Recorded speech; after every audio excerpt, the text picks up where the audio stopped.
is the light. When your time is right, I'll see you on the other side. I'll see you on the other side. When your time is right, I'll see you on the other side. I'll see you on the other side.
Okay.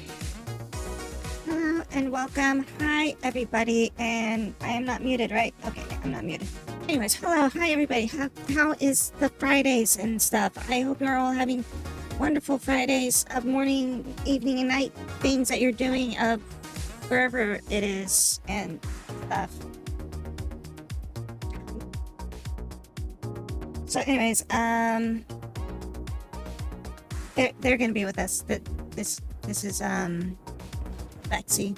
She'll be playing with us. So, I just gotta poke her in the game and be like, hey, you want to turn audio back on? And they'll be like, okay, audio's back on, and stuff will happen. It'll be cool. Yeah. Oh, I need to turn volume back up, otherwise I don't hear game volumes.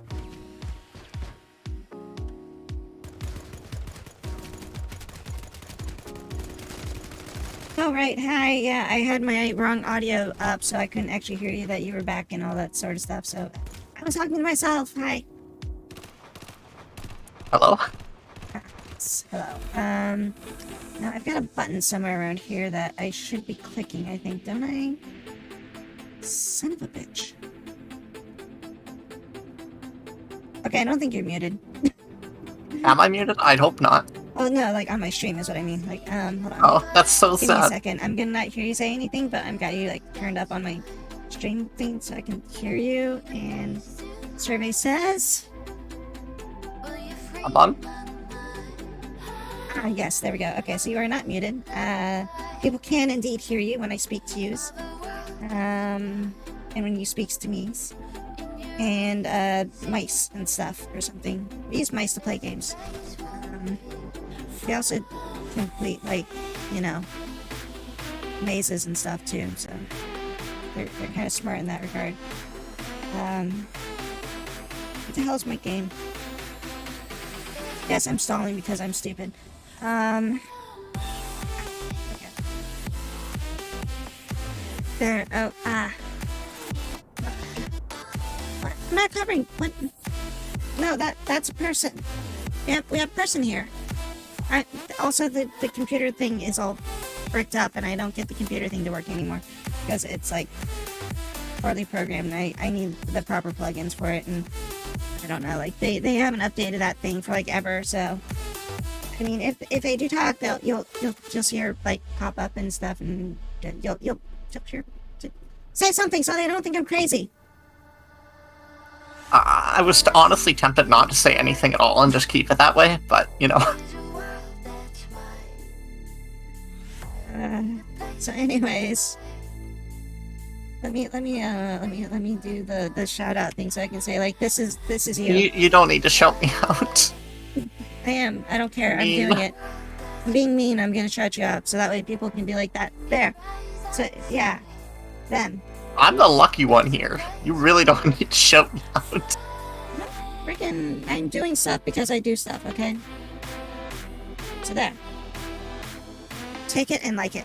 Alright, anyways. No. Transition over to screen. There we go. Okay, now I got my other screen up so people can actually see the game. And... shit, do I have you muted over here now?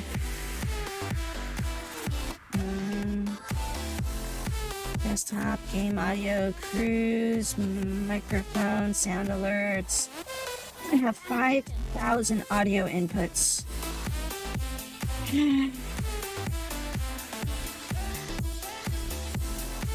This is my audio.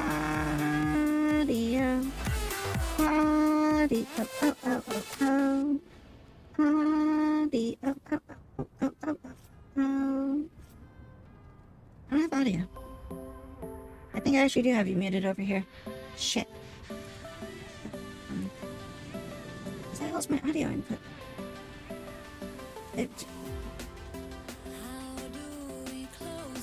I saw you over here before, but now you're not. Oh, there we go. Okay, I had it muted. Well, not muted. I had it disappeared because I don't know how things work. That's why. Are you still alive over there? Did I scare you off already? Me? Yeah. No, I'm fine. I don't know. I don't really know what to say. I don't usually do these things. Okay. I just ramble on all the time, so that's just kind of what it Makes is. two of us. Yes. Hi, Princess. Welcome. Hi. Martin. Hi. Demon King Dan 66. Hello. Yes. That's Lexi. Lexi. I have a I know somebody else named Lexi, so like I'm gonna freaking like slip that out like every 5 seconds and then have to correct myself because I'm stupid. But yeah, just anytime I say it wrong, just say something. I don't mind. I'll probably forget it myself. I mean, I might even just start calling you Lexicon just to like cover all my bases. So where the hell are we going? Oh, there's I went to Sungray West, but it's honestly kind of a shit fight. I can swear, right? Oh yeah, definitely. Yeah, you can. Sungray West is kind of a shit fight. NCR still might be okay, but it'll probably be a shit fight. Vonu lanes are shit fights. Yeah, looks like we got a freaking bitch and watch it in the sky, and there's like a bunch of our people there. Bunch of our people there. Bunch of their people over there. That's not too good of a fight. Small fight at the auxiliary compound. I mean, we could fight over at the mining corp operations. That looks like a pretty decent size over there. That would be a good spot to go.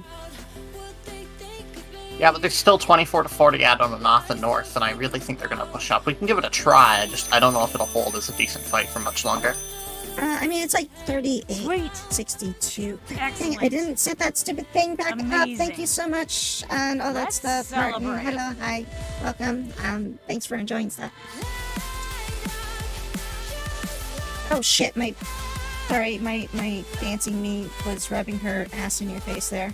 I should move that. It's kind of a explain. Low. I have a thing where like my character does like a little miniature version of me starts doing like a dance, and you're right in the corner where I put you in is basically like where she pops up, and yeah, she like does stuff. So Doesn't sound so bad. just move a little bit to the right. There we go. That should be okay. Oh yeah, I'm supposed to respawn or something. Also I need to reset my goddamn audio because I'm bad at all things.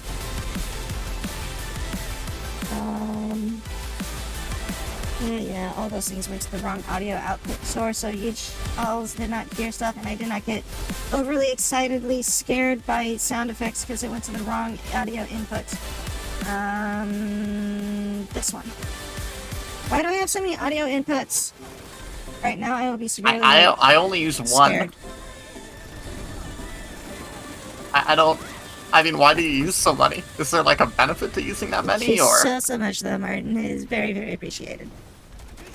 I mean, like, it helps for, like, isolating sounds and stuff like that, like, you know, so, like, you can have your game sounds on, like, one audio input, and then, like, oh, I just got shot when I was testing some audio. So, like, it makes it really easy for me to, like, isolate my, my music audio channel to, like, a different channel, so that way I can, like, just pretty much play my music and, like, have it at different levels, so, like, if for some reason, like, because you know how sometimes, like, a YouTube, like, playlist or something will have, like, oh, this song's extremely loud and this song's extremely low, and then I can just basically adjust that one thing instead of adjusting, like, everything on my entire stream audio, so. That's fair enough. I'm just lazy. Yeah. It's really helpful. Like, I mean, when you think about it, like, at first, it's like, I don't need it, but then, I don't know, like, after having it, it's like, I really need it. That's fair, but I don't. I'm okay without it because I'm Yeah. great. It's like one of those things where it's like, if you had one monitor and then you have, like, you don't need two monitors and then you have two monitors, you're like, why the hell did I never have three monitors? It's like that. I only use one monitor. Yeah. iPad vibe, hello. How are you? Yeah, no, I have three and technically a half. Because I have, like, my main three, and then I have, like, a little Chromebook that I have off to the side, which I use to monitor my stream to make sure it's still live. I just have the one monitor and I just use my phone for chat. Yeah, I pretty much, like, I have, like, a wide, like, ultra wide screen monitor, so basically, like, that has, like, a corner dedicated for just me seeing the chats, and another corner for, like, alerts, and then I I have like a backup screen that has like all the monitoring stuff for like my character, so I can make sure my character's moving and it's not all effed up. And then, yeah. That's pretty smart, because I sure don't do that. Look at you, you're the professional streamer here, then there's just me, some dumbass. Sometimes. I'm only professional when it actually works. The rest of the time, it's like everything's just shitty and I don't understand what went wrong. Like, hey, you're doing better than I am. Last month, like, I've been having so many issues with my setup, with my trackers and everything like that. Like, literally, my computer was like pretty much like toasterizing itself. It was just like nothing was running right until I pretty much turned off the trackers. I mean, granted, I was playing like some more heavy duty games at the time. I was playing Unit. I was playing I've had that problem, Dark Tide and like Battlefield and stuff like that, so I was just chalking it up to being like those games. No, like it was happening across the board on everything that I had, so I was just kind of like, this is not working well. And then like last like what, 2 days ago or something like that, 2 or 3 days ago, I finally did something. Did I blow myself up with that? No, somebody else threw a grenade at me. I reinstalled some drivers, reset some things to like default, and just like changed a few settings, and all of a sudden it's like, hey, it's not my computer that's like dying. It was just settings that were dead. Wait, what? Somebody messaged me. Why is somebody messaging me? Yeah, sometimes you just have to fuck around with stuff until it ends up working. I had to do that the other day. Yeah. So you remember how I said something was going to arrive at my door as soon as I hit the live button? Let me guess. Something arrived at my door as soon as I hit the live button. I take it you'll be back in a minute then. Well, I don't... let me put it this way. I don't want to walk across my entire house with all my fucking trackers on and look like a dork.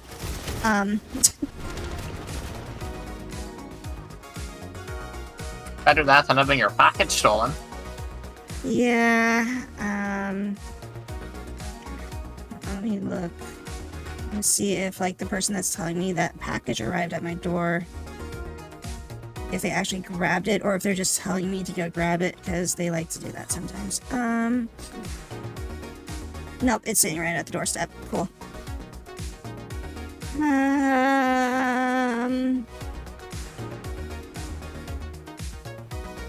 God damn it. Really, why does it always have to be right?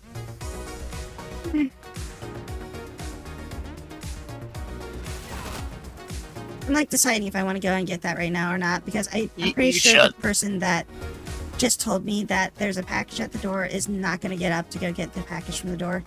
And if I tell them to go get the package from the door, they're going to be like really apprehensive about it and then tell me that they went and got the package from their door for like an entire month straight. It's probably safer just to grab it. Okay. Yeah. Chat, do you mind if I like run away for 5 seconds? Are you all gonna run away if I run away for a second? I just blinded my own team. Okay. Yeah. Okay. I'll be right back in just a moment. It'll just take me like 2 minutes to get my stuff back on, and you can all watch me like look really, really weird on the screen because I'm just gonna be like flopping down or something like that, or. You know, I should just put my damn sensor thing on or something so that way y'all don't look at me and go like, what the F is wrong with this person? Or somebody just comes in and they're like brand new and they've never seen my stuff before, and they'll just be like, why are they folded up like a lawn chair in the corner? And it's like, because I stepped away and I didn't want to take all my stuff with me. Where's my damn sensor thing? Oh my gosh. There it is. Why is it way up there? Why is it also way up there? There. Okay. Everything's censored now. Now you can't see me when I'm like not here and stuff like that, and I don't know. Yeah, feel free to entertain, say whatever you want to these people as long as it's like, you know, that's a bad idea. As long as it's within TOS and stuff like that. So, things over here. It takes me a minute to take all these things off, okay? You gotta like just hold on for a moment, and I just have to ramble on, and oh my gosh, I gotta take this thing off now too. And then the headset comes off because I can't have the harness on. I'm supposed to entertain your chat. Yes, I have a lot of crap that I have to wear to do this shit. Okay, give me like 2 minutes. I will be right back. I swear I will be right back. Don't leave. I'll be right back. Please, wait.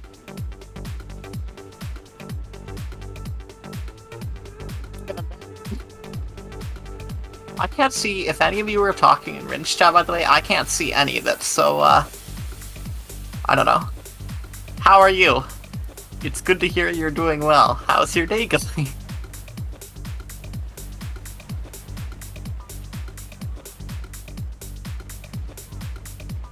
I don't even know if I'm just talking to myself or anything, because like I said, I can't see Ringe chat.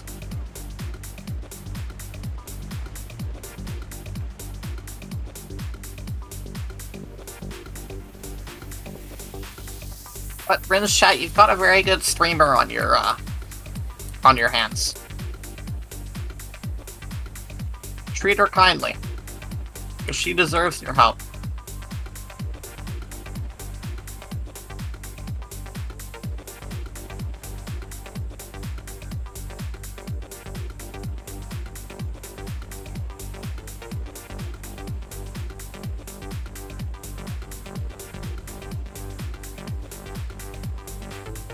So, Ren's chat, I'm sorry I'm not more interested.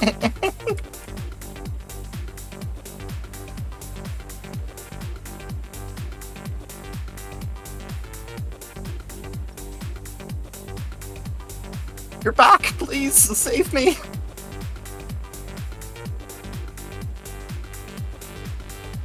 Doing that's all right. Conversation. What the hell? Battery running low. Shut up! I haven't plugged in. Why is battery running low? Thank you very much for coming back. My phone is breaking. Not charging, right? 9%. It's because I left the video thing on or something. Oh, damn it. This game's like kicking me out for like standing still for too long. Ah, no, the strap is like got a twist in it. Hold on. Where did I put that hairspray at?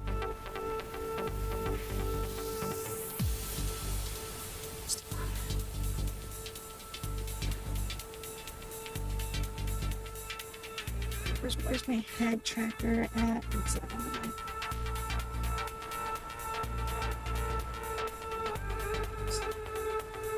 the best way to not get your stolen is to steal the mail van, put them all mail, and then steal their mail instead of that. Yeah, just cut them off at the pass. Past. What if you cut them off in the past? Then you'd get it before they even knew that they could get it. See, past tense of the past. Passing. Yes, I just ran up a flight of stairs and down a flight of stairs. Luckily, I did not trip and fall on my face. Alright, trackers. Which ones do I put on first? That is a right hand. Why is my right hand on my left hand, my left hand on my right hand? Maybe you're just ambidextrous. Yeah, like, I'm just gonna play cross-armed for the rest of the night. I just moved spawn and I immediately was turned into paste from C4 as soon as I spawned in. They have like the holiday C4 thing on right now, I think, or something like that. Yeah, and the director rewards are not great. So you should be able to buy C4 for like 1 credit, I think. Yep, it's 1 cert for 2 bricks right now.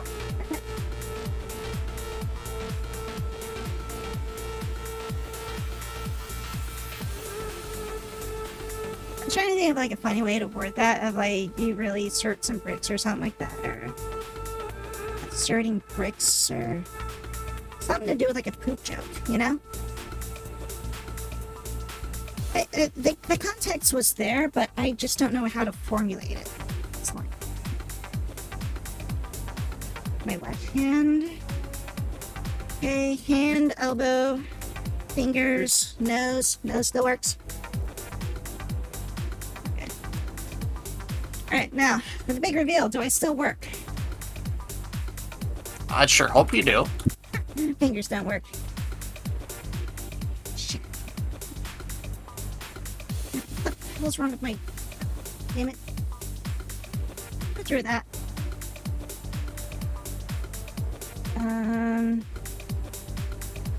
Okay.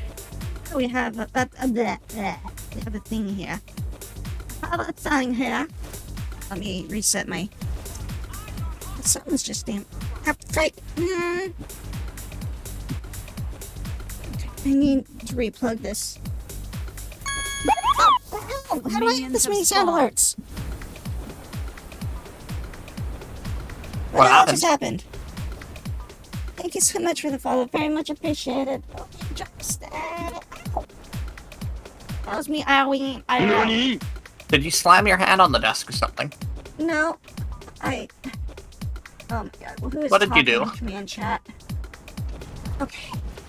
I'm trying to change my plug for my fingers. You've just shot me in the butt. So, yeah, alright. Fingers are working now for at least 5 minutes.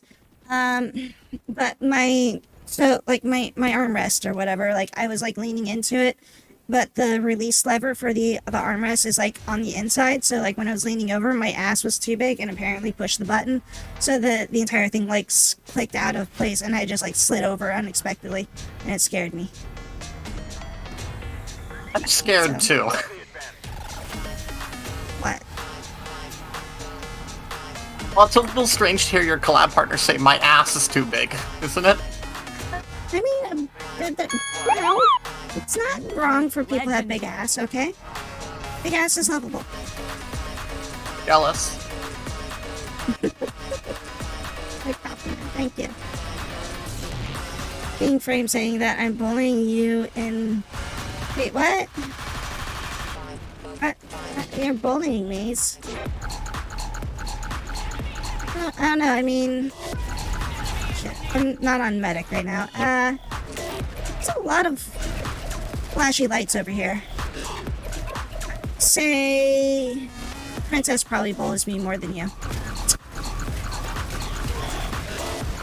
Ow, I need a different loadout. Oh my god, I think I need to turn off command chat. All I hear is a in it. Command chat, my favorite. We need some orbitals. We need some orbitals over here. Can anybody use an orbital? It's under like audio or something. Where is it? Oh, it's under like the squad view, I think.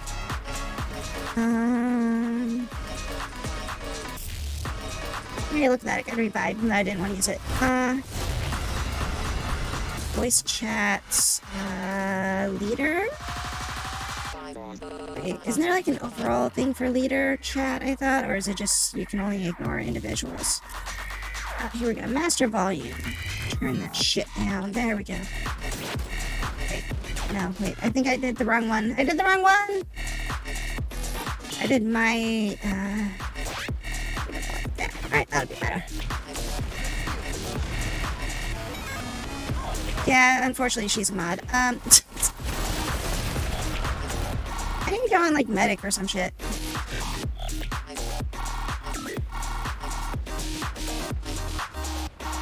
You're Alexi, I'm Doom. Like the video game? I'm confused. I don't know, I'm confused too. Oh, you're Lexi's mod. Okay. What, Martin? Yeah. Yeah, he's a bully. Don't trust him. Apparently Demon King says that they're claiming that he's the bully in here or something like that. I don't know. My chat is just being cringe. Don't worry too much about it. I mean, in general, I am kind of cringe, so I don't know. My damn loadout that I want to use.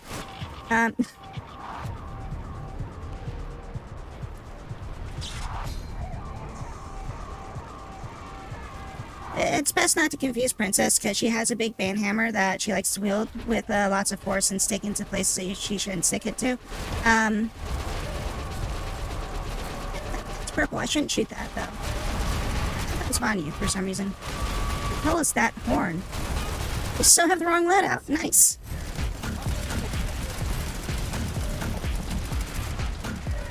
Don't you love it when you like, I want to use this loadout, and then you like select the loadout, and you're like, wait, that's not the loadout that I was looking for, and then there's like droids, and you're just like, oh damn. Ah, killed someone.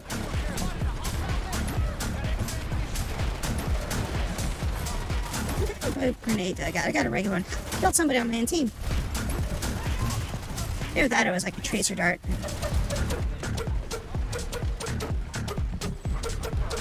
It's not a Borgers moment, like Gorgons, like you watch a lot of Godzilla? Is what? Lights Huh? I mean, your name is Demon King, so I mean, like, yeah, that's it. That's like Godzilla, right?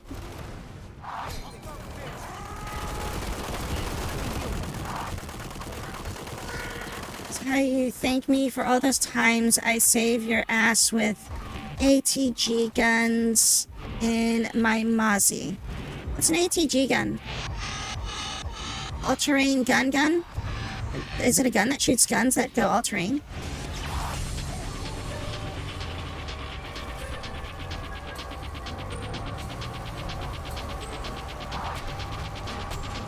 Oh, anti-tank gun. Well, that's just logical. Lights out. Where are we going anyways? No, that's core central, but honestly, the fights right now are kind of so Hey, I don't know. princess. Okay, yeah, that's a crap fight. That's a crap fight. I spent most of the fight, like, friggin' messing with my shit, so... let's head up to Amp Station. Let's amp it up there. Bye. I got tiny head now. In proportional body. Lights out. Pazu. Anti-time gun, air to ground. Oh, air to ground guns. Lights out. I mean, I guess technically air to ground also means like anti-ground or anti-tank ground or all the ground or the weapons that go boom, you know? The description of weapon goes boom. Big hands.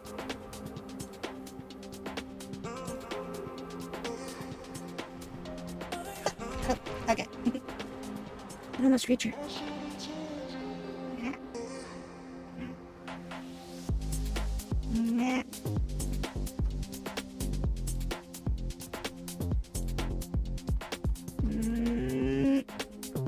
Jump!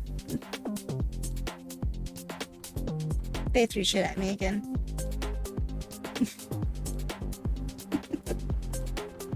Alright, what's going on in this base? Yeah, it's big hand mode. I was gonna the big head mode, I was literally gonna call that one like DK mode.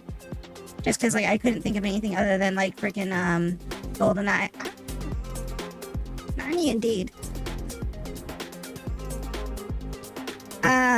But yeah, no, like I was just thinking like freaking like GoldenEye and be like DK mode and like, you know, where everybody's got like the giant heads when you turn that like cheat on. Anybody remember that? Or is that like before your times? Is there a timestamp for that? Did I spawn at the wrong base? Oh yeah, I did, because there was no spawn point over at the other base. Am I in the wrong position on my screen again? Shit, I didn't turn myself properly. Yeah, no, that's not right. At least I'm facing the right way this time. Like, as in, like, I'm not reversed in the wrong... What? Don't run me over. The base way, you know? Like, the chat is, like, they're over there. Yeah, so... It's proper in that aspect. I'm gonna move myself. There we go. What's up on screen again? Anyways. Hey, mouse! Get on. Lock on. Thank you for head pats. Amazing. Upside down.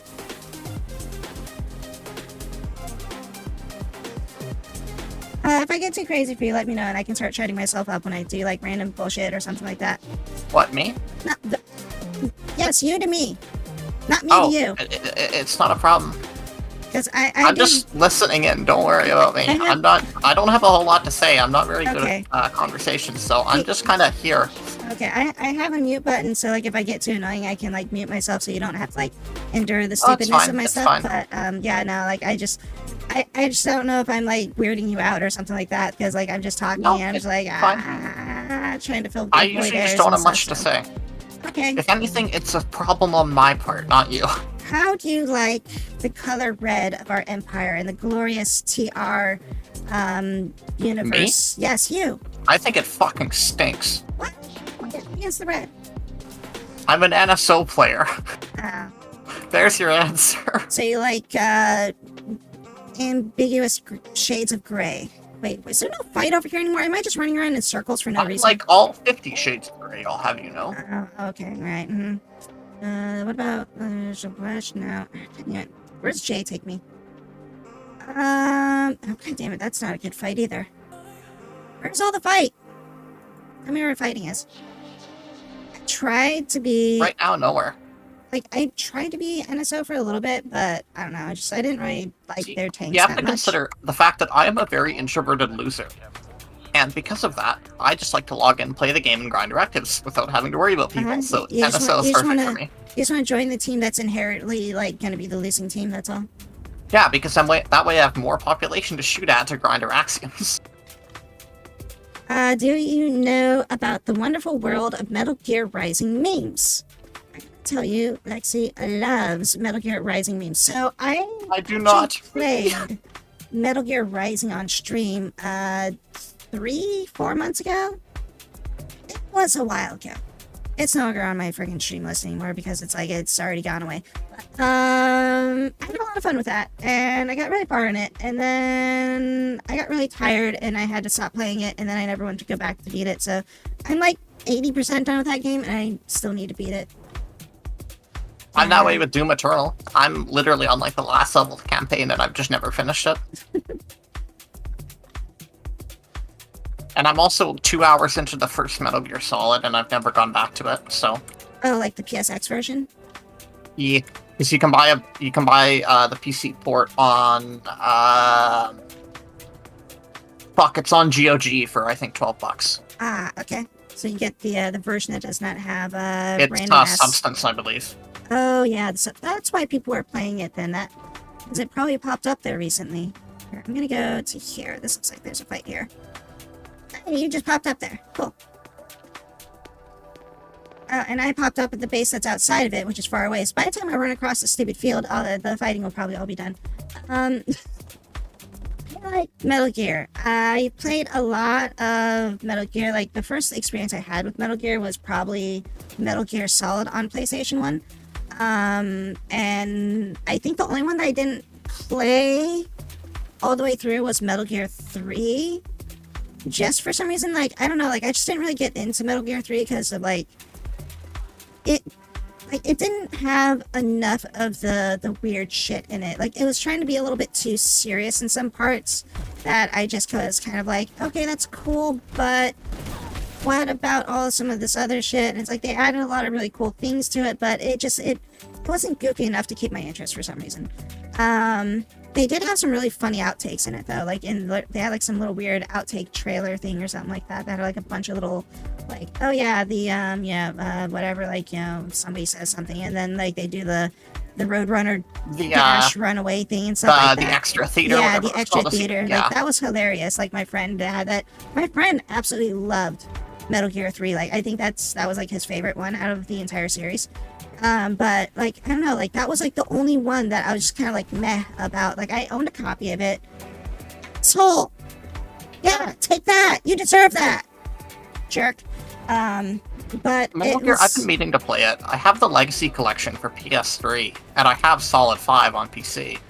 I just can't find myself to sink the time into it that I need. Like, Metal Gear, like, if you just do, like, point A to point B, and just kind of, like, ignore all the side objectives, like, that game goes by super fast. Like, especially if you, like, skip cutscenes. Like, that game is, like, it turns, like, a freaking, like, 40-hour game down into, like, 8 minutes, you know? I will say, out of what I've seen and watched and what I know, Solid 2 is my favorite game in the series. 2 had a lot going on for it. It was a very big ramp up in the series of, like, just all the technology and things you can do and just everything that was, like, added into the game. Because, like, 1 had a lot of stuff. 2, they actually had the engine to, like, work with a little bit better. And so they had a lot of stuff that kind of, like, I think they could produce. Plus, they also had the bankroll behind them too, since they proved Metal Gear Solid 1 was such a massive hit. So Kojima was like on the map, able to basically produce wherever the hell he wanted after that. Have you seen Max OR's incorrect summary of Metal Gear Rising? No, I have not. So yeah, 2 I think was excellent. I loved a lot of things with it. I would have preferred to have been David Hayter instead of, Blondie Boy, but in the end, it was still a pretty good game, and you got to run around and look at naked cyborg butt. But I don't know, like, a lot of people didn't like 4. Like, the basically... 4 has its problems. It was like, it was like Old Snake and all that stuff like that, but I think 4 had a lot of things in it that were interesting, that were great for story arc and everything like that. Like, I think the story arc in 2, though, had a lot of, like, weird-ass pitfalls that were just kind of like, this is cheesy, but okay, fine, you can get away with it. But then it's like, the story arcs in 4 actually were, like, a little bit more cohesive, made a bit more sense, and I feel like they were wrapping up, the entire, like, story of, like, how we got from A to C. But then people are just like, oh, this is lame, old man can't do this stuff, it's, he's like dying, they shouldn't have made him like old, and it's like, they shouldn't have made him like a little freaking, teen kid or whatever in like Metal Gear Solid 2, but they still did that and people loved it.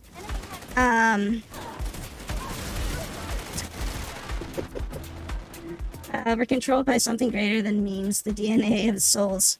Oh yeah, that's right, because yeah, they always talk about memes and stuff like that, and Rising and stuff, so. Yes, it's PlanetSide, Oblivion. How are you? Are you enjoying PlanetSides? You better be, because that's what you're going to be watching now. There's no escaping it. You have to watch it now, because you got Stop here. running! What? Oh, damn it. Alright, I stopped running. Hurt myself.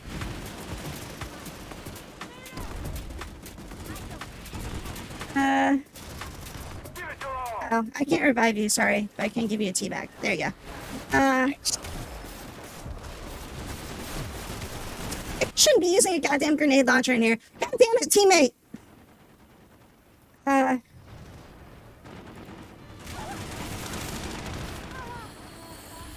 Not a good spot to spawn. I'm just gonna go back and be a medic or something. No, I don't want your revive. Go away. Your revive is evil. It is going to kill me. I want this. I'm already 300 kills in today, and I want to watch someone else suffer. I didn't say you had to play with me, but at the very least you have to watch me play, okay? That's the mandatory part. Also, that's Lexi over there, so say hi to them for me. They're streaming too. No, I'm not. Lies. Princess, do a shout out. No.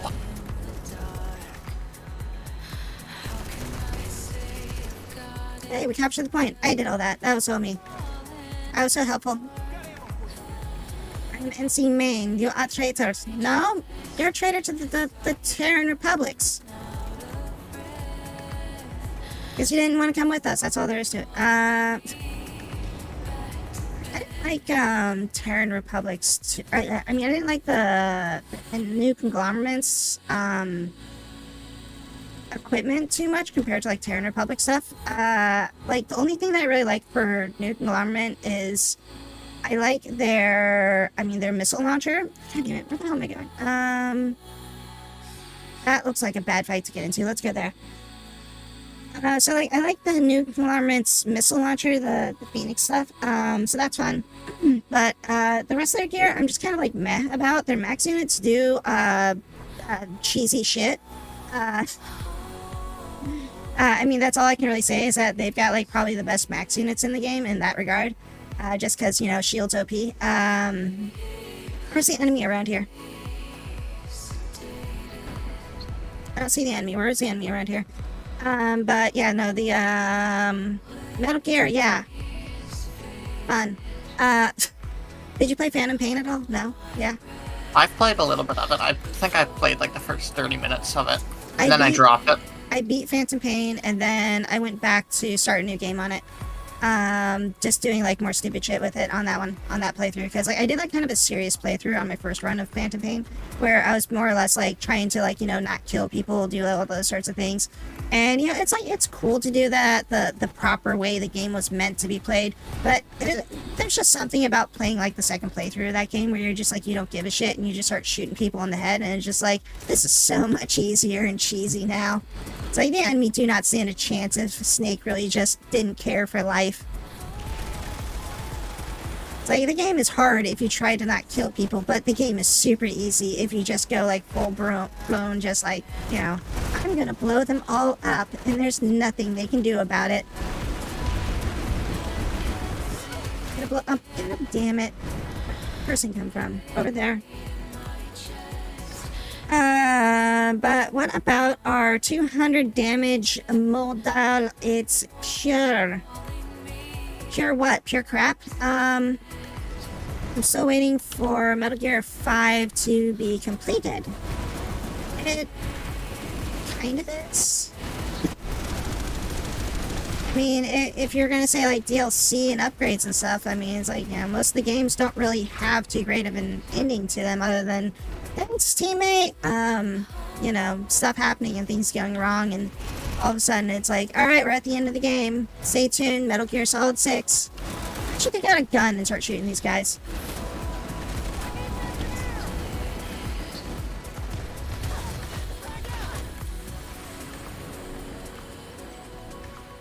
What we got is what we have. Because, yeah, I mean, like, every single one of those games do just kind of end for the most part. Of like, okay, this is the conclusion that we're at for this. And it's, you know, they always have, like, you know, the next game is essentially kind of a sequel, like, whether it be, like, a couple years to, like, a decade to 50 years or whatever later down the line, so. Are we just saying, I guess we're ignoring that base that's over there. I think this spot is a place to go. Metal Gear 1 Remake. Shit! Took my eyes off the road and I got ran over. I hear an orbital strike. So, oh, shit. Okay, running the opposite direction. Don't run me over. Don't run me over. Already been ran. No, that's...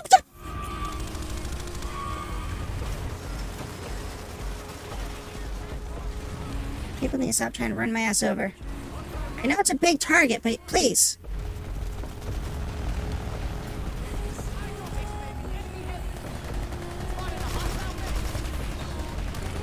Oh, I shouldn't run up ahead. That seems... Huh. That base is still over there. It feels like I need, like, anti-tank material out here, not so much a sniper rifle. Actually, I did need a sniper rifle. I was just looking in the wrong direction. I thought that, oh, that's a mortar strike. That's a mortar strike. That's me being dead. I thought the Banyu E-girls had the biggest butts.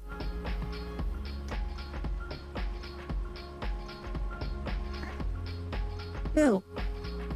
Explain.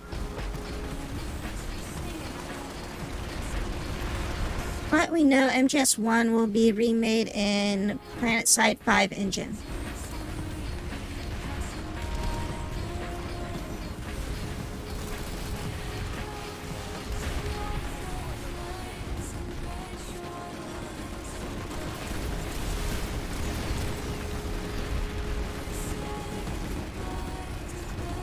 We got chat locked in Lexi's stream. Oh, damn. You must have been really pissing them off. What did you say to everybody over there? Shit, they're behind me! God damn it. I thought that was like their action perk with the spandex. It was nice butts. I mean, I've got like a freaking like toga shit going on my equipment, but it's like, I mean, like if I had like the sneaker suit on, you could probably see some pretty good glutes out of that. You're quoting the Metal Gear Risings.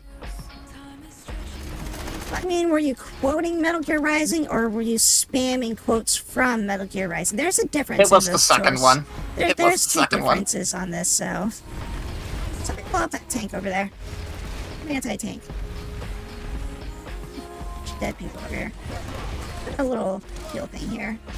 I cannot see anything except for the bright light of a flashbang. Okay, I can see again. I'm running over this hill.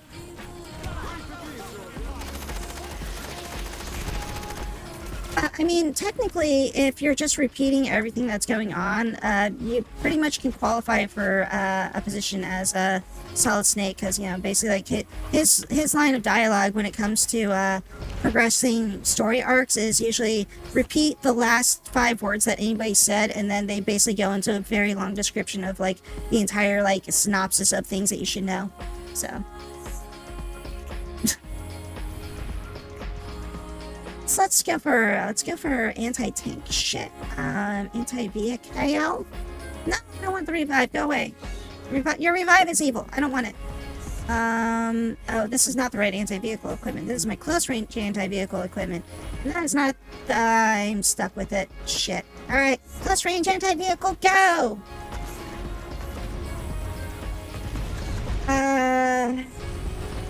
Messaging back-to-back is the definition of insanity. Wait, what? Who said that? Anyways, that's spam. Spam in the place where you work. Come on in.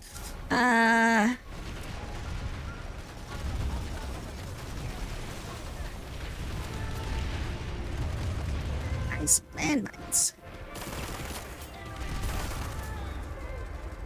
Why does this thing have a scope on it when you don't... Please don't run me over. Why does this thing have a scope on it when, like, you don't even use it? Like, the grenade launcher has a scope. Have you ever seen that before? There's a scope on my grenade launcher. It's like a freaking 8-time scope, too. If you look at it, it's like a super high-powered scope.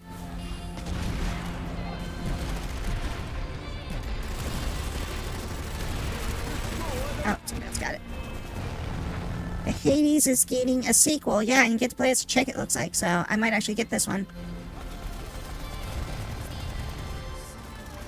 Strike. Look at that. I shouldn't get too close to that.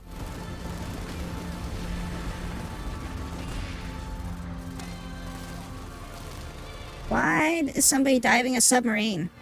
I keep hearing somebody diving a submarine somewhere.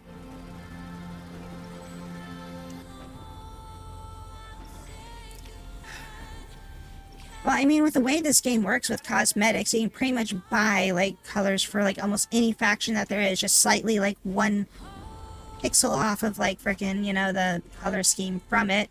So that way you get, like, people that look like they are Vanyu just running around everywhere, even though they're on, like, you know, NC or Terran Republic, and you're just like, wait, you're purple, but I shouldn't shoot you because you're on my team.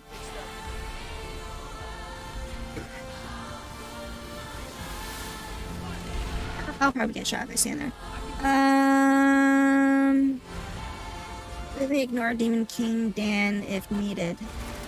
I mean, I ignore people based on the fact that I don't pay attention, and then I just kind of think I read something, and then I didn't read something, but then in actuality, I read it in my head, but I didn't say it out loud, so therefore, then I made a response in my head, and then I made a... Oh, wait, I've gone cross-eyed.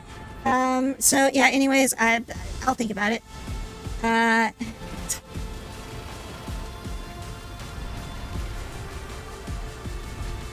75. Okay, not going that way. Wait. I can survive. I can survive. Fucking cover under the freaking school desk. Stairs.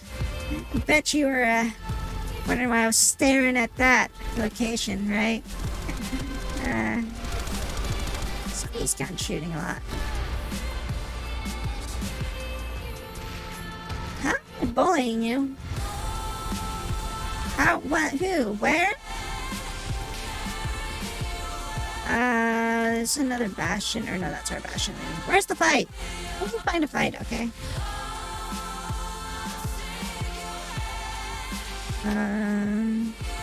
There to the north. The ravine. The Moss Ravine. I think they were in Dirty Dancing or something, weren't they? Lexi's chat. Well, I can't help you over there, okay? I mean, like, that's your own dingle Heimer Schmidt thing.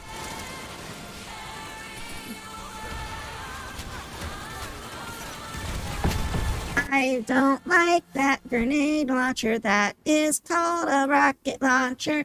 I know weapons when I read about them. That time I just went brain fart. Oh, damn it. Why there's stuff everywhere?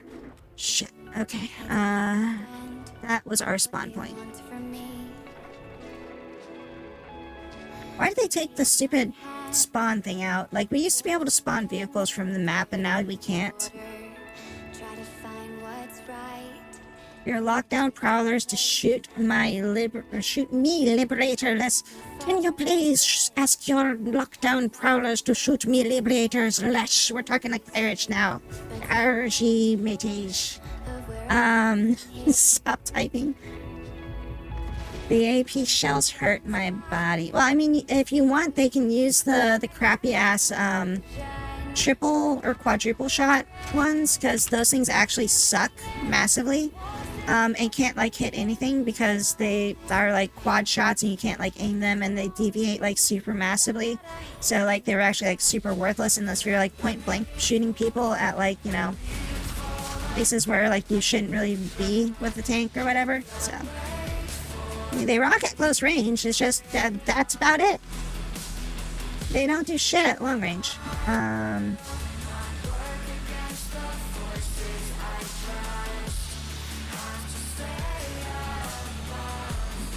Guns. Got the things. We fire the rockets. They track onto the things, and I completely missed. God damn it. I know you're down here, and I fell too far.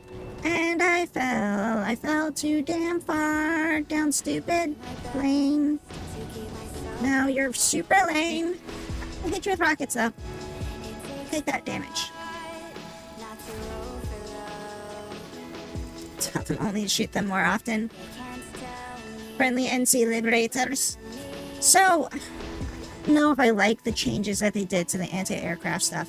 Because like they made the anti-aircraft for max units like basically like shitty now, so they're like less effective than a damn Skyguard or whatever.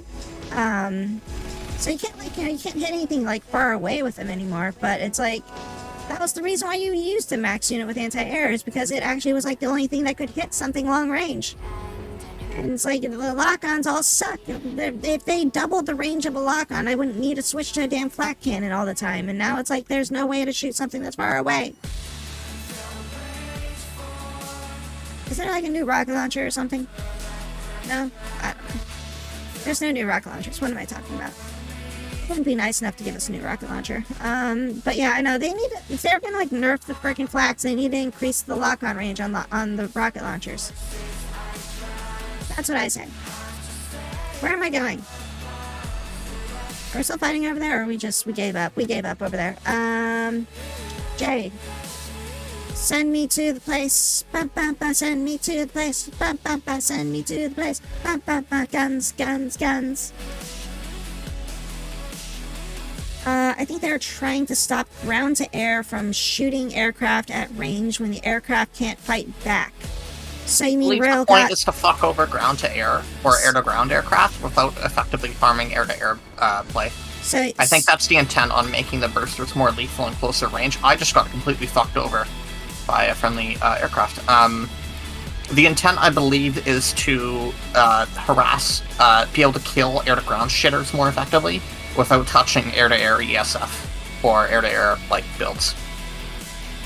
That was the intent with the bursters anyway, because like they do more damage now within closer range, but they don't really hit things far away. I don't think it was the right way to do it, but I can see what they're going for. I personally think Rel got shot down one too many times and got pissy and then decided to change it. We know that for a fact happened at least once, because that's why the Decimator lost its ability to one-hit ESF for a while. There's a freaking thing over here I gotta blow up. What the hell just happened to that thing that was right here next to me? That's not the right rocket launcher that I was looking for. Oh, I got the kill. No, I got an assist. God damn it, I didn't get the kill. I get the kill. Armor. Is that like a freaking platoon that's going out right now, or... looks like AODR, TFA, T2 RAF. Is that two tits? Yeah, that's tits.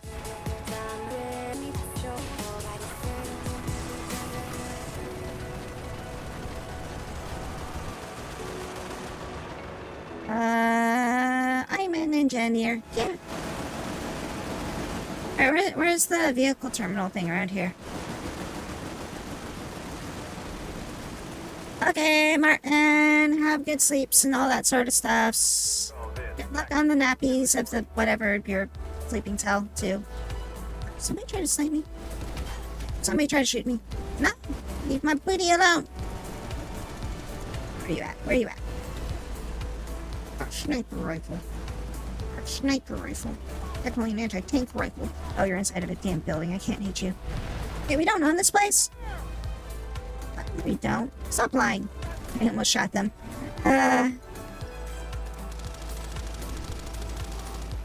How's it now? How do you like me now? Anybody ever see that game? What was it called? The president of the United States has the giant mech thing. Metal Wolf Chaos. There we go. Anybody ever see that game? Metal Wolf Chaos? That did not age well. It was a funny game though.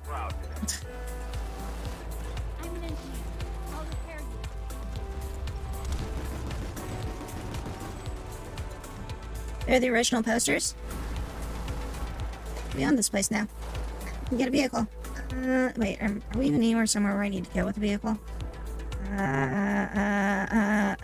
Oh, sniper! Camping the stupid things, because that's what they always do. You have not. It's an interesting game. It's a very, very interesting game. Basically, the synopsis is the president, or America is basically under attack by, what was it? An uprising of, insurrection and shit. Why did I grab anti-aircraft? God damn it.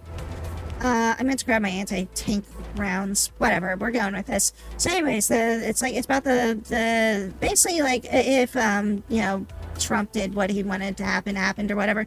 But instead of it being, weird and shit like that, it got super weird. So basically, the vice president basically overthrows, the country and, the insurrection and things like that, and then becomes the new president, and the president basically has to escape, and he accesses the secret terminal underneath the White House where a giant robot was, and then he takes the giant robot and starts fighting the forces of the vice president, who's basically got his own giant mechanized robots and stuff like that, and it's this giant ass fight. And it's all dubbed in English, but it's a Japanese game, so they have English voice actors doing all the lines and everything like that. So it's one of the lines in it is I will save this because I am the president of the great United States of America. But he delivers it with these super long pauses, he's William Shatner or some shit like that. So it's a hilarious B movie style game, but it's just so stupid at the same time. Making your head hurt trying to follow the plot. Well, I mean, that's kind of what would happen if you did try to actually follow the plot of the game when you actually get to play it. It's best just to watch clips of it more so than actually play it, but you can buy it on, I think it's on Steam now. I'm pretty sure they've got it on Steam now. If it's not on Steam, then they've got it on Good Old Games or something like that. I'm sorry, I'm gonna bow out early. What's up? I'm gonna bow out early if you don't mind. Okay, was I causing too much headaches for you? No, it's fine. I'm just tired. Okay, well, thank you for coming and everything Thanks for having me. Sometime again, for sure. Okay, yeah, if you're feeling better, you can always just hit me up whenever you like, and we can try to position stuff around where you've got more time or something like that too. Yeah. Likewise. Thank you very much. Okay, have a great and wonderful night. No, don't run me off the road. Sky guards are evil. Sky guards miss everything, okay? Sky guards just, they don't shoot they lob things in a general direction and hope for the best. It's like throwing rocks at freaking ships is all you're doing, but it's like the rocks are attached to a slingshot, and the slingshot has like a freaking compressor attached to it, and it's not like a slingshot, it's like actually like, a rail cannon, and then it fires it, but it's got like not the accuracy or anything like that. I should go inside this building and help out what's going in there. I don't know what's going on out here. I see blue dots in here. I should go help out what's in there. See anything? I saw like one thing to shoot while I was like driving around out there.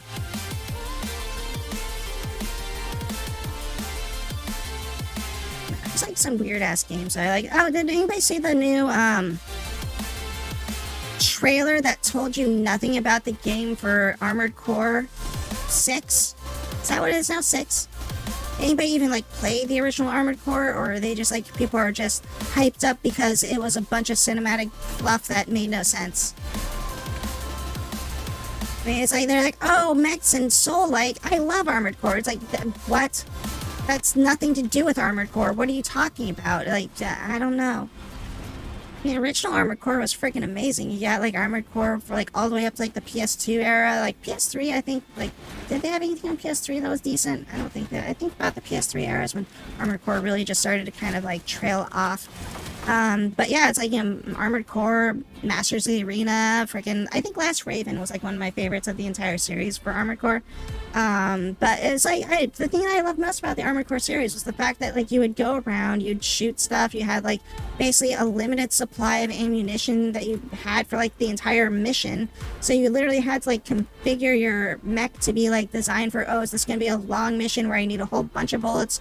Am I just fighting a couple of other mechs and I just need like some quick burst damage, and you'd just be doing all of this sorts of stuff?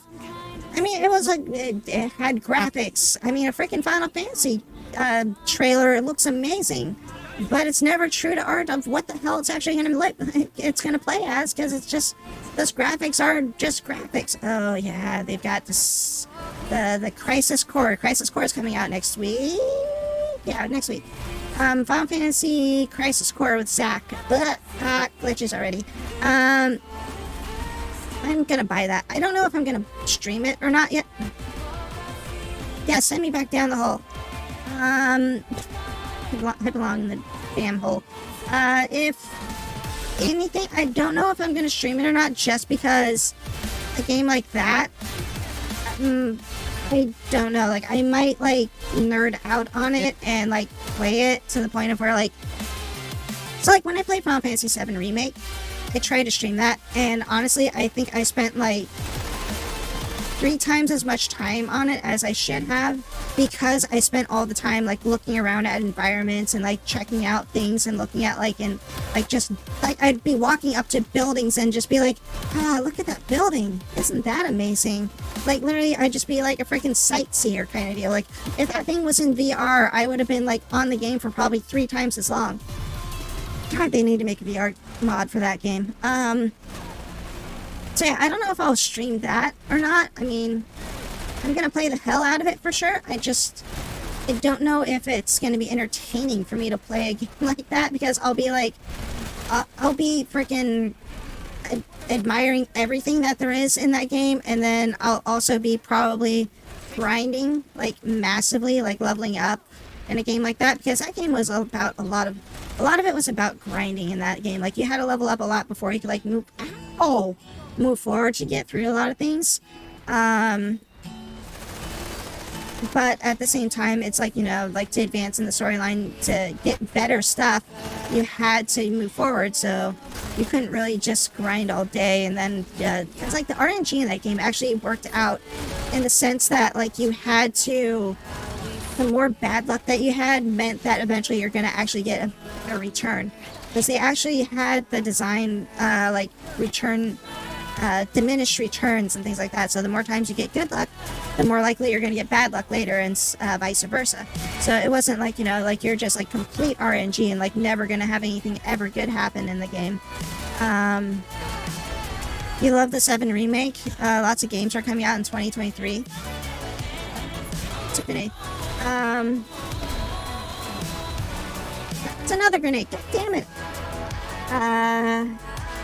And then, like the entire game, 7, like the 7 remake, like you don't understand why people were just like not happy with it. Like I understand they're like, you know, the loyalist 7 people that are just like, we only wanted 7 but with just better graphics or whatever, and it's like,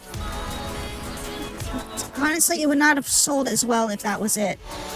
Like, they modernized it, they added things to it, they put like the whole, like literally, you know, like if they could have made it God of War, they would have made it God of War, in all honesty. It was just like they did what they needed to make the game, number one, feasibly possible to do, and number two,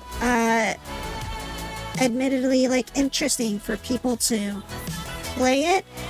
Because if you saw Final Fantasy 15 when they made that game, literally the beginning intro, like before you even boot up, it says this is, you know, this Final Fantasy was made for people that are both longtime fans as well as new to the series, which is kind of what they were trying to do with 7, because 7 was a lot of people's first run with the Final Fantasy series.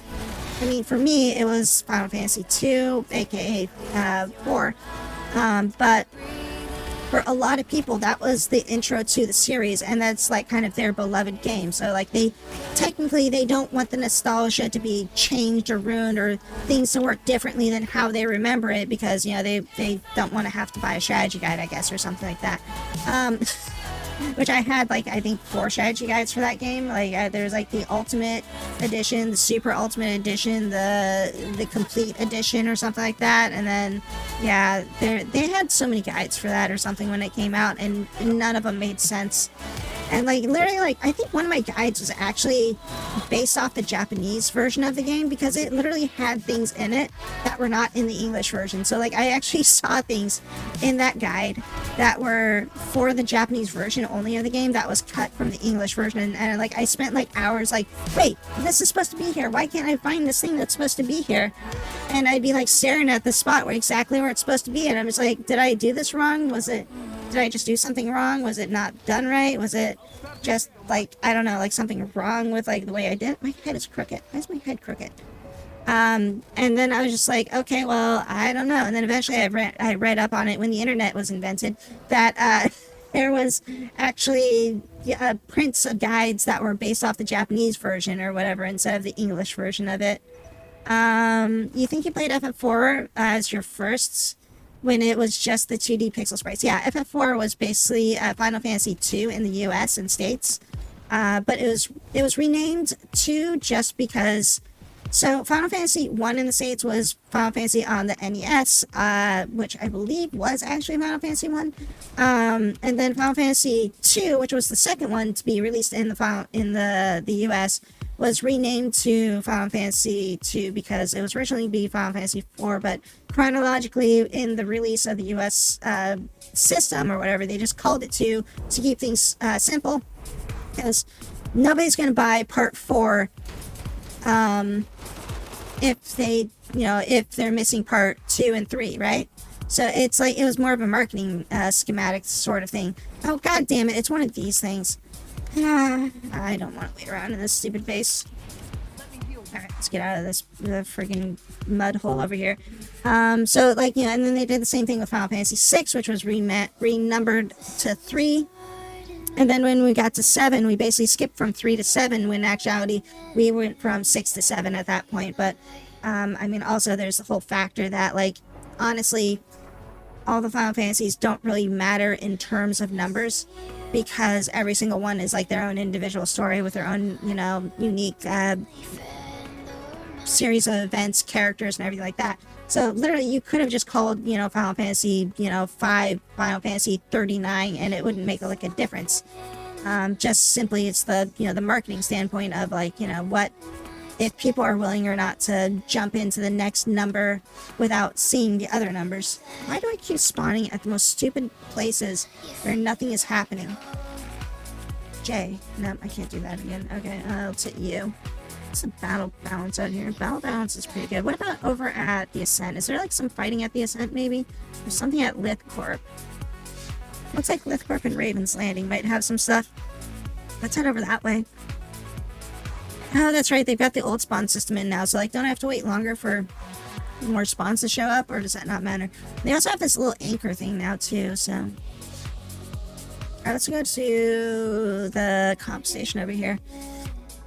That new Judge game by Ken Levy's that showed off at the Game Awards looked really cool.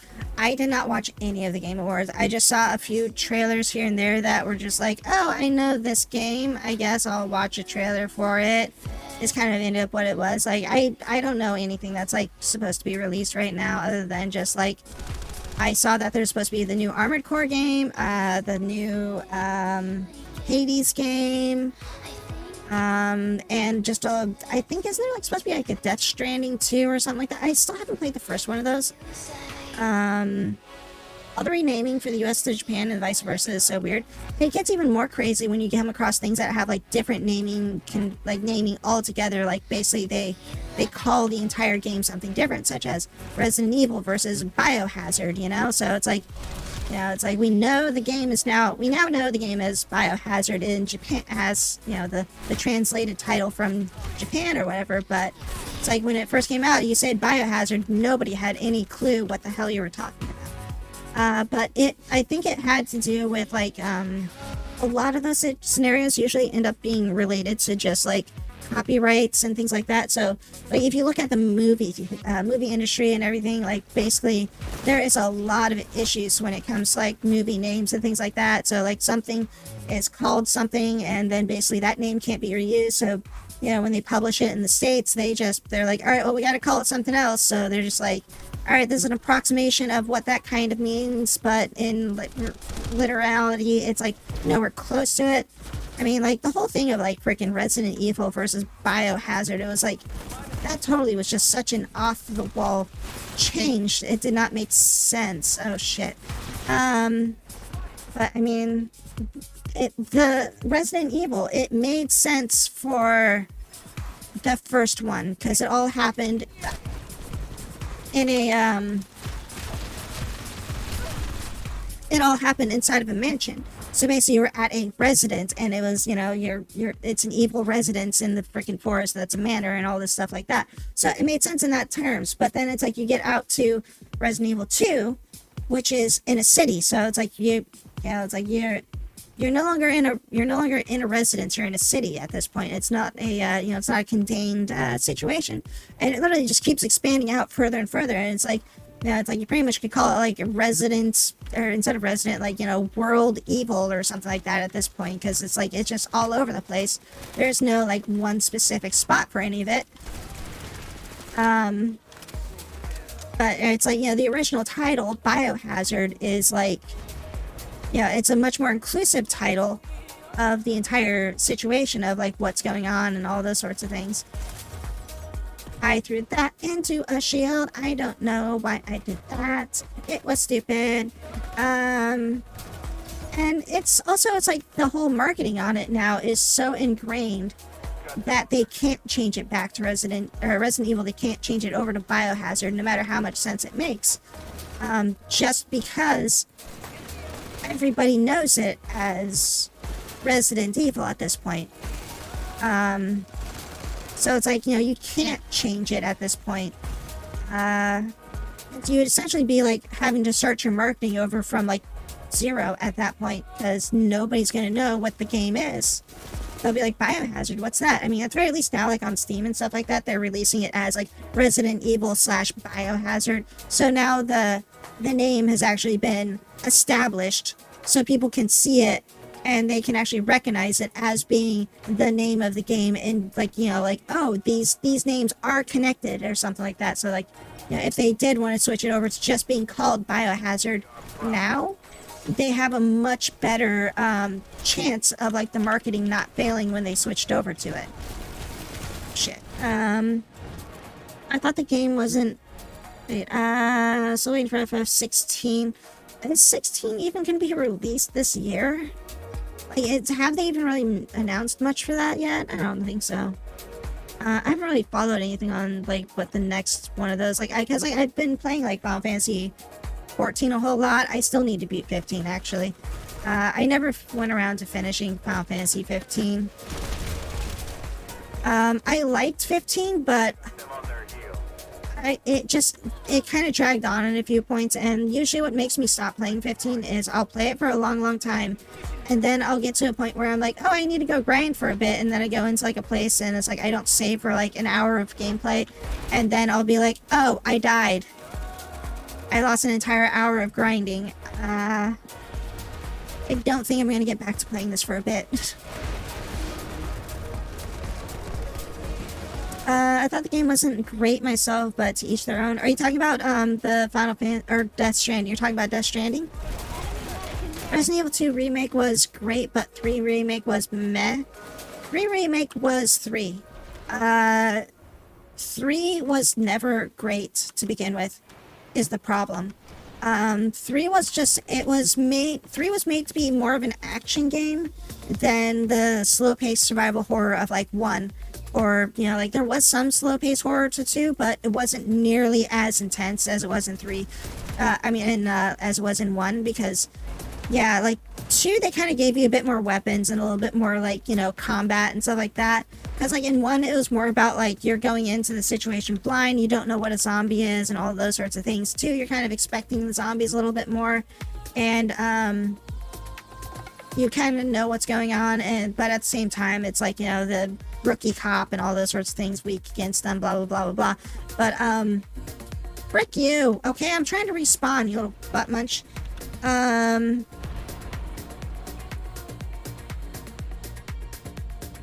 What was I talking about? Things or something? I don't know. Look at that. Your kill no longer counts on my death. I'm just gonna go hide over here. But yeah, so like 3 was meant to be more of an action arcade game. So they were focusing more on giving you more bullets, more ability to kill things. They kind of railroaded you a little bit more. So like in Resident Evil 3, it was a much more narrow pathway that you had to go through, and there's a less backtracking and things like that. While in 2 and 1, you had to do a lot of like going back to this place, checking out that location again, you know, moving back to this other place because you got a new item to unlock this doorway, and you'll use that, you know, shortcut like 20 times over to get around the map. 3 was meant to be more, like I said, a short action game. Which that was also kind of the pacing that they kind of set up for the rest of the Resident Evils after that. I mean, they even had like little one-off games that were Resident Evil, but they weren't I mean, you could almost call them as non-canon, because they had this one that was like a light gun game called Resident Evil Dead Aim, where you literally were using like a gun con style game, shooting like stuff at the screen with with like a light gun or whatever. And then they also had another one on the PlayStation after Resident Evil 1 was released, called Resident Evil Survivor, which was an interesting game.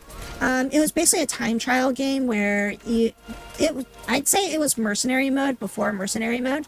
Like if you remember mercenary mode back in like Resident Evil, like I'd say 3 era.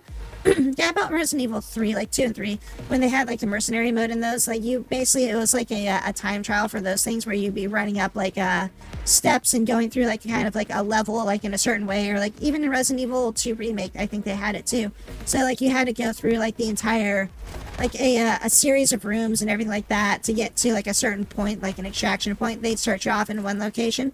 So it was like that, but it was like a choice-based game. So you would go into it and you'd have like your objective to, you know, like, okay, well, my overall objective is obviously just to survive or whatever and get through the game, and they have like a story arc to it, and you come across these things where it'd essentially be like an arcade game. It was technically, it should have been like an arcade shooter game, but it was like you come up to like a conclusion of like, okay, do I go left into the sewers or do I go right over the bridge, you know? So you'd have to make those types of decisions, and those types of decisions influence the game's the ending of the game. So like you'd unlock certain things where like you'd basically go through the map or whatever, and it would unlock story elements and things like that, or you get like certain weapons for getting through like these areas. The the game was like, I mean, it was really basic. It wasn't like, you know, obviously up to par of like what a, you know, like an actual like Resident Evil style game should have been, but it was still a fun little one-off game. Still can't believe that Death Stranding 2 is getting a sequel. It's more of a movie than a game. I mean, people enjoyed it. I mean, a lot of people are just considering it like Walking Simulator 2000, whatever. And I mean, it's the kind of the problem is like, I think there's something in that game that people liked when they played it. But from the standpoint of like somebody as an observer, like you read it on text and you're like, how is this a game? You know, like you look at it and you're just like, why is this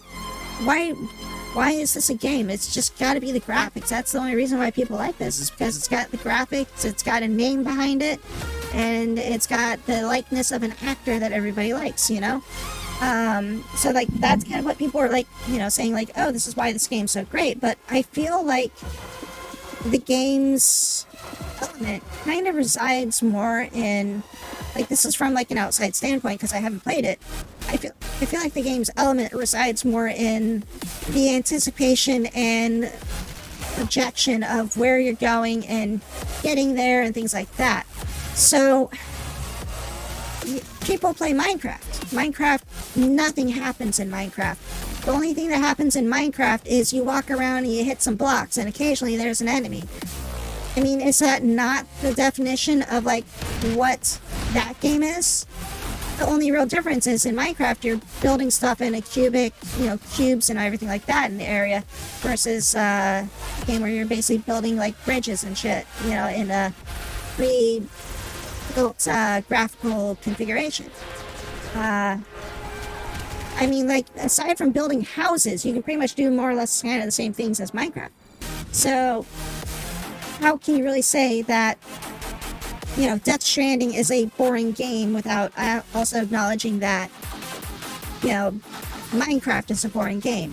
So when you compare them together, it becomes a matter of these games have an audience.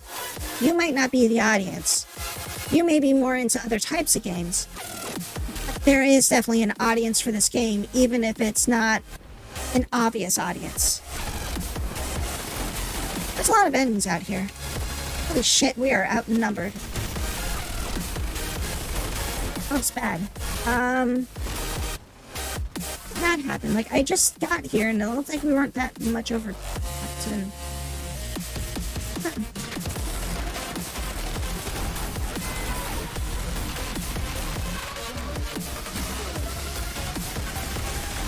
Not sure what to do here.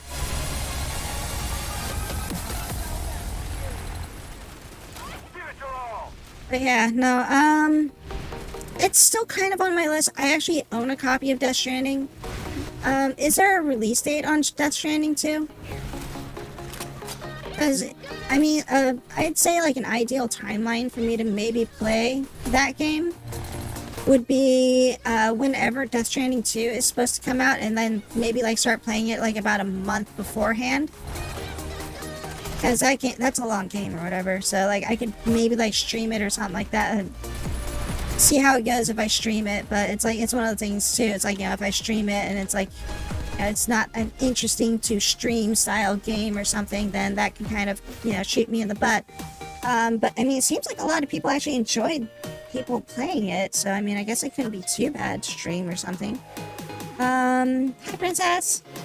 I don't think any of the new premieres and the Game Awards have a release date. So they're all just like TBAs, I guess, at this point. Because sometimes they'll be like, oh yeah, here's this new game, and it's a demo is available today for its, you know, release in 3 months. And it's like, oh, okay, well that's rushed.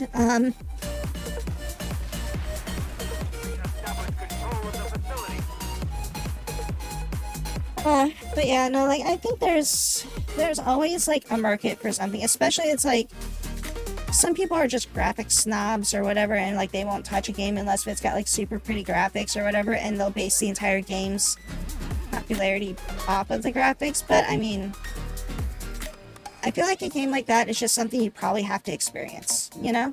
Like, I love horror games. Like, I love to play horror games. It's hard for me to find horror games that are great, that fit my standards of, like, what I think falls in line with, like, something that is going to be scary.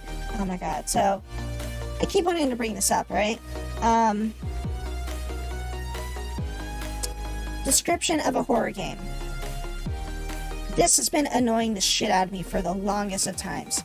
So, a horror game is, you know, obviously like a game that's probably like, you consider a horror game to be a game that is scary, correct? Like you see a game, it's going to spook you, it's going to freak you out, it's going to do something that's going to make you just kind of like, you know, pee your pants a little bit. Anyways, so I hate that so many games get labeled as a horror game because it contains horror elements in it. Like, Resident Evil is not a horror game. Resident Evil 7 might classify itself as a horror game because it does have elements in it that do qualify as like a scary horror game with, like, you know, jumps, things that'll make you jump type of deal, things that'll freak you out and everything like that. Majority of the rest of the Resident Evil games, one maybe being an exception to that, if you play it back in the day, they don't have a horror theme. They have horror elements. They've got things that could be classified as a horror genre, but they are not a horror game. A lot of games get classified as a horror game because they've got a monster, they've got a zombie, they've got a werewolf in it. So therefore it's got some sort of supernatural thing that is classified as as a horror element that is recognized by people as a horror genre item. And so therefore the game is called a horror game at that point. And I don't like that. Like, that really annoys me. And I've seen that happen like way too often. Like, I think Callisto Protocol is probably another example of something like that, where it does have a few parts that look like it's got like horror in it, like, you know, but as an overall, I think that is more classified as an action game than a horror game, an action adventure. So, like, it's got things in it that you could, you know, say it kind of classifies it as it, but it's not a horror game. But it was being listed as a game that is like a horror game, and I'm just like, that doesn't really, it doesn't fit all the elements, you know? It has one element, it has two elements, but it doesn't hit all the markers. I don't know what I'm doing. I'm stuck over here. Because it looks like it would be kind of a cool game, but then it's like, I got that stigma of like, I'm looking at this, it's called a horror game, but, you know, it's like, you know, Dead Space, it's like, okay, they've got jump scares and all these other sorts of things and like all this stuff that happens, but, and, you know, it's like, you can still kind of classify that as sort of a horror game, the first one. Yeah, but then at the same time, it's like you have these things that are just like, I can't get over this, can I? You have to head to bed now. Okay, you gotta work tomorrows and all that stuff. Okay, Princess, thank you for coming by. I love you lots. Have a nice sleep. Bye-bye. So, like, it has elements of horror in it and everything like that, but it's like, I'm stuck here. I'm just gonna hit J. I'm just gonna go wherever the hell it sends me to. Yeah, I don't know, like, it annoys me that a game can't... Amazing. Because you have something like Fatal Frame. Thanks for the head pat. But yeah, it's like you have games like Fatal Frame and stuff like that where it's, you know, something like that is based around the surviving in a situation where you are weak and everything like that. Like, basically the player does not have a way to really take control of the situation, you know, like you are running, like, you know, those are things that make like a horror scary and intense and everything like that. Like, it becomes more of an action game when you give the player the ability to control the situation and fight back. So it's, you know, that's kind of like my take on it, is like, if you are running and gunning through a place. You're collecting bullets. You're just, you're just rampaging shit. Like, that's not horror. Like, Resident Evil 4 is an action adventure game. Like, it's got horror elements, but at heart, it's an action adventure game. It does have some resource management, which gives it a bonus to being closer to a horror game, because inventory management, scarce resources, the fear of running out of items, or like, basically collecting the wrong thing, or like throwing something away that you needed or something like that. Like, those are all things where it's like, oh, I should have kept that with me, or I need to head back and grab this item because I didn't have the room for it. Like, those are the sorts of things I think like make a horror game like a lot more stressful. Things that are going to make the player have to doubt whether or not they should even open this door or try to engage something. Like, should I even bother shooting at this enemy because I need these bullets for later? Like, those are the sorts of things that can, if you can put stress on the player in a non-artificial way, because, I mean, one of the most stupidest things I think people have ever made as a game mechanic and tried to defend as a valid game mechanic is not letting the player pause. Saying that not being able to pause the game makes the game more stressful and more chaotic, or like more of like a horror game because you can't stop to do things. That's just artificial bullshit. You're just inconveniencing the player. You're not making the game harder. You're not making the game, scarier. You're just inconveniencing the player. You're not respecting the player's time. You're not giving the player the ability to essentially enjoy your game. That's what you're doing. You're not adding to the overall experience of the game. You're gatekeeping the game. That's all you're doing. You're forcing a person to basically freaking autosaves. So I hate this too, is games that have autosaves that don't clearly tell you that you've been autosaved, and they have no manual save. You can basically play a game for a few hours and never realize that the game saved like 75 times in that time span, and you'll be like, wait, did my game ever save? And you'll be afraid to turn your game off because you're just like, shit, I need to figure out where there's a checkpoint, Python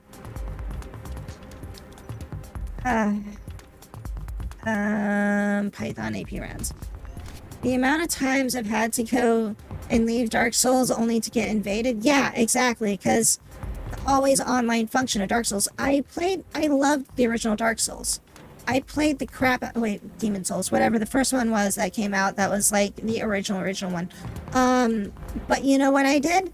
I unplugged my motherfucking PlayStation from the internet and I played the shit out of the game that way. I did not play that game with online connectivity because I did not want to deal with that bullshit.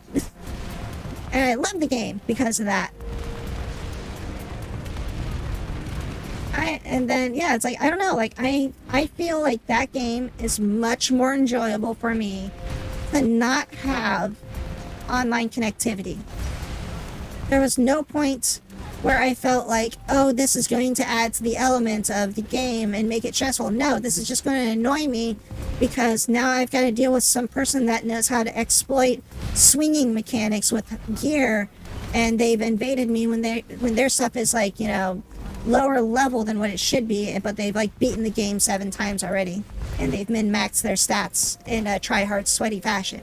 That's what I don't want to deal with. I want to just fight stupid NPCs that have predictable patterns and, get through the game at my own pace. I don't want to, call in somebody to help me beat a boss because I don't, because I was having issues defeating it or something like that. Like, I'm not going to call them in. Like, I'm just going to solo it. I'm just going to keep trying over and over again until I figure out what I'm doing wrong, how to defeat the enemy, or just, take a different route for a little while, level up, and then come back and whoop its ass when I'm high enough level, Glad to see that Elden Ring won Game of the Year. Definitely feel like it was deserved. Game of the Year, blah. Got my issues with Game of the Year stuff. It's all market. It's like marketing of the year. That's my synopsis. So I am not going to go into it, but essentially, the biggest budget game gets game of the year, or at least has biggest budget game has the running for game of the year. Never the actual greatest game is ever actually the greatest game of the year. God of War was a close second, with Stray as a runner-up. IDK hat. Stray was an art piece. It was, I wouldn't say it was too much of a game. It was more of an art piece. Which in itself is definitely a good, element to have as a game. I did not play God of War though. I don't know why, so I played God of War 1. I did not play God of War 2. And I watched some of God of War 3. I did not play any of the new God of War remake, the new one or whatever, but I watched somebody play that one. And the newest one, the Ragnarok or whatever, the newest one that just kind of came out, I have not seen anything on that. So basically, I know everything that happened in the first God of War one that just came out for the PlayStation 4, was it, or whatever? But this newest one, I have no idea what's going on with that game yet. I don't know if I'm gonna play it or not still. I have a feeling it's one of those games that I'm probably gonna wait until it goes on sale and gets cheap. And even then, I might not end up playing it, because I don't know if I'm going to invest time into it. I might end up just watching somebody do a Let's Play on it. I think that might be what I'm going to end up doing with that one, is I'm probably just going to watch somebody play it and not play it myself, because, I don't know, God of War never really sparked my interest as a game to play. I liked Devil May Cry, which God of War is a very close approximation of Devil May Cry, just with a different theme behind it. Because, Devil May Cry is all about combos, tricks, and doing all these other things, a little bit more flashy. God of War is a little bit more serious and, down to earth in terms of, story arcs and everything like that. They take themselves very seriously on what's going on. There's not really jokes that are cracked and all those sorts of things. But, Devil May Cry is more of a comedy, in that sense, because you've got all these, things going on. Basically, the main character's not even taking the situation seriously. And overall, I feel like it's just a more entertaining element to play in the overall arcs. With that said, I never actually played the Devil May Cry remake where they basically rebooted it as Devil May Cry. I didn't play that one, but actually I heard that was actually pretty good. I think I have a copy of it somewhere. So I was actually thinking about trying that one out, but that got put onto my I think I'll stream it list, so I never got around to it. I got Devil May Cry 5. I never finished it, but I got pretty far into it, and I do want to finish that one at some day. But it's been sitting on my backlog of shit I need to get to, but I don't have time to get to because I have so much other shit that's in that list of things I need to get to, and then I get into playing Final Fantasy 14, and then I forget to even play any of my other games.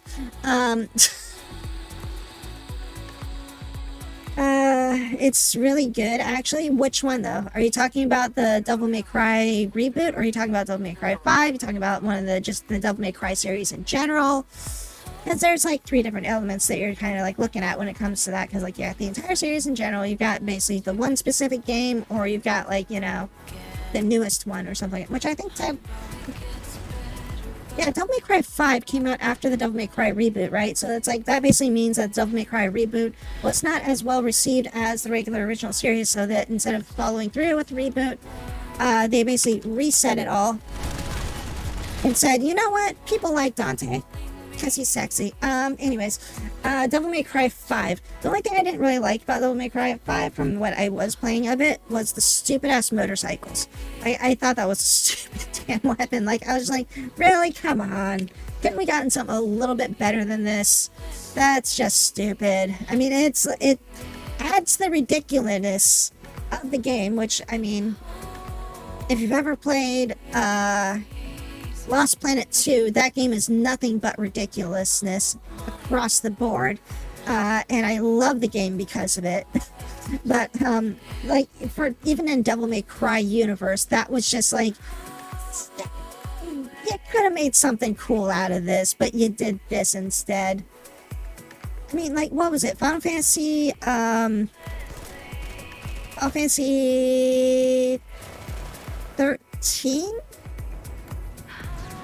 Yeah, it was Final Fantasy 13. What was his name? The dude that basically gets Shiva as his primal. Shiva is like freaking motorcycles. I thought that was kind of stupid. That was another thing where it's just like, why a motorcycle? You know, like, I mean, like, okay, cool. Motorcycles is a symbol of people that are like, gangsters and road warriors and badasses and stuff like that. But in general, I just don't find motorcycles as an impressive hybrid weapon. You know, it's just it's a weird take on trying to weaponize a let's go play Speed Racer. You know, like that's kind of my thought. It's like, why are we going back to play? Our cars are weapons.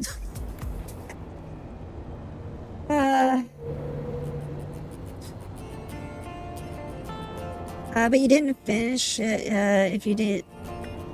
Right, I'm not trying to spoil, because I know you said you didn't finish it, but did you get the hat weapon? No, I did not get that weapon. The last weapon I think I got was the motorcycle weapon. I'm pretty sure that was the last weapon I get. It's been a while since I played it, but I recall the motorcycle weapon was like one of the last weapons I got, if it was not the last weapon that I got.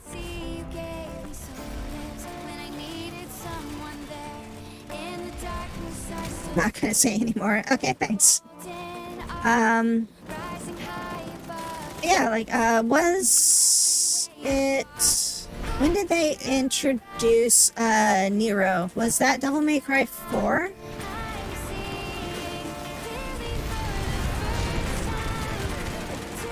I'm pretty sure Nero was Devil May Cry 4. Yeah, okay. Because that was also kind of like a weird write-in moment when they introduced him. Like, I basically had like Metal Gear Solid 2 flashbacks when they put him into the game. I'm just like, really? We're doing this again, you know? Like, just give me Dante, please. Give me Dante, please. And eventually they do give you Dante, which I'm like, finally I get to play Dante, and it's like, oh yeah, but you're just playing through the game backwards now. Also, here's a dice block game. I'm like, oh great, so we're mixing Metal Gear Solid with Gunstar Heroes now. Cool.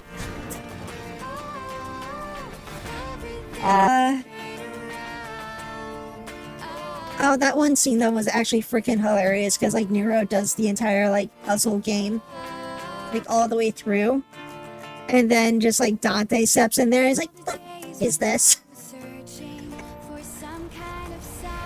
That was hilarious. I love things like that.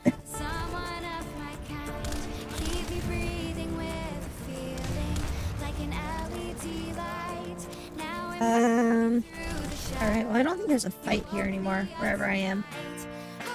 Looks like we got this under control. There's a couple aircraft in the area. Small fight over here. Oh, it's mainly them though.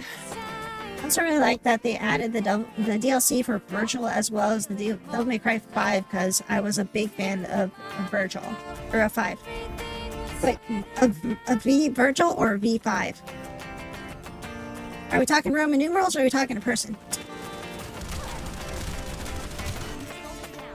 Latency. Don't you love it? Professor Latency. The character named V. Did you know Devil May Cry 2 was actually supposed to be Resident Evil 2?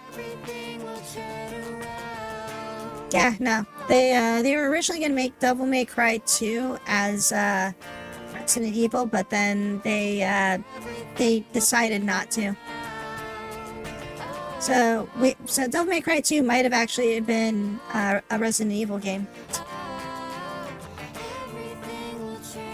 V though, V. Was that that's the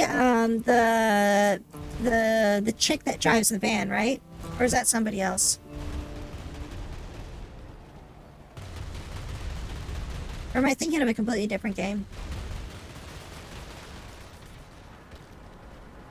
The guy with the cane and the bird. Oh, yeah, that one. Okay, I remember that character now. As soon as you described them, I'm like, oh, yes, okay, I remember that one now.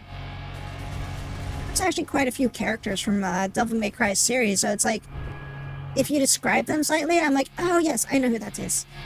It's like, off the top of my head, it's like, how old is Devil May Cry, you know? Like, that series came out on PlayStation, like, right? Like, wasn't that a PlayStation 1 title? Or was that PS2? No, it was PS2. I'm pretty sure that was a PS2 game, because I don't think that game actually would have ran on PlayStation 1. Now that I think about it, that had to have been a PlayStation 2 title. Oh, shit. Yeah, they're all arriving right now. Alright, we're not leaving this area. But yeah, that was, because, yeah, they had, like, the 3 characters or whatever, and one of them was that guy with the staff or whatever, and, like, he's, like, basically a quote-unquote mage.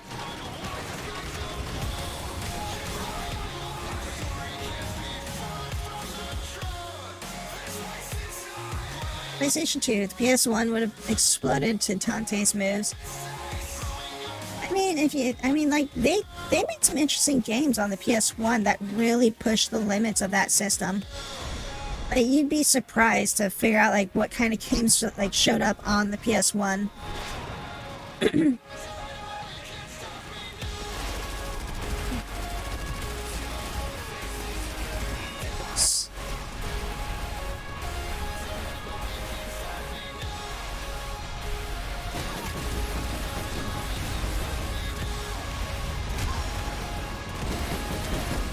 If they didn't shoot me, I might have had enough HP to get them.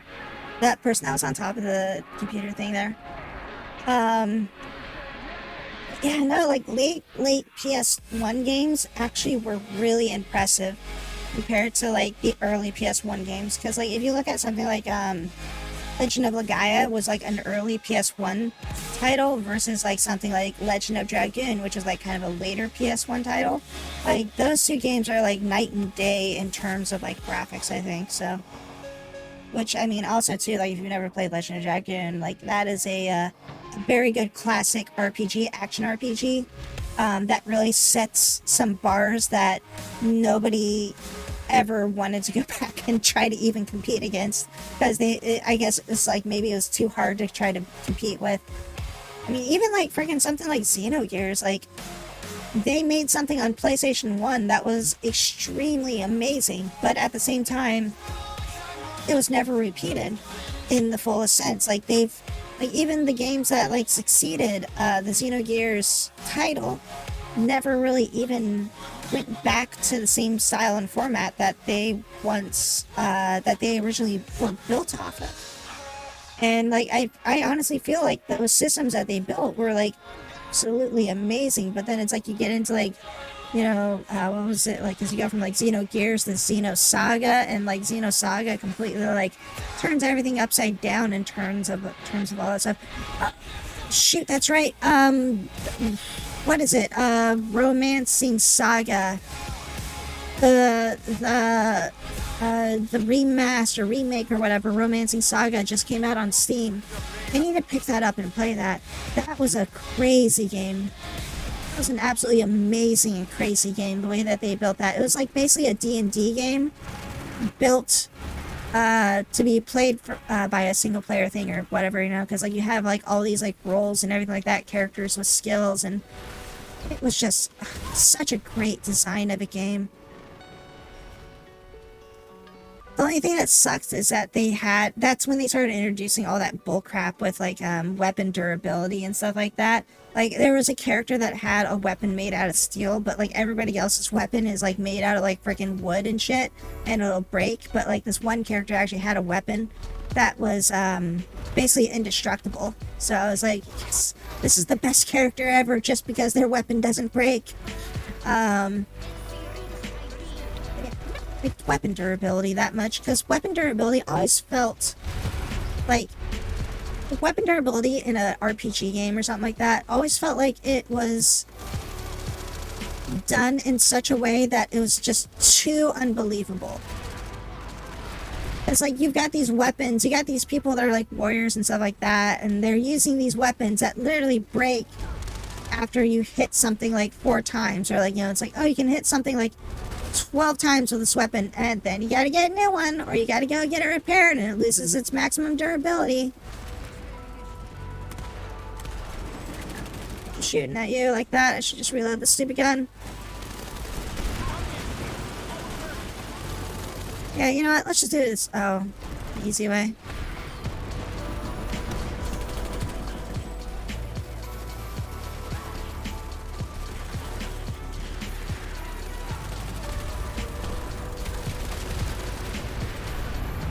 Tekken 3 on PS1 looked amazing for its time.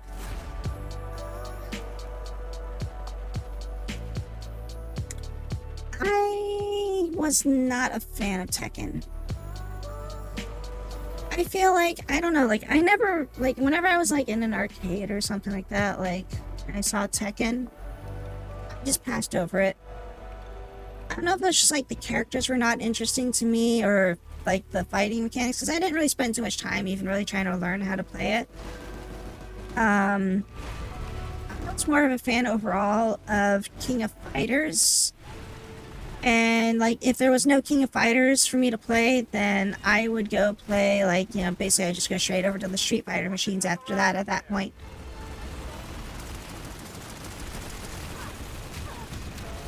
So, yeah, I don't know, like, I think the first time that I really got exposed to playing, like, Tekken was when I was working for Sony as CEA.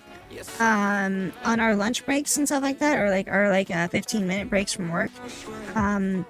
Sometimes a person would have, like, you know, they'd bring in a game, like we'd play Soul Calibur, Street Fighter, Marvel vs. Capcom, and stuff like that. And, you know, sometimes people would bring in Tekken. And that was my first time really kind of learning to play Tekken. And the character I picked, I think their name was Steve or something like that. Like, basically it was like some person that only used his hands, like they were like a boxer or something like that. And the main reason why I picked them was because nobody else was playing that character. So I'm just like, alright, who's the character that nobody's playing? I'll just learn to play them, right? You know? So apparently I picked the most hardest character to play in the goddamn game, and on top of it, because number one, I didn't really care for the game, and number two, I didn't want to play as a character that somebody else was playing as, because I feel cheesy if I play a character that somebody else is playing, especially if I'm playing a character that somebody else is playing and I have to fight them or something like that, because I don't like doing mirror matches. Oh, I thought that was the person that I just shot with a rocket was shooting me. I'm like, what the hell are you doing, you jackass? There was obviously somebody just flying through the bay. I was trying to hit them.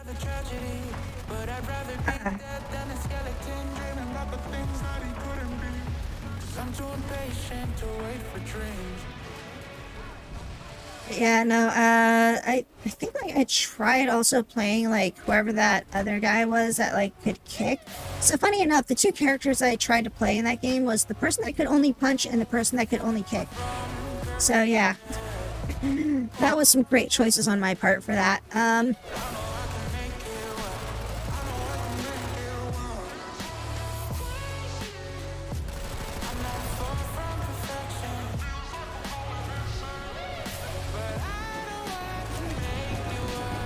Got my landmines off if somebody tries to run through here again.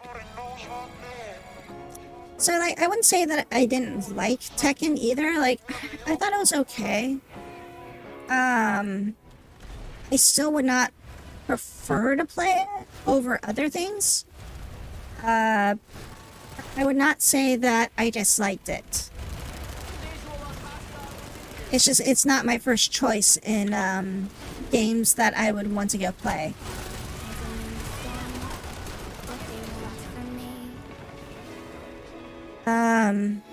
Yeah, no, like I said, like, I was more into playing, like, things like, King of Fighters and stuff like that, or Marvel vs. Capcom, obviously, like, Street Fighter. I mean, Soul Calibur was also, like, one that I really liked playing as well.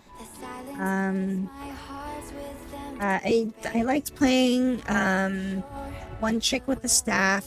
I forget her name. I played, what was his name? The Dark Knight guy or whatever with the big sword. And occasionally I played the pirate guy. Like, those were the characters I usually played as in that game. Because that chick with the staff, I don't think she came out until like a later Soul Calibur. But she played kind of like Keelik, but just like a little bit differently at the same time.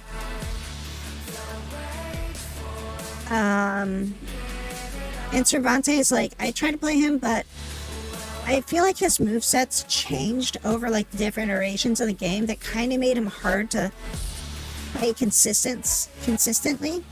So it's like every time you went into like a different version of Soul Calibur, you kind of had to relearn how to play him. Nightmare, there we go. Nightmare was, I felt like Nightmare was pretty consistent. And like I liked a lot of his combos because like he had a lot of setup and throw type combos, like because there's a lot of characters that have like the 1-2 combo and then that's kind of it. Like with Nightmare, I feel like there's a lot more pressure that you put onto people. Like he moves slowly, but at the same time he can like basically ramp up his attack speed quickly, which can really offset a player, as well as being able to like, you know, stagger and throw very easily if the enemy's not paying attention type deal. So like, you know, like I really like characters that can do mix-ups. Like that's like my favorite thing. Like when I played that was the Mortal Kombat game. Like Mortal Kombat's another game that I'm kind of I'm not the biggest fan of, but like I've played them, you know. Like I'm not a big fan of the Mortal Kombats, but I at least know how to play some characters in it. I think the character I played on that a lot was I think her name was Jade or something like that. It was the girl that had the fans or something like that, and she had the mask. Because there's two of them. And was it the one with the staff? Was there one with the staff, or was there only one with fans? I forget. It was one of those girl characters that I played as. But I mean, like I usually like when I played that game, I played a lot of the mix-up game when I was playing it. It's like I wasn't that great at doing combos in that game, but I would be able to mix it up enough to where like pretty much people would not be able to you know, they'd basically be standing there trying to block an attack, and then like I would, you know, I'd hit them with like a low, and then they'd be like blocking high, or do a mix up like a fake out one where like it does an overhead or something like that. So you know, if you try to block against me on my mix up, like usually you would end up just getting hit over and over again. And if you tried to like, you know, break my mix up by doing like a quick strike, like my attack's like already kind of, you know, thrown out there, so you can't really, you know, interrupt it and start a combo or something like that, because like my attack's already like descending on them or something.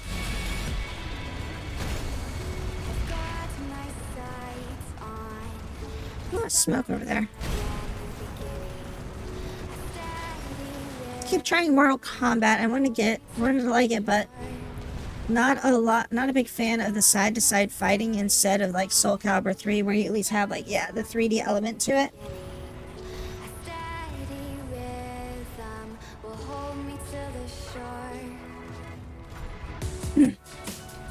I do like the like games that do that. They add a little bit of like, you know, variety to the combat, because you're no longer just fighting, you know, just on the X, Y, and occasionally, you know, jumping. Or, I mean, you're no longer just fighting on X with Y.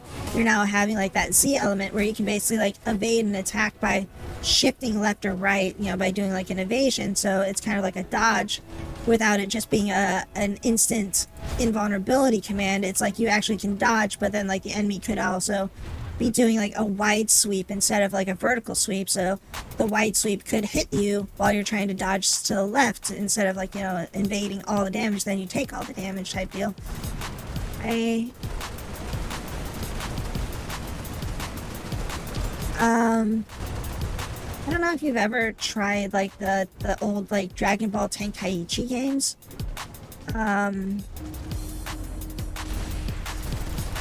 I really liked Dragon Ball Budokai.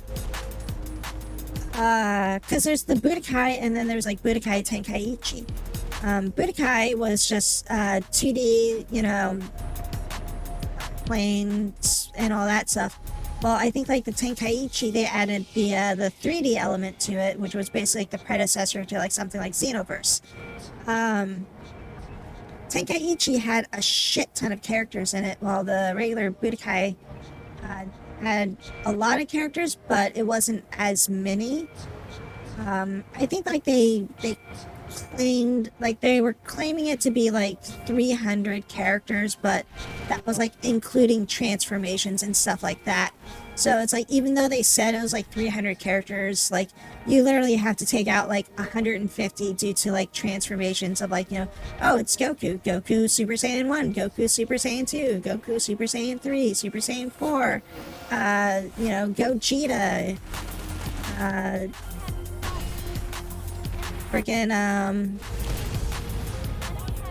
you know, this fusion, that fusion, and then, you know, they also have like the, oh, this is the Kaioken version, this is the super version, this is the post-Namek version of Goku, this is the pre-Namek version of Goku. And it's like they had like so many different things that were like that in that game, or it's just like, okay, yeah, so you gotta take out about 150 of those. And then they also had like characters that were essentially clones of other characters in there too. So even though, you know, like, you know, you still got that like 250 characters, you still had like another 100 that were all just literally like exact duplicates of like another character in the game.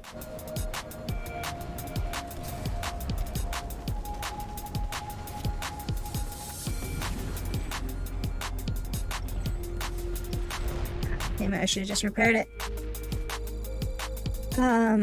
So yeah, it's like, because like I want to say like certain characters like Tien or something like that, or like exact clones of somebody else in like their move sets, like General Tao.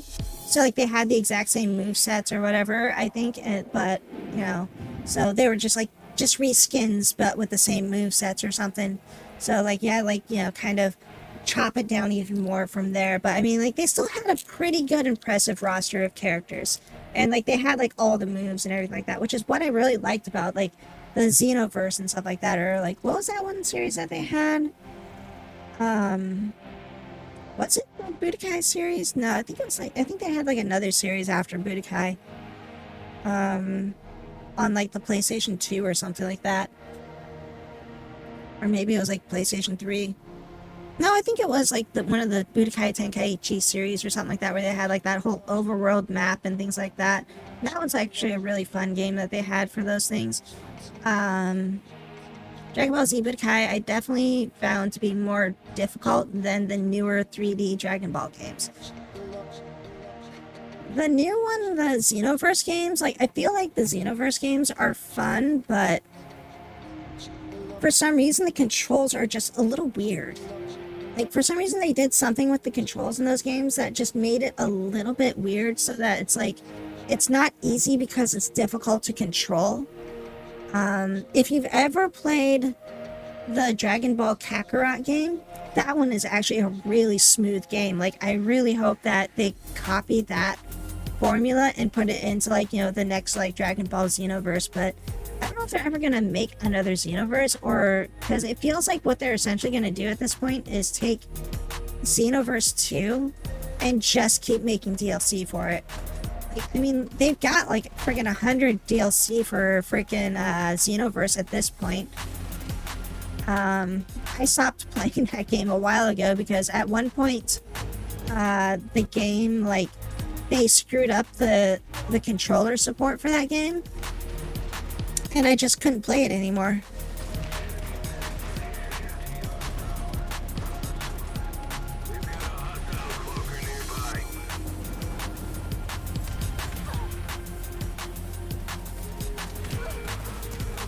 I almost got away.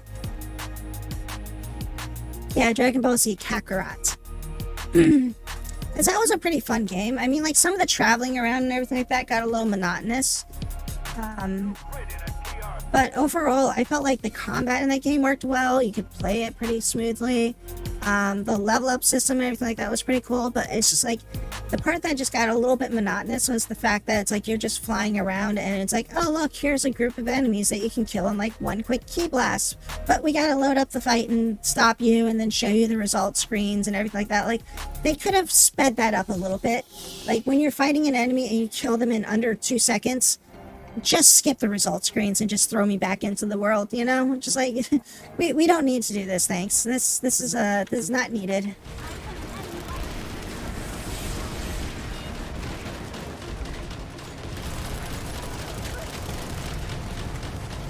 Is this EMPs? Yeah, that's EMPs. Because, like, I mean, there were certain points in the game too where if you ambushed an enemy, you could technically, like, you know, if you like did the super speed thing, like from behind them or whatever, and caught them before they aggroed you, you could basically insta kill them and get the XP and all that stuff for it.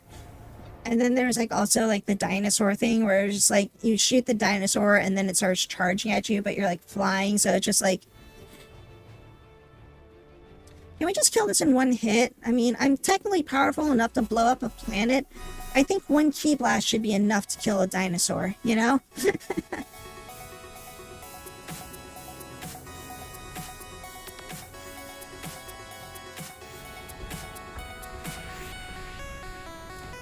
There's a lot of tanks up there. They must have taken out, they must be engaging that, the other tanks that showed up there. Yeah, because, let's see, I watched that Dragon Ball Super, like, I want to say, like, maybe a year or two after it, like, came out. Like, I don't know, like, I wasn't really, like, too hyped up about jumping on to the Dragon Ball Super thing. Like, I heard about it, but it was, like, on special sites, and I didn't really want to go through the effort of, like, trying to get a login to find a place that I could actually watch it. And then eventually I saw it, like, I think somewhere on, maybe it was, like, Hulu or something like that, and so I was like, oh, hey, look, it's on a thing that I own. I guess I'll watch it now, you know? Or maybe, like, I had it could have been that I just had, like, a trial for Crunchyroll or something like that, so I was just like, I guess I'll use it to watch this and only this, and then never use this application ever again.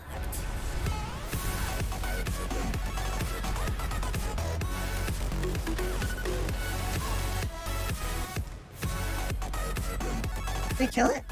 Or did it just glitch out? Weird. I mean, like, it was a fun set of, it was a fun series. I feel like, you know, they didn't do anything really wrong in it. You know, it was no Dragon Ball GT or anything like that, so they did that at least right. They didn't need to scrub it off of the face of the earth, even though some people probably disagree with that.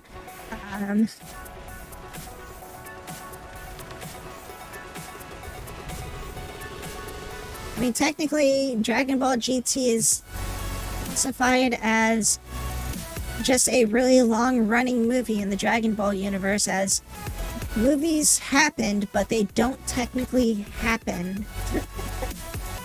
I always found that really funny about the Dragon Ball movies. Every single Dragon Ball movie technically happens, but at the same time, they never exist.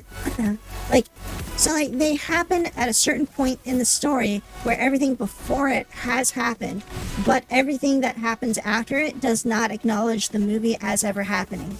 Like, that is, like, the way that Dragon Ball universal lore works for movies. So that's kind of what I feel like happened with GT. Is like everything before GT had happened, but then everything after, like, but from the point of where GT started to the point where GT ended is like a parallel universe of where things happened, but everything that happened after it doesn't acknowledge that it was a thing that had happened. Like, you know, basically Brawly exists in the universe. People know Brawly exists in the universe, but at the same time, nobody in the actual main canon series knows what a Brawly is, you know? So, it's like, we fought Brawly 6 different times, but technically we've never seen him before. We don't know what a Brawly is. we know Brawly exists back, according to, this movie and that movie, which I think technically doesn't Brawly only exist in the Son of Kakarot, Bardock saga? Because I think that's the only time they actually make a reference to Brawly is in that movie. Like, as far as, like, because I don't think they make mention of,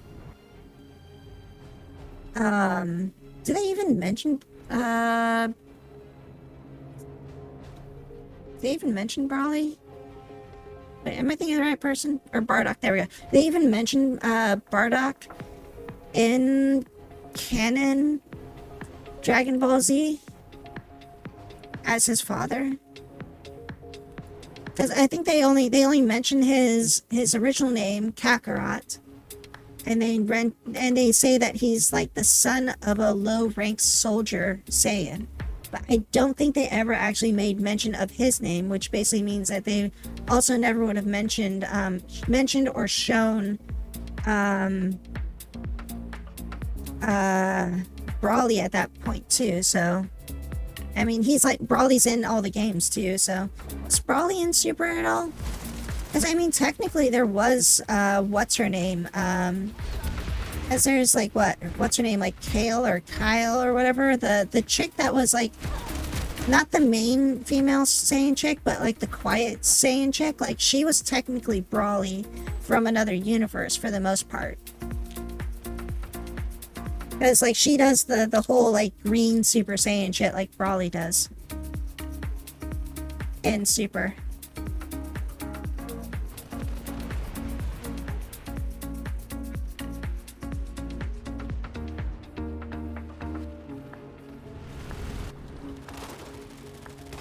Still haven't watched Super. I know it's pretty good from what I've heard, but I haven't watched any anime in a while. Oh, okay. Well, I mean, that's like super, super far into the series. Like, by the time you get there, you're not even gonna know, like, remember me talking about this kind of crap. But, no, like, I mean, if you liked Dragon Ball Z, and all that stuff, they didn't do a bad job with it. I mean, it's a continuation of Dragon Ball Z for the most part, with just some different elements. I mean, they do their slapstick stuff in there. There's really no filler for the most part. And yeah, I mean, there's some parts where Vegeta is just a little bit out of character, I think, but other than that, damn it, way too low on that.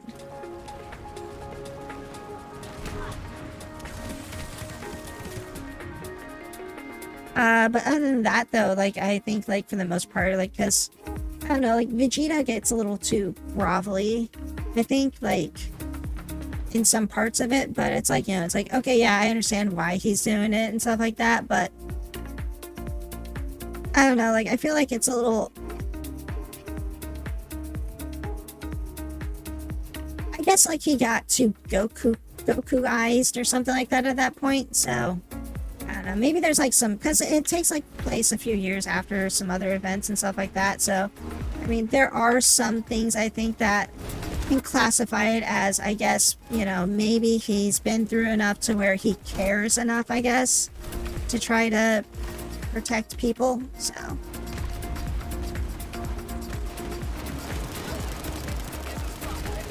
An anti-armor grenade, I don't know why I threw that.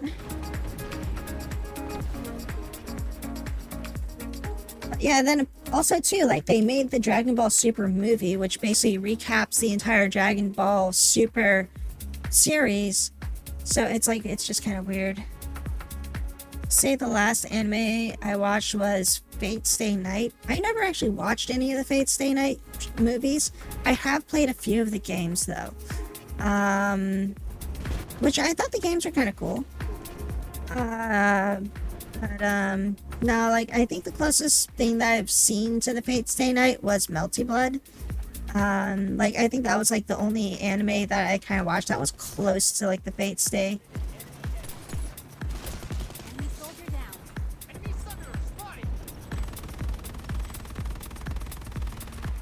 So I have no idea what, like, the actual full-scale, like, Fate Stay Night stuff it really is, other than, like, from a few of the games where it just involves, like, schools and stuff like that. But then I was like, you know, I feel like I want to go play Persona instead. That's kind of what my reaction to that series was. And I was like, ah, damn, I need to beat a freaking Persona past Persona 2. I like Persona. I like, damn, I'm so close on that. I liked, Digital Devil Saga. I liked, all those sorts of games like that. I mean, they're essentially basically the, like, you kind of consider a lot of those things like more of an adult version of, like, Pokemon, like a more demonic. Yeah, like, what if Pokemon had, you know, demons that were trying to kill people versus it being just, you know, everything's cute and cuddly. So,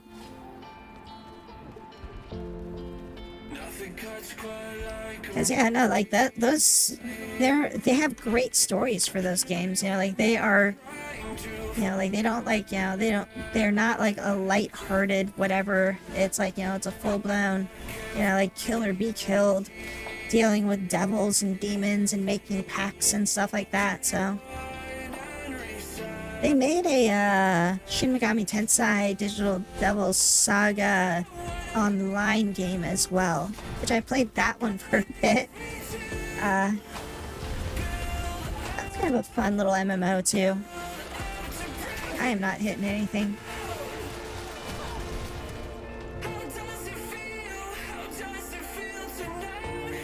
The anime is pretty good, but the game's definitely not Persona. It's definitely a better option. So the anime is definitely a lot better, you're saying, but the games were kind of shitty. Maybe that's why I just never got into it, because I did, like I said, the only thing I really had experience with was just the games. Also, like, I'd be playing things like, Toho, I think, like, over those two. So, like, I'd get, like, Toho games for free, and, like me and a friend, we would sometimes play, like, the fighting games, so, like, the Toho fighting games and stuff like that. And that's pretty cool.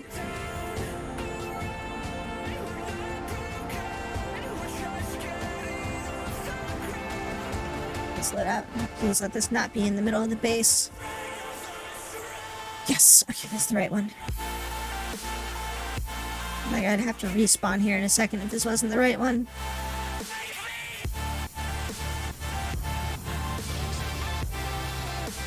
Prowler. Alright, let's get the one that's got anti-tank shells. Yeah, let's find this one.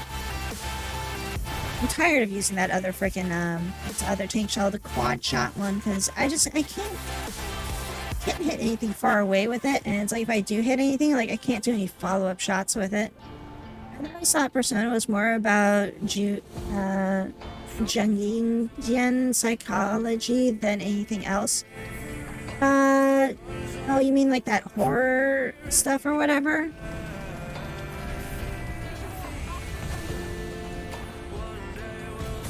Because I've never really even experienced any of that stuff until like a lot later.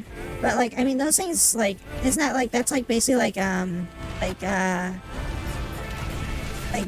grotesque type of like, you know, like psychological things like, oh, this stuff is shit, I'm so dead. The stuff where it's like, you know, holes in the body or something like that, or something like crawling out of your eye or something, or like, you know, some sort of like serial killer that like basically turns people into like fish or something. So it's just like the weird, like, you know, the weird shit, I guess you could say. But I mean, Persona was more like I mean, you were dealing with like deities and like, you know, demons and stuff like that. They're like the whole like system of like, you know, these are devils, these are demons, these are, you know, higher demons and stuff like that. And you're basically like, you know, basically making pacts with it. Like, I mean, like freaking, what was it, Persona 4? The characters literally had to like shoot themselves in the skull in order to summon a demon, so.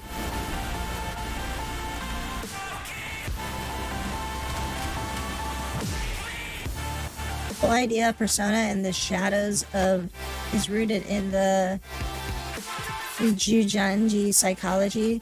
The game even references it directly. I think I might be thinking of something else, but But I mean, like, I know that the personas were basically like the manifestations of like people's like inner souls and like taking control of them and all that other type of shit. So like, you know, they were basically like the person's like inner demons or something like that that were more or less making them do bad things in the real world or something to that extent. But you know what? I think I'm thinking it's something else that begins with a J. What is that thing called? Let me pull up my Steam page here real quick.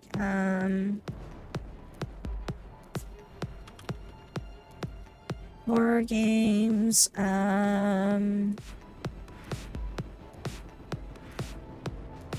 what was that game called? The one where they were like.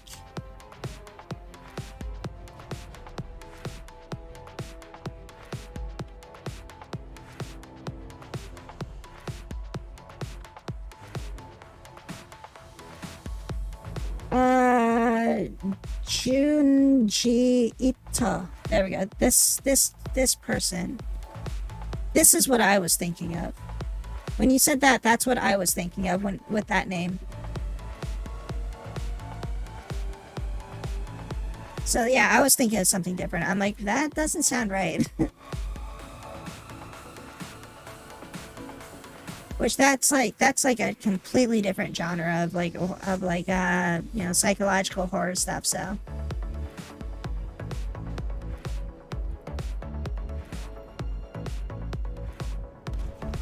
yeah, Junji Ito. Which yeah, that stuff's like, that's all about like weird like yeah, like just like, what are they called, like eldritch gods and stuff like that, and just like manifestation of like basically things that are gonna like eat you from the inside out, sort of things. Which there is a game on Steam that is based around that whole genre. You trying to run me over there, buddy? You're gonna have a very big surprise if you try to come back up here. I have what I got.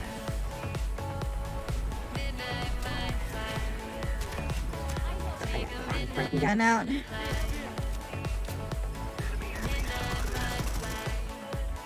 shot him in the shoulder. I just heard a poker though. Another one.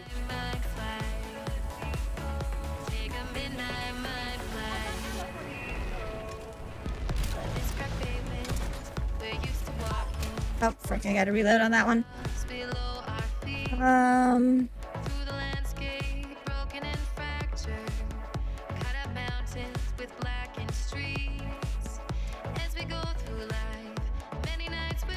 Let's see here. Steam World of Horror. There we go, that game.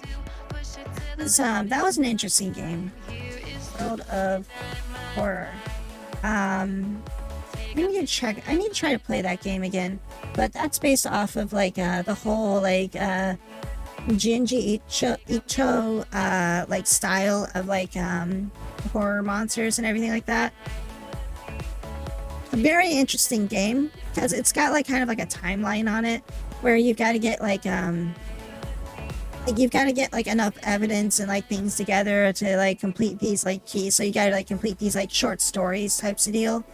And you get like kind of like all this RNG that happens throughout it. So you have to like basically battle off a bunch of RNG to complete the objective. And your character has like a set of stats. So you have to like make choices based on your character stats on what you think your character is going to be able to compete with. Like, you know, so like, you know, if you get a some kind of like objective where you have to like complete something, but it's like, you know, your options are, do I want to deal with this like smartly, do I want to deal with this like physically, do I want to deal with this like, you know, but with agility, or do I want to deal with this in like some way where I just use an item or something like that. So, you know, it's like, oh, I've got, you know, a bookshelf. Like I can basically, just try to push it over. B, I could, look for a lever or something like that. I can ask somebody for help. Or D, I have a crowbar and I can use that if I found it somewhere else before.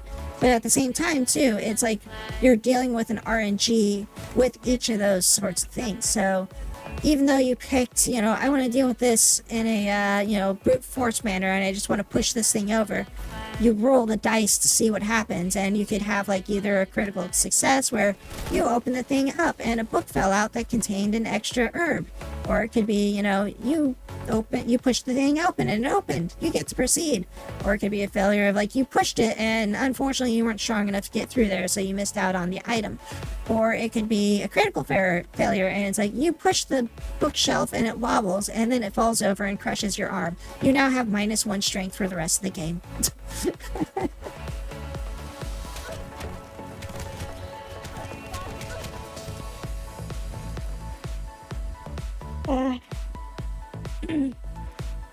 Sounds a bit generic. But I mean, like, those were like the options you had. Like the game itself, like the whole concept though is like, the tutorial basically has you go through a school. And while you're in the school, you can basically, it's like an after hours school or whatever. You're going around and you can hear, like you basically, like the text tells you, like you hear something in the background or something like that. It's like late at night and you're going around and it's like, you go into, the closet and you think you hear like scissors in the hallway walking around, but you can't, when you look, you see nothing.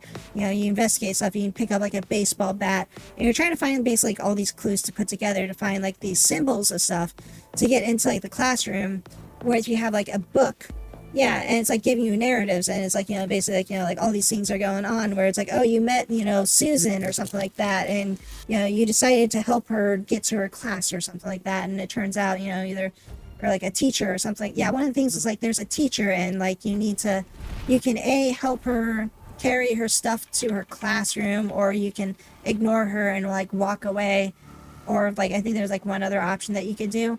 And like if you basically like help her to like bring her stuff to the classroom, she'll basically ask you like if you want to help her or something like that, and she might turn out to be like an evil demon or something like that and like try to like freaking do something to you, or she could just be a normal teacher and nothing happens to you, so the end result though is like you get XP and you can basically spend the XP to like level stuff up and things like that.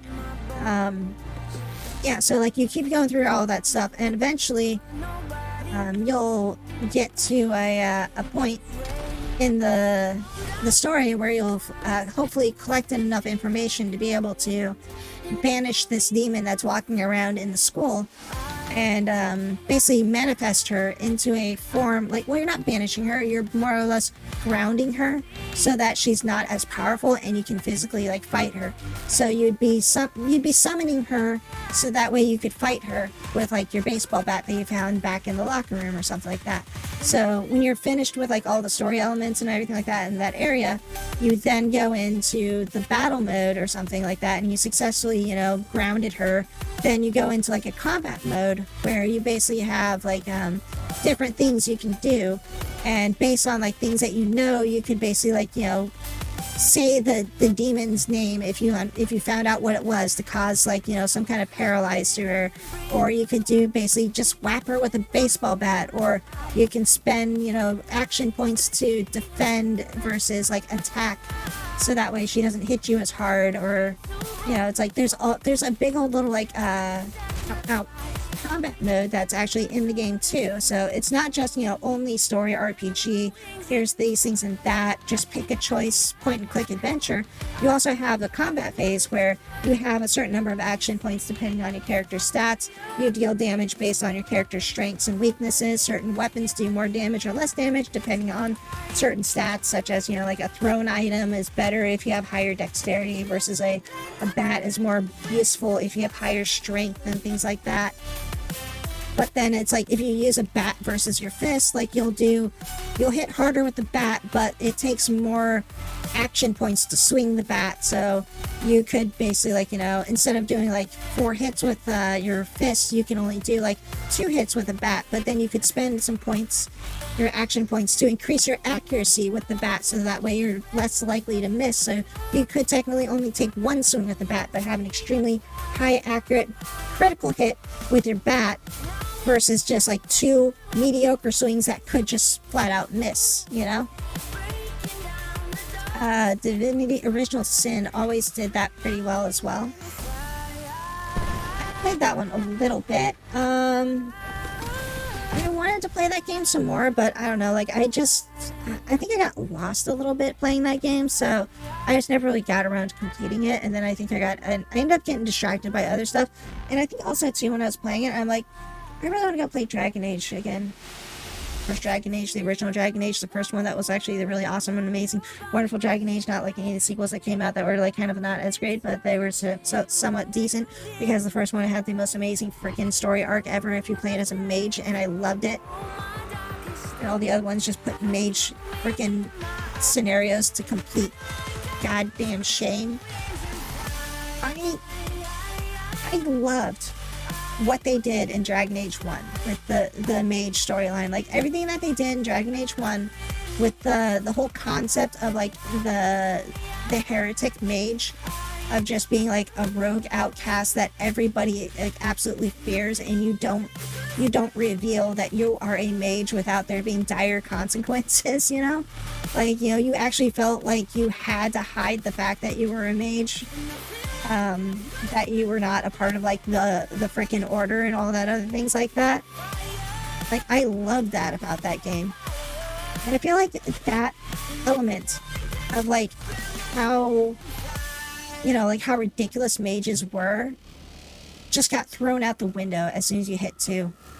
It's like by 2 they just kind of were like, yeah, it's mages, they exist, they figured something out, they don't need to keep such a watchful eye on them. People don't care anymore. I was like, well, that's kind of stupid.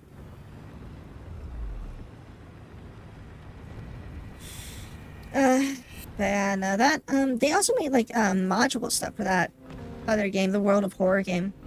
But there is, like, player-made, like, scenarios, I think, that were added in, as well as there just being expansions to the game, like, the base game itself. So, it's like, you know, the game isn't, like, yeah, like you buy the game and you play it like once and then that's it. But it's like there's now like more stuff that you can do in terms of like, oh yeah, even though you've beaten this game once, you can play the same scenario and get different random actions in there.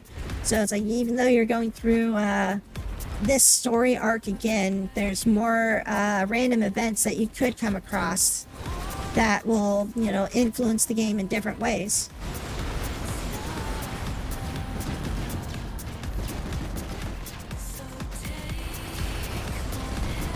Is anyone even blowing up the generator? The generator's even been... Yeah, no, that generator's still up. We're not getting anything done here.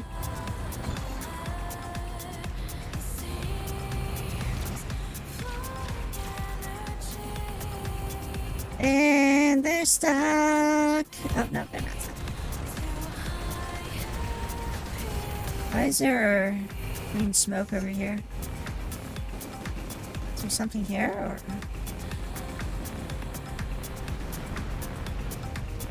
No, there's nothing here. I don't know why there's green smoke over here. But yeah, no, Dragon Age Inquisition, like I started that game, and I was like, it's alright.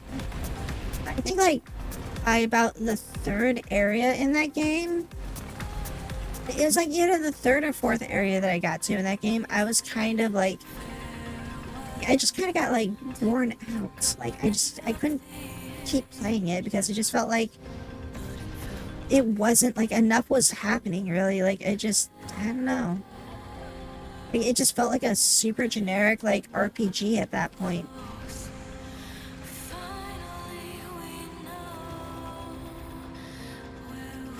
Like they essentially like lost all the charm and stuff like that was involved with like the first one. The second one was decent, but it definitely wasn't the first one. And like by Inquisition, they were just kind of like phoning it in.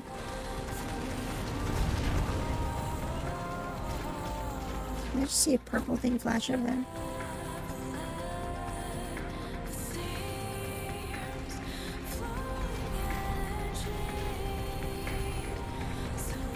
Let's see what I'm shooting at over there.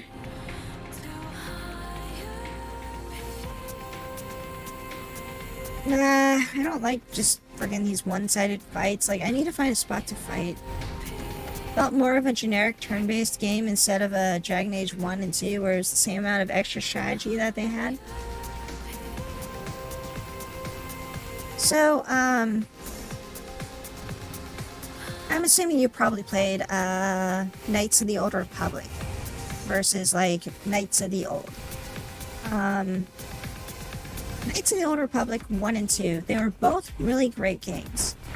I had a lot of fun playing those games. I played those things a lot. I got from start to finish, multiple playthroughs. Great. Knights of the Old, the MMO that they made, it's alright. I think it would have been better as a single player game, honestly. I think I would have enjoyed that game much more as a single player game instead of it being an MMO. I had fun playing it as an MMO with a few other people. I probably would have played it more if it was a single player game. Like, I don't even know why they even had like all that PvP and stuff like that for that game. But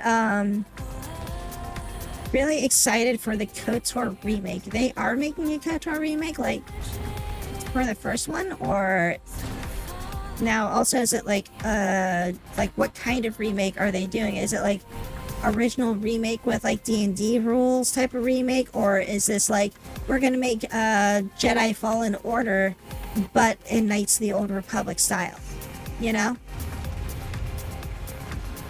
Because I mean, Fallen Order was a fun little venture with the whole Jedi Knight series, but it's, you know, that's an action. Is that enemies?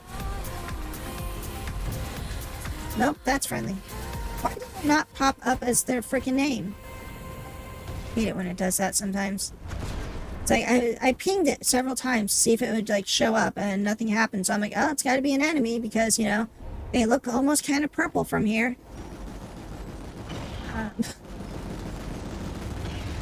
But I mean, like, so is that one of the things that they announced just on the recently at like the Game Award things, or was this something that they've announced a while back ago? Because this is also EA we're talking about, so I mean, it's a crap shot if it's actually gonna be good. Because like I honestly am very apprehensive if it's a game that's going to be controlled by EA CEO hierarchy.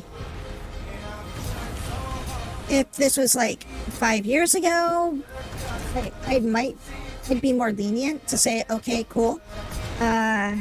With the current state of things, I am very apprehensive to what they're going to turn out. Seems like the game has dropped the turn-based combat for the God of War approach. So basically, yeah, they are making Jedi Fallen Order, except with the Knights of the Old Republic's storyline behind it.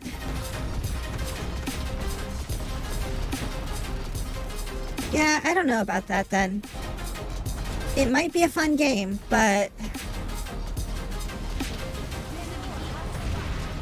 I don't know if it's... I have a feeling it's not going to be anywhere as good as what people are going to expect.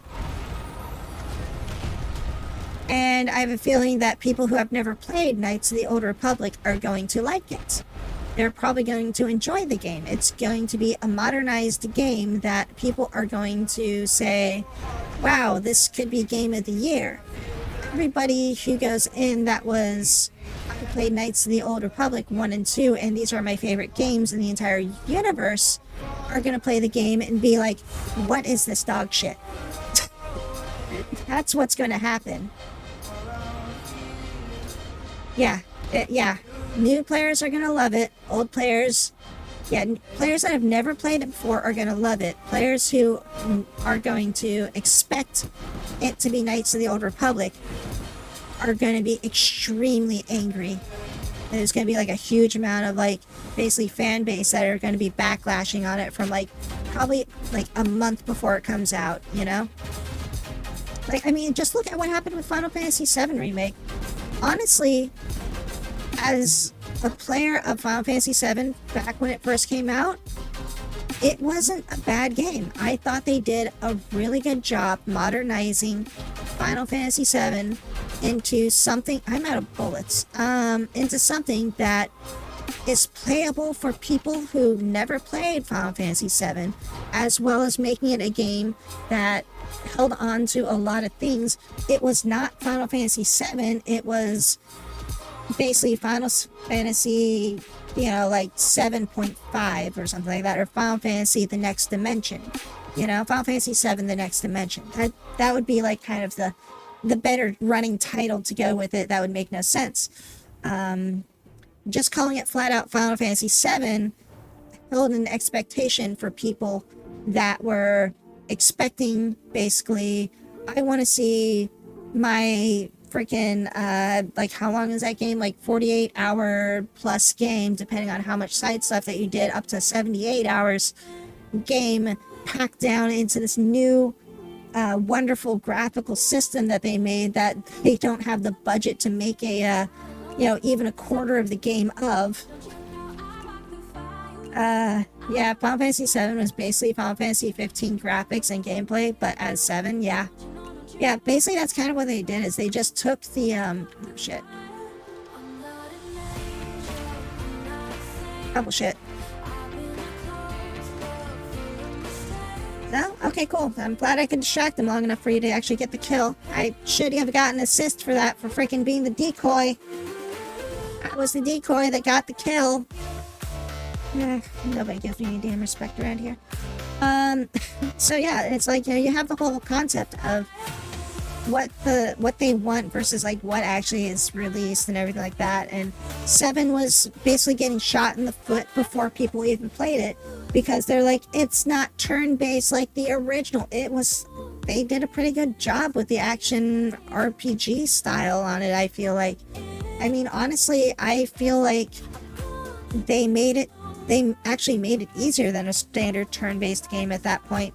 Like, my only real concern, like, one thing that I actually didn't like about it was they made the turn-based mode, like, they only allowed the turn-based mode in, like, a very easy setting.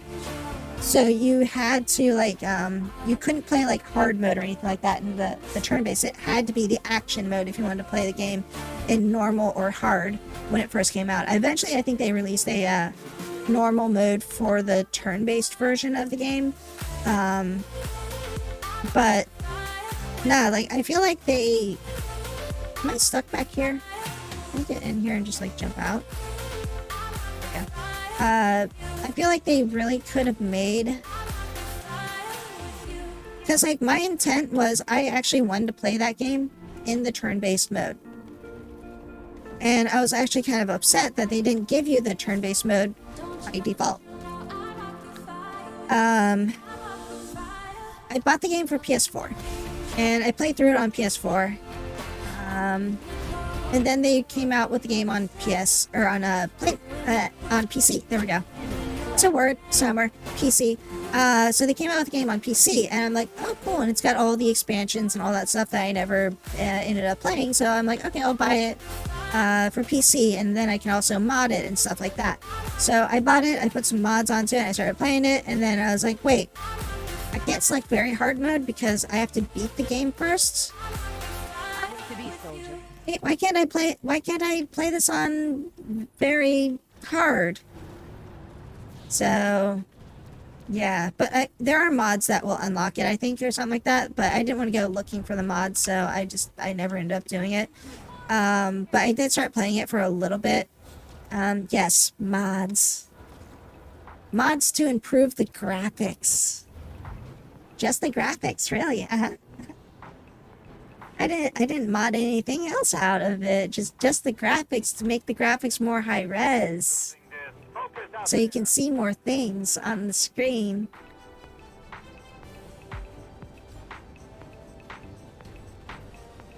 And some boobs. Yeah, so like it was like I've got some like outfit mods or whatever. So basically, like, yeah, they're actually kind of cool. Some of the outfit mods, because like they made like some high res texture ones. Like you replace like freaking Cloud's outfit with like Zach's outfit and shit like that. Like that was cool. Like mod and all those sorts of things. Oh wait, we lost all the points down here. I thought we were like capturing the space. I thought we had the space like captured. What the frick happened? The Banu sovereignty has taken the facility.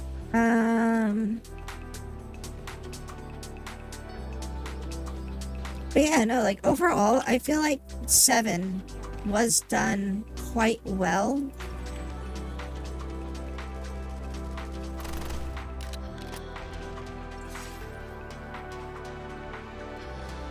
In terms of like everything, of like just making a game that was playable by people of like, you know, younger generations that are new to Final Fantasy, as well as making a game that was still acceptable and playable for people that were, you know, fans of the old generation of the game. Because like I don't feel like in any way, shape, or form they did anything that made the game not playable or disconnected me from it. Like obviously the story changed a bit, but I really don't think that they needed to retell the story word for word. Like the fact that they actually went out on a limb and made a new story arc to the whole game.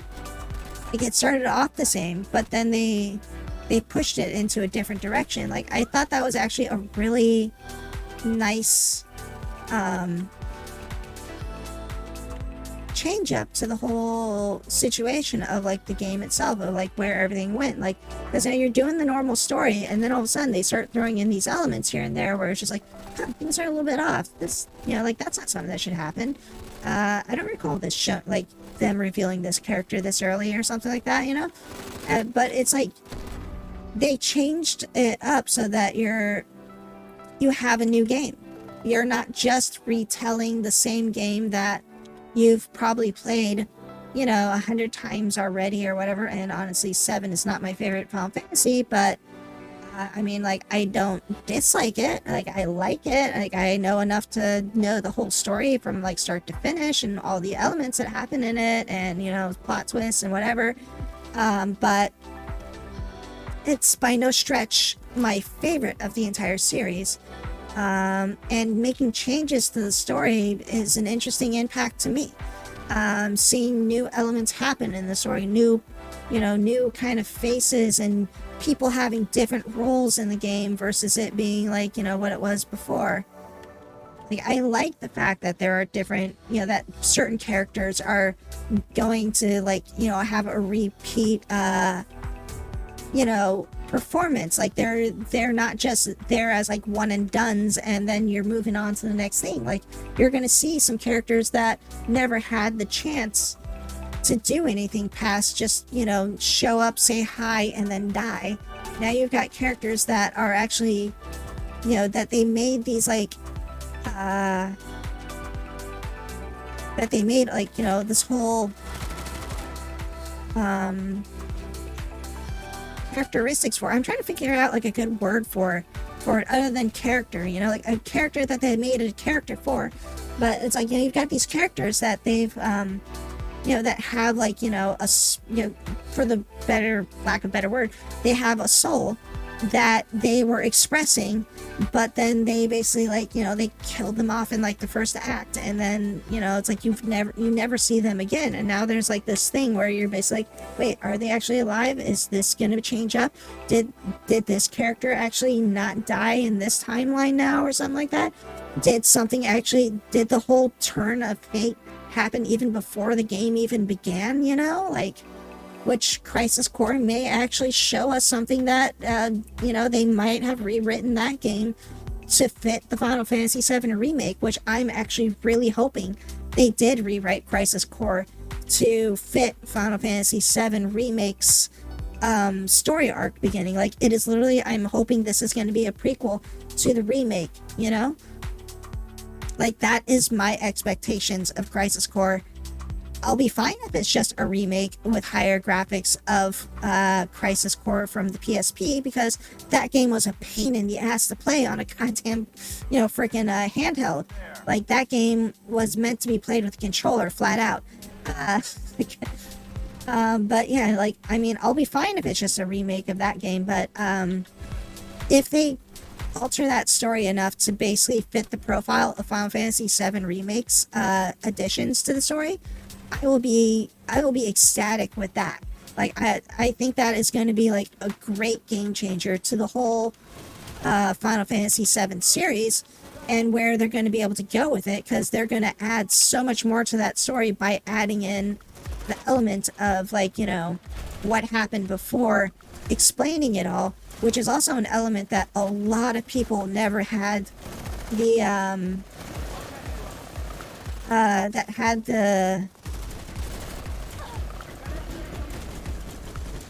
that were ever given the ability to like ever experience. Crisis Core was actually a sleeper for the most part, because nobody, even though there's so many Final Fantasy fans out there, not that many people owned like the Vita or PSP to actually play the game, or even really knew that the game even exists, because it was only a UMD title for a very long time, where you had to have a physical copy of a UMD to even play it, and the PSP was not a popular system. You should stream it. It'd be fun to watch. That's the thing though, like, I don't know how much, like, I'm gonna be nerding out if I play that. There's gonna be sections I will be playing that game and I will not say anything, because I'm just going to be admiring it. I'm not gonna want to interject on what's happening, because I am going to be like sitting there gawking at stuff that's happening. Like, if the game turns out to be a retelling of Crisis Core as a 1-for-1, I think I'd be more talkative during it. If they're introducing new elements, adding new lines, new story elements, then I am probably not going to speak like a word, unless if I'm just doing grinding or something like that. Like, basically, like, when story stuff happens, you might as well take out the popcorn, because I ain't saying shit and we're watching a movie. That's what's gonna end up happening, you know?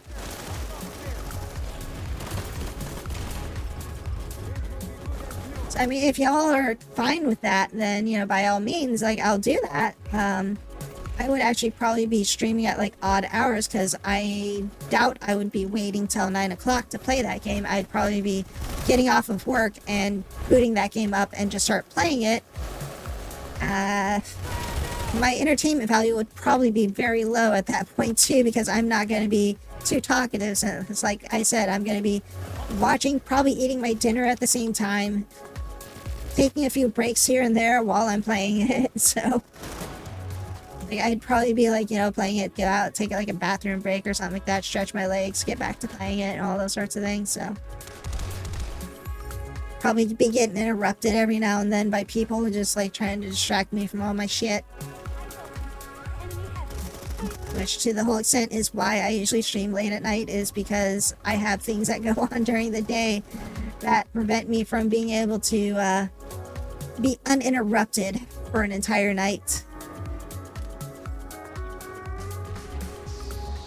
Yeah, I can assure you I'm gonna buy that game for sure. I because it comes out next week. I've already got it like on my wish list. So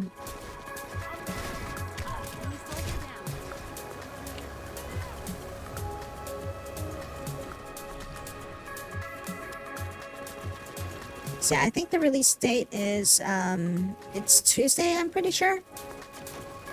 Next Tuesday. Which, I mean, I'll start probably playing it Tuesday night after work, I'm thinking. The 13th. Shit, you know, I should have taken goddamn... I'm just thinking about it right now. Like, I was putting in, like, PTO for winter break. And I'm just thinking right now, I'm like, I should have taken that day off.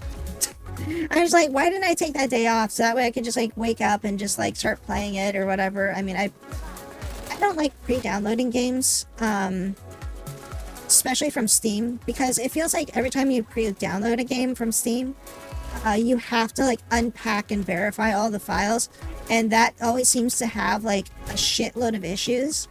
And most of the time you end up being better off just uninstalling the game and reinstalling it if you've downloaded the pre-launch files, the preloaded files. Because time and time again, I always see people say they have a shit ton of issues whenever they do the pre-launch downloads. And most of the time, the solution ends up being just delete your old game files and reinstall, because that seems to fix it. And also, like, fast internet connection.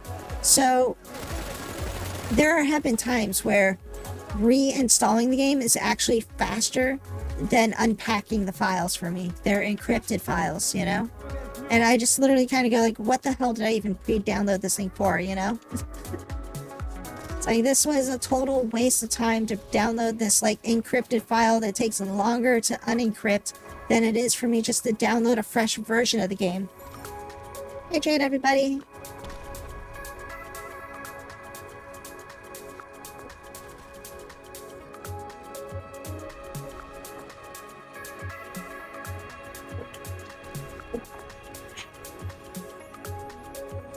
Water. Eat it great. My voice is actually getting a little raspy there. Yeah. Pre-downloads. I don't like that at all. I've always had issues with the pre-download systems on anything that I've ever tried doing that with. The Witcher 3 is getting a big graphical overhaul, and I'm excited for that as well. A lot of people recommended The Witcher 3, but the thing is like, I played a little bit of The Witcher 1. I didn't really like it. Then I got The Witcher 2, which I liked that one. I played that on hard mode, though. And I feel like I liked it because it was difficult. It was on hard mode. It was a very challenging game.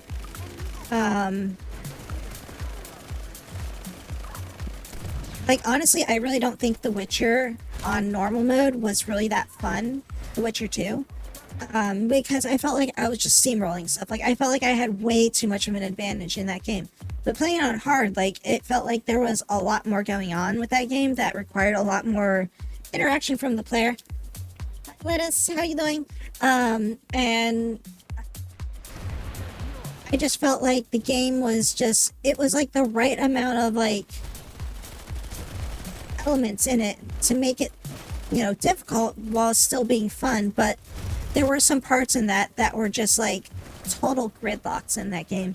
Also, I was trying to stream that game too, and it was actually like one of my earliest games that I tried to stream. And I did a really bad job of that too, because like I think that was actually like the era when I didn't even like talk during my streams. Like I was just like starting off and all those sorts of things. So I kind of had like a little bit of a bad rapport with that game, because I had a few elements with it that were, I kind of compounded together to like, I had a not so great time with it because of what I was doing at the time. Because when I was just starting off with my streaming, I didn't have any viewers, nobody was watching my stuff. I would just basically get yeah, essentially like haters that just wanted to hate you for the sheer fact that they saw you type deal. So like I had bad experiences with streaming at that time, which I kind of associate back to that game. So I never really liked The Witcher 2 because of that in the end. So going into like The Witcher 3, Amazing. I was okay with The Witcher 3, but I was playing it on hard, and I feel like the difficulty of hard on The Witcher 3 was actually a lot harder than The Witcher 2, but I feel like it was artificially harder in the sense that they just gave you less HP, and they made the enemies have more HP and hit harder. Like, it wasn't like, you know, the enemies were more aggressive, or the enemies were like a little bit more agile and more, you know, cunning, or you had to deal with more enemies at once. It's just they had more HP, you had less, you die more. That was basically like the synopsis. So it's like you spend more time trying to kill one enemy versus like, you know, just basically killing them quickly. And then like if you switch it down to normal mode, it just becomes a slugfest, and you're just like, oh look, here's an enemy that in hard mode I had to attack them, like, you know, I had to drink a bunch of potions, and then I you know, go in to fight them, and like, you know, after a grueling battle for like, you know, a couple, like, you know, 5 minutes or whatever, like I killed this group of enemies, barely surviving and having to like, you know, spend some time like get back together and recover and all this stuff. And it's like you go in on normal mode, you don't use a single potion, you just do like one maneuver, and then like they all die and they don't even get through your shield. And it's like, there's a bit of a difference on this difficulty curve. What, I mean, is this meant for New Game Plus, or...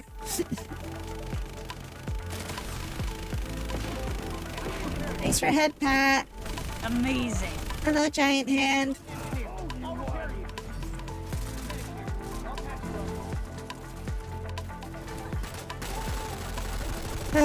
But yeah, I don't know, like, I'm giving The Witcher 3 another try. I liked it, but like I said, at the same time, I want it to be challenging, but I don't want it to be bullet spongy, you know? Like, I want it to be, like, I need it to be somewhere between normal and hard difficulty is like kind of where I want it to be. Like, I don't want it to be so hard that it's like you have to do everything perfectly, Got them on their versus it being just like, you know, the game is so easy that you could pretty much play this without really trying. Because I feel like that's what normal usually ends up being, is like the game is, you know, not too hard. It's like it's not meant to be too hard, but it's so easy that you really don't need to effort into, like, you know, a battle. Like, you know, you're fine playing through the game and not ever using a potion type deal. Like, you know, if you've like played an RPG before, like, you know, it's like, you know, it's the equivalent of like, oh yeah, I'm just gonna stockpile on potions and revives, and then it's like you never use them throughout the entire game, and it's like, well, I really didn't need these, you know. Versus like, you know, playing through the entire game and being like, I don't have enough money to buy potions, and I need to buy potions, otherwise I'm not going to defeat this boss.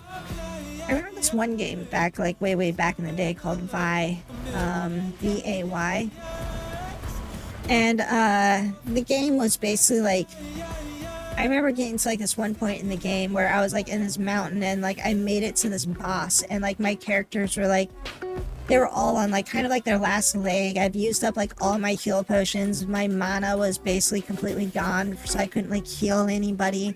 And like it was like this vampire boss that was like really powerful.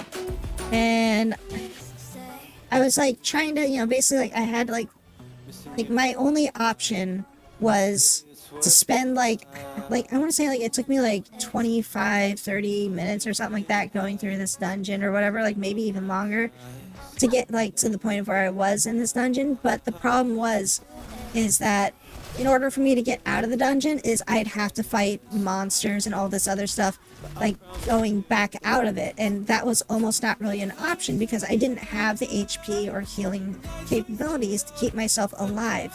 And I didn't have any saves from like before I went into the mountain. And this boss was like kicking my ass. And like I didn't really have the HP to like fight it. And because everybody was like, you know, weakened from like fighting all the trash mobs that were fighting on our way up there. And so like I was like trying to come up with like some way to like defeat it. Like maybe I could go around and like find a monster that drops like an herb or something like that and try to kill that specifically, and then just reload my game if I didn't get the herb until it finally got me one or something. Eventually I figured this out. It's like what I ended up doing is when you level up in the game, your HP and MP all restore. So I specifically went in and fought stuff till I could level up one character that was my my healer character. So that way their mana and HP would restore, as well as like my fighter character, so that their mana, or so that their, or no, my healer character was too far away from leveling. My fighter character was close to leveling, and then like I think I had like one other character was like my ranger character or something like that at the time. Like she was also close to leveling up, so I leveled up those two characters so that they had their HP restored and their MP restored. So it was a Sega CD game, so it was a long time ago. So they basically leveled up, they got their HP and stuff restored. My other two characters were basically like half dead. And I went into the fight, and it still took me like 2 or 3 tries, I think, but it's like it was just enough for me to actually finally beat that boss. And I'm just like, oh my gosh, finally. And like basically like, yeah, it was like it instantly teleports me out of there because like the boss is basically keeping it was like this hollowed out mountain or something like that was like technically an illusion or something, and once when the boss died it got you out of the dungeon and stuff like that. But it's like it was essentially like my game was like I was soft locked there because I couldn't progress and I couldn't retreat. So it's like, you know, because like that was basically like a difficulty of, you know, more or less like trying to beat a game without having to like resort on like, you know, just getting more items to get through it or like being over leveled, and like the game's difficulty kept up throughout the entire game, so like things didn't get too easy or too hard for you to ever like not be able to complete it. But yeah, hey, it was yeah, like Sega CD was like the era where full motion videos and like cinematics and stuff like that, because it was a CD based game, system console. So they were really big on making like, you know, basically like an anime based style game and stuff like that. So all the cutscenes were basically like an anime style. But like the game itself basically looked like RPG Maker. Yeah, just basically like, you know, the characters moving around, their sprites or whatever, 4-directional, and then you'd have like, you know, when you're in combat, your characters are on the front of the screen, the enemies are like, you know, in front of you up there, and you have like your health bars over the characters themselves, stuff like that. So like, you know, old school RPG style games. It was a really great story for that too. I mean, like, a quick synopsis of the game is essentially the intro depicts like a battle of like these alien races that have like super advanced like futuristic fights in space, and one of the armor that is like in that combat like basically gets damaged and has to retreat, and it ends up falling to a planet Bay.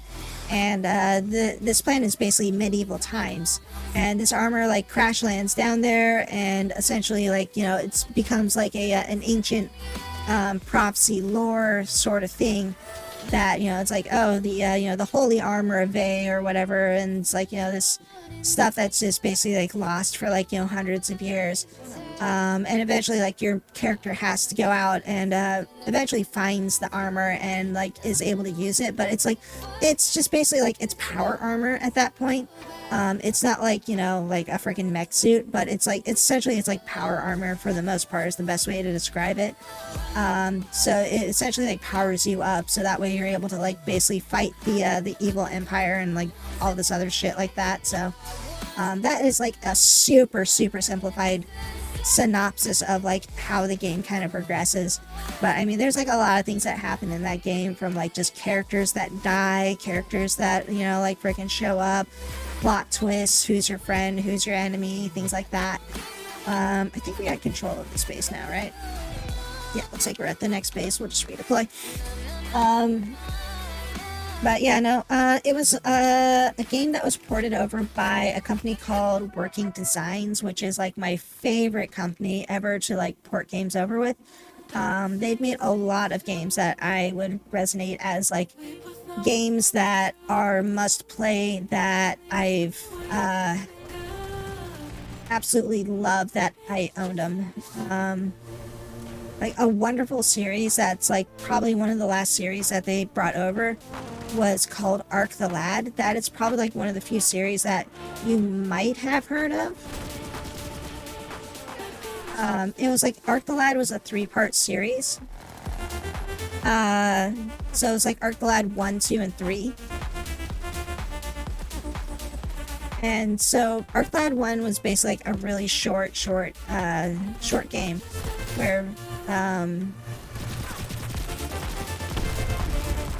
where essentially it's like, it's more of like the setup for the rest of the series. It was on PlayStation 1. So Ark the Lad 1, basically it takes place in like, you know, the oh, thank you, Bad Bye. Thank you so very much. Very much appreciated. Awesome. Sweet. Thank you. Excellent.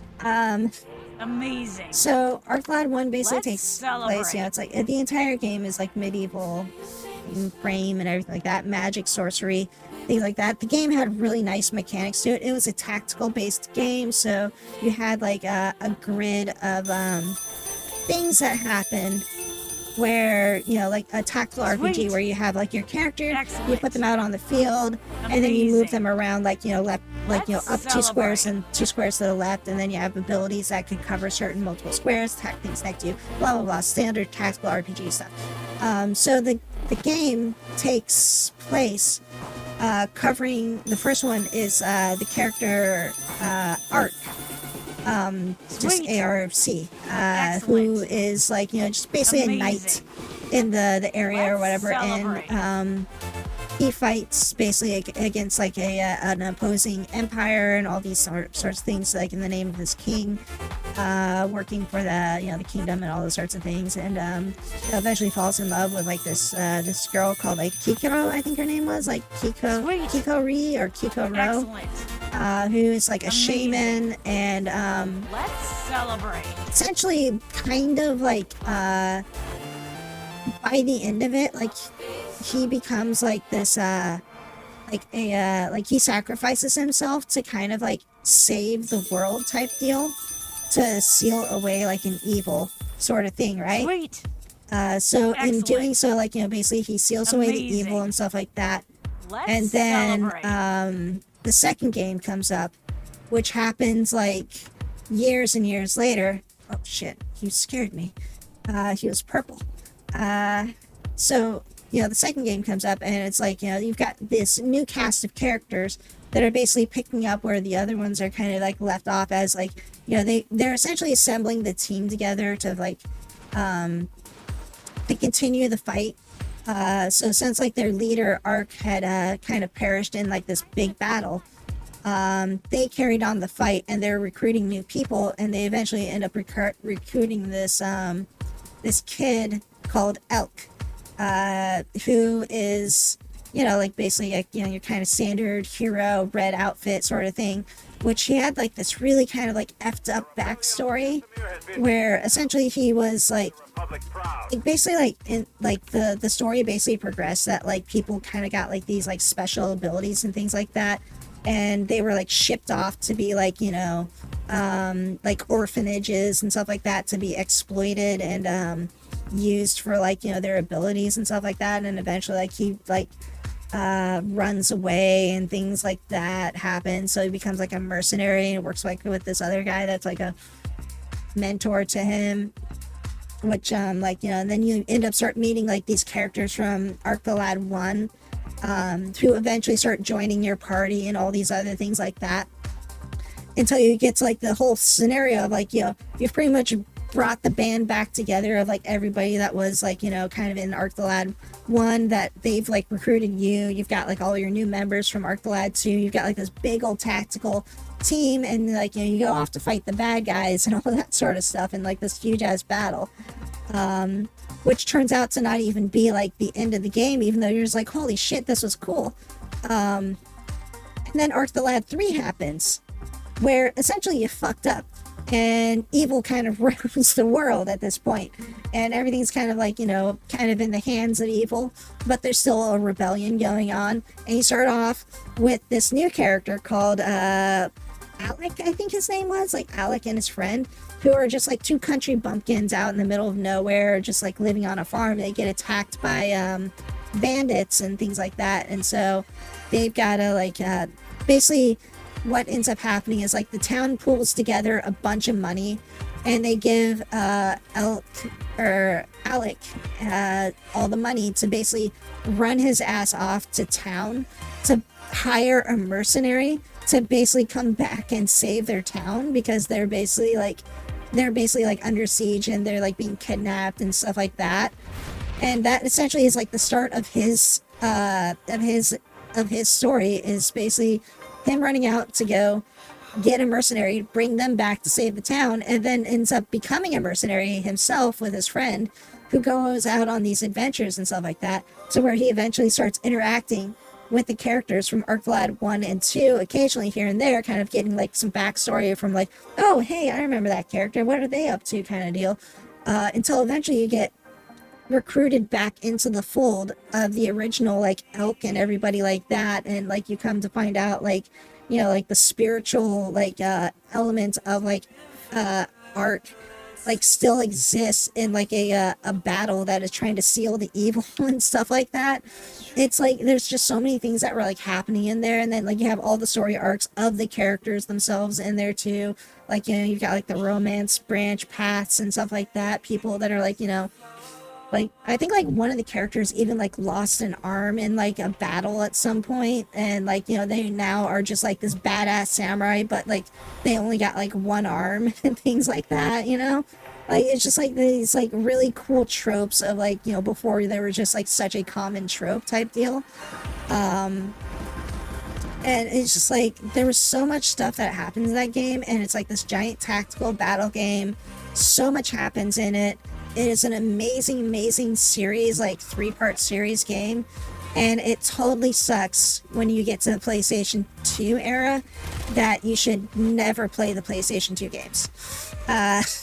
Just if you play Arc the Lad 1, Arc the Lad 2, and Arc the Lad 3, leave it there. There's no need to play Arc the Lad on PlayStation 2, because those games were just not good.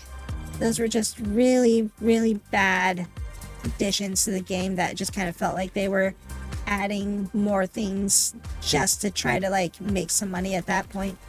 Sounds really good, kind of like Chrono Trigger style. Yes. Yeah, it's like if you took Chrono Trigger, but like whenever a major story element happened, you ended the game and you had to wait for a sequel. Which the first Arc the Lad game was actually only about a 2-hour game. When I bought the game, though, it was sold as a trilogy. So it wasn't like, you know, you had like buy one and then that was it. You got all 3 games right off the bat when you bought it as a 3-pack. The first game, like I said, was like only maybe about 2 hours. The second game, I want to say I clocked in like maybe about like 20 to 25-ish hours on. And then the third game, they added like a whole bunch more stuff, like side quests and things like that. Like the game was like super refined by that point. And like I would say that game probably got me like at least like 40 to 50 hours on that. So like the whole span of the game, like Arc the Lad 1, like I said, is just kind of like a prologue, like intro to the game. 2 is kind of like the setup to the whole where everything is kind of like going, and like the big battle of like all these things. And then 3 kind of runs it down to like, all right, we're starting to wrap things up, this is how it's gonna end, kind of deal. So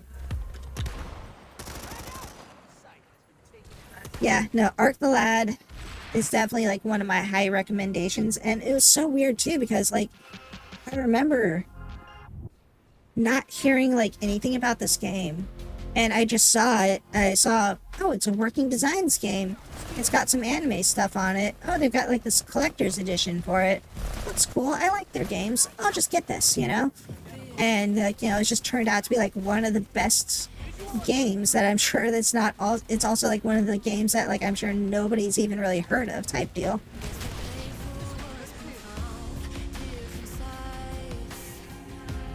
Like it's such a long game that it's hard to replay it, because there's so much that you've got to do in it.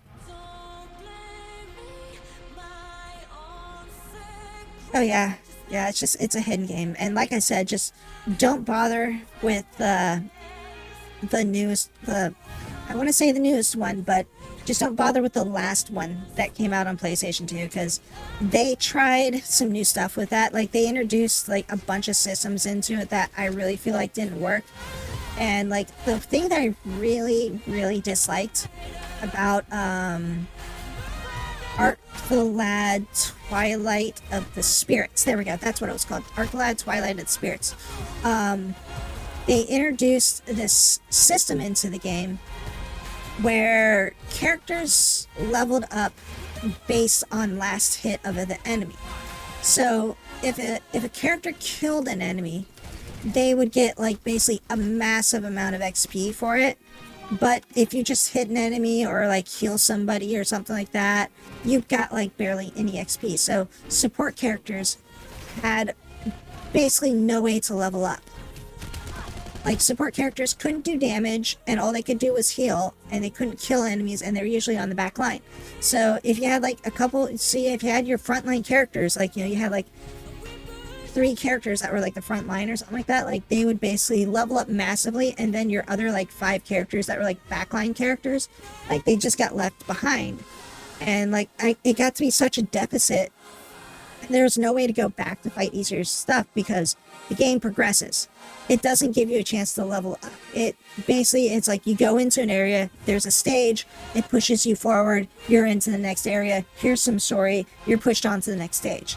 So you can't like, go back and level up. And it's like by the time like at one point, like when I realized my other characters were just getting too weak and I needed them to level up, they couldn't produce any damage, while my frontline characters were basically like pretty much one-shotting the enemies. So it's like my frontline characters were one-shotting enemies, while my backline characters couldn't like, do any damage. And if they ran past my frontline characters, they were getting one shot. So I was like, this isn't good. Because I needed like my support characters to be alive during like some of the boss battles. So I needed them to be alive. So I was like, okay, I gotta like try to level these characters up. And there wasn't anything I could do, because like I needed my support characters to stay alive, because the enemies were doing like these like giant AoEs that were like hitting people, or we were like in a poison field and they didn't have enough HP to survive the poison for more than like 2 turns. And like, like I said, I needed them to like heal people, and because they were dying and so quickly, I couldn't keep my my main fighter characters alive. So they were just basically getting killed off too, and there was like no way to rectify it without just simply starting from the beginning of the game again. So that was just basically the combat mechanics that I didn't like about it. The game itself had a really weird kind of overall story to it. Like, so they were playing off of the brothers type of brothers separated by birth, but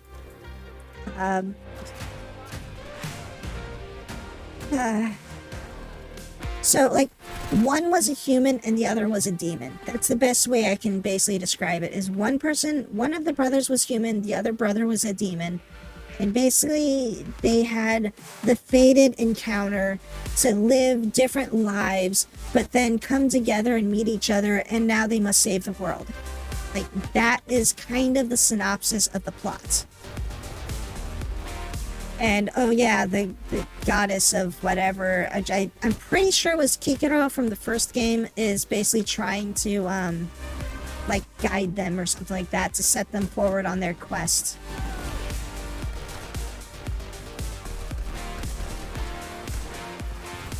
Yeah, it was a weird game. I don't know. Like, just there were so many things that they did that I feel like didn't work. So, I didn't really like the characters too much. I didn't like a lot of the things with it. Plus, it was also, too, like, I feel like that game, like, a lot of the working design games, like, did well because of the voice actors that they had, the story writers that they had for basically, like, rewriting the stories from, like, translating the stories from, you know, Japanese to English and things like that. They had a really good director and everything like that, like, for directing the voice actors. Like, they had a really great staff for everything that they did. But then it's like, by the time that game came around, I'm pretty sure Working Designs was already shut down. It was published by a different company in the States, and they just really didn't do a great job with the character, voice actors, and all these other elements that just really made the other games like stand out really well for me.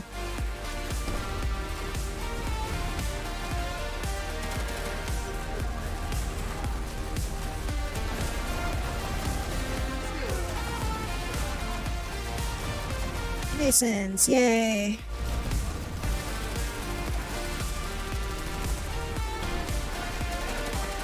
Yeah, no, Working Designs is a great.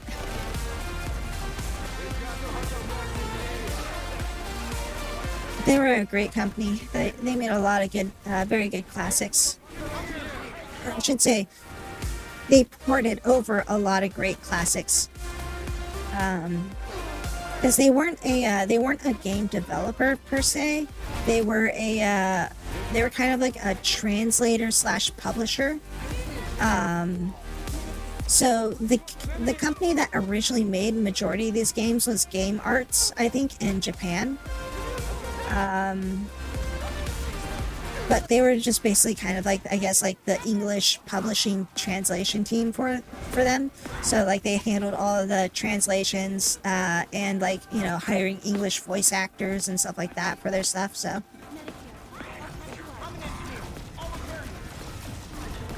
because there was also another game on that that I picked up that was like Working Designs.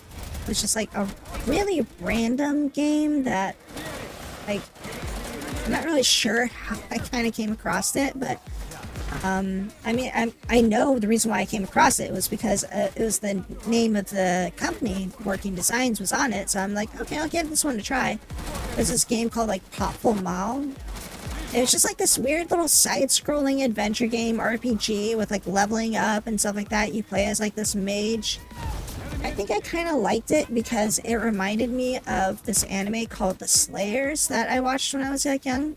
Where it's about like, you know, the Slayers is about this girl called Lena Inverse, who's like a mage who has like this friend that she meets called like Gallery Gabrielle, who is like this swordsman who's like has basically like a mystical sword that is called like the Sword of Light. And the game, the show The Slayers plays off of the whole like Abbott and Costello style of the serious. You have the serious person and then the goofy person, where Gallery Gabrielle was like this, like, you know, half-wit idiot, you know, like blonde-haired, long dude, surfer dude or whatever that just didn't understand anything, but was somehow a sword master genius, you know? And then you had Lena Inverse, who was like this extremely smart, knowledgeable sorceress who like knew everything that there was, despite her being like super young.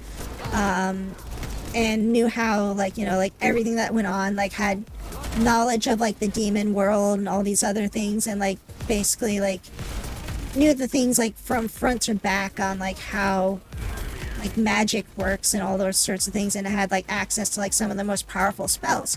So like she was like this really smart, individual, and then you had like, the idiot or whatever that was playing off of each other. So like a lot of their jokes happen to be like, things of like like mispronouncing something, not understanding something, mishearing things and things like that, which is why I do a lot of those jokes myself too. Like I really like the whole thing of like, somebody says something and you basically say like something that's like relative or close to it, but you totally know it is not what they said. So like I love those types of jokes. They eventually introduced like these two other characters in the Slayers too, but so anyways, back to the Popful Mall game though, like that kind of reminded me of the Lena Inverse and Gallery Gabrielle because they had two different characters to it like that. But anyways, back to the Slayers. They eventually introduced this set of characters into it that were Prince Philip and Princess Amelia, which Prince Philip was actually technically a king, but he called himself a prince because it was cuter. But he was this giant like oaf of a man who was just like really big, brawly, had like this giant mustache and things like that, and like his daughter was Amelia, who was like, basically like this small little girl who like knew like healing magic and stuff like that. Well, Prince Philip was basically like, he was like this, like the equivalent of a cleric. Like he was like a big guy with a mace kind of deal. Like that's kind of what his shtick was. Like he was, this really big like warrior of justice type of person. And like, so he would just like go around doing like the whole thing of like just jumping out, like, claiming like, I'm here in the name of justice and stuff like that, like for love and justice and peace and things like that. And like he just literally he would roam the land looking to help people type of stuff. So, and just like, it's like him and his daughter would just kind of do things along those lines where they were just essentially going around trying to help people, and eventually they come across Lena Inverse, who basically kind of is like also kind of exploitative of people. Lena was, so like she would do things like to her advantage, so she'd befriend basically a king and a princess, basically for her own like kind of in game of like being for kind of like a clout thing, so that she could essentially get out of jail free. Like, I know, Prince Philip, so, you have to let me go type of deal. So, jump up there, jump up here. Oh, that was an anime, The Slayers. There was a lot of seasons to it too.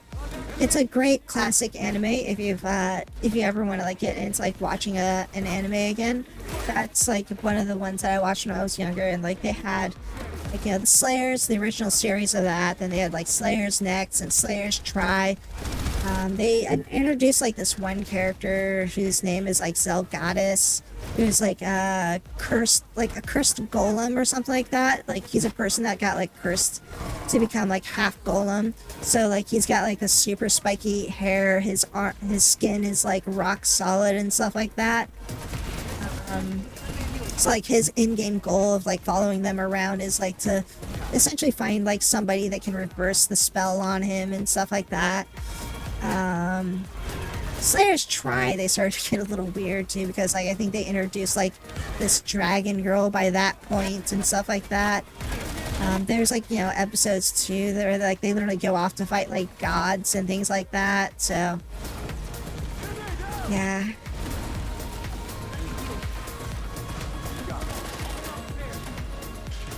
And I've played a lot of great games. I've also played a lot of shitty games too. So, not all games I've played are great. There's a lot of games that I've played that were just like, what the hell is this? And get this out of here. I don't ever want to touch it again.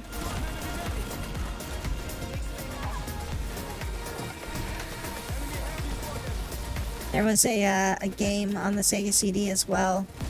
Okay, so like one of the big games on Sega CD was a game called Sewer Shark. The reason why it was like such a big hit was probably because it was basically a shipping title. It was a game that came with the system type deal. So pretty much everybody that bought the system played the game because it came with it. And it was like it was an FMV game. Like this is like back in the era when FMV, full motion video, was basically like everybody wanted to do it because it was the new technology.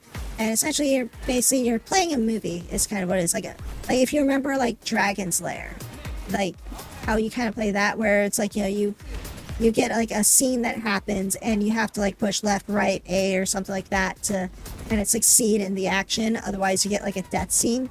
It was like that, except with live action footage. Another big title that got a lot of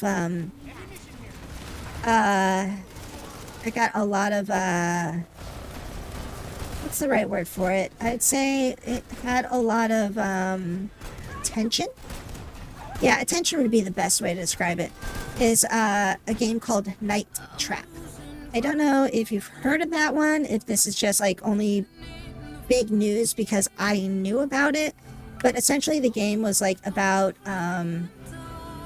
it was basically like a horror game style thing, but it was like a really cheesy horror game.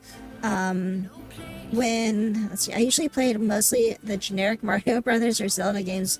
The only odd thing I could think of were like Glover or Conker's Bad Hair Day. I never actually played Conker's Bad Hair Day, but I didn't really play too much stuff on the N64. Yeah, even the Super Nintendo, I don't think I even really played too much stuff. Like, I was more for like Sega Genesis. And, like, I played stuff on the SNES, but I was more into like Genesis, and I started to get into PC stuff. Oh yeah, so like Night Trap. So Night Trap was basically like, it hit the news because like, you know, a lot of things were getting press, like Mortal Kombat had blood in it, so they were trying to ban that and this and that. And like that was one of those front runner games that were popping up as like, we can't let kids be buying and playing this game because it's mature rated, because it has blood in it and people dying. And the game was basically about like a group of it is such a weird story for that game. So it does not make sense at all. So there's a house and a bunch of girls are having a sleepover over there, right? And in the sleepover, there's a bunch of masked men that are sneaking into the house, which for some reason, the house has a shit ton of trapdoors, secret passages, and what have yous. Now, for some reason, the government agency, police, whatever you are in that game, is watching this house. This is called Night Trap. And rather than just going in to save the girls, no, this was a game. It was a FMV game. And rather than just going in to save the girls or whatever, you have to sit in a van outside of the house and watch cameras. And as you're watching the cameras, you have to watch these, like, people sneak around the house and activate traps to basically trap them inside of, like, you know, trap doors and other things like that throughout the entire house, while not revealing to the slumber party girls that were there that there were traps and that there were these people trying to kill them for some reason. Other than that, they were trying to like drain them of their blood or something like that, I think is like kind of what they were trying to do. Because I remember them having these things where they'd like stick it around their necks and then like a needle would go into their neck and then they'd start draining the blood out of them or something like that. But yeah, so like that was the premise, is like you're some person that I guess is maybe associated with law enforcement of some sort or an agency of some sort that is working in secret to trap some kind of like terrorist group of like, maybe they're like, I guess, like, I don't know, like they were some kind of like cult or something like that. But they were in a house that you had pre-built traps in, but they knew about the traps in the secret passageways. So for some reason, like, I don't know, they, like, obviously you knew they were there, but I guess you weren't, like, you had to be sneaky about capturing them or something, and yeah. The game got banned at some point and taken off the shelves, so it's on Steam now, though. Along with another game called Ground Zero Texas, where basically aliens invade the Earth and you have to look through cameras and shoot aliens and talk to people and make sure your cameras don't get destroyed while you save people from an alien invasion. And I remember one line in there where basically you're going through the game and then eventually you get to these mines and then you have to talk to these miners, but for some reason all the game happens on like static cameras except for this part here. For some reason you're like, I think maybe somebody's carrying a camera with them or something like that to bring with them into the mines, and you have to talk to these two miners and they're like, you know, you like have to convince them that you're like law enforcement or something like that, or you know, like you're talking with them and essentially it's like you talk with them and they're like getting upset with you, so you have to tell them like, you know, what are you guys doing here or something like that, like don't you have some badges or something like that, like can you show me your badges that you are working here or something like that. And they're like, they're Mexican guys and it's like, what badges, we don't need no stinking badges. And I'm like, oh my gosh. And then you get a game over.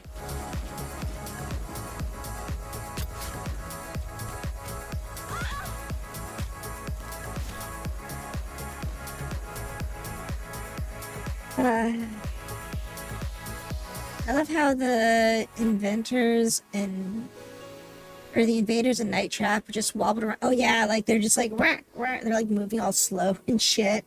Like were they supposed to be aliens or something like that? Maybe, I don't know. I forget the exact plot of the game. Like, I mean, maybe that's what it was. Is like they were aliens and like you had to capture them so that like, you know, like they didn't get alarmed and run away or something. I don't know. Like, the game just made no sense at all in the slightest.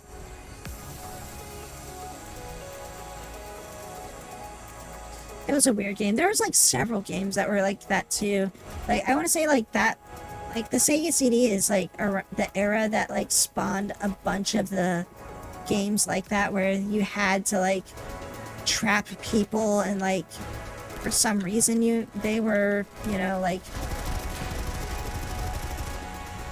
for some reason you had to like trap people that were like invading a house or something like that. Like I remember there's like some other one, I can't remember the name of it, but it's like you're like in a hotel and it's like the same style or something like that, but like people are trying to like get like some kind of inheritance money or something, and you have to like prevent certain people from killing each other because like somebody was like a murderer but you didn't know who, so you had to like, I don't know, like work with like this weird like tech guy or something like that who was like your point of contact with it, who needed your help to do this because they couldn't do it themselves or something like that, so they wanted you to watch as like a third party investigator or something like that. And then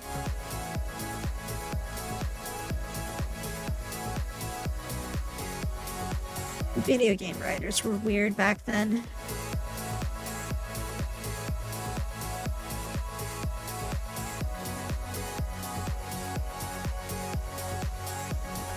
I did own a Jaguar at one point.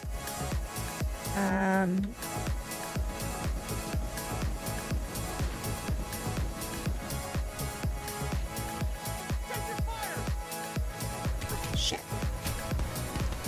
But yeah, like I did own a Jaguar at one point, and there were 2 games on the Jaguar that I think were absolute like awesome games that were never released. I think like on, well, I say they were never released, but one of them was never released on other systems while the other one was eventually released, I think, to PC. Was it released? I can't remember if it was released around the same time or just later.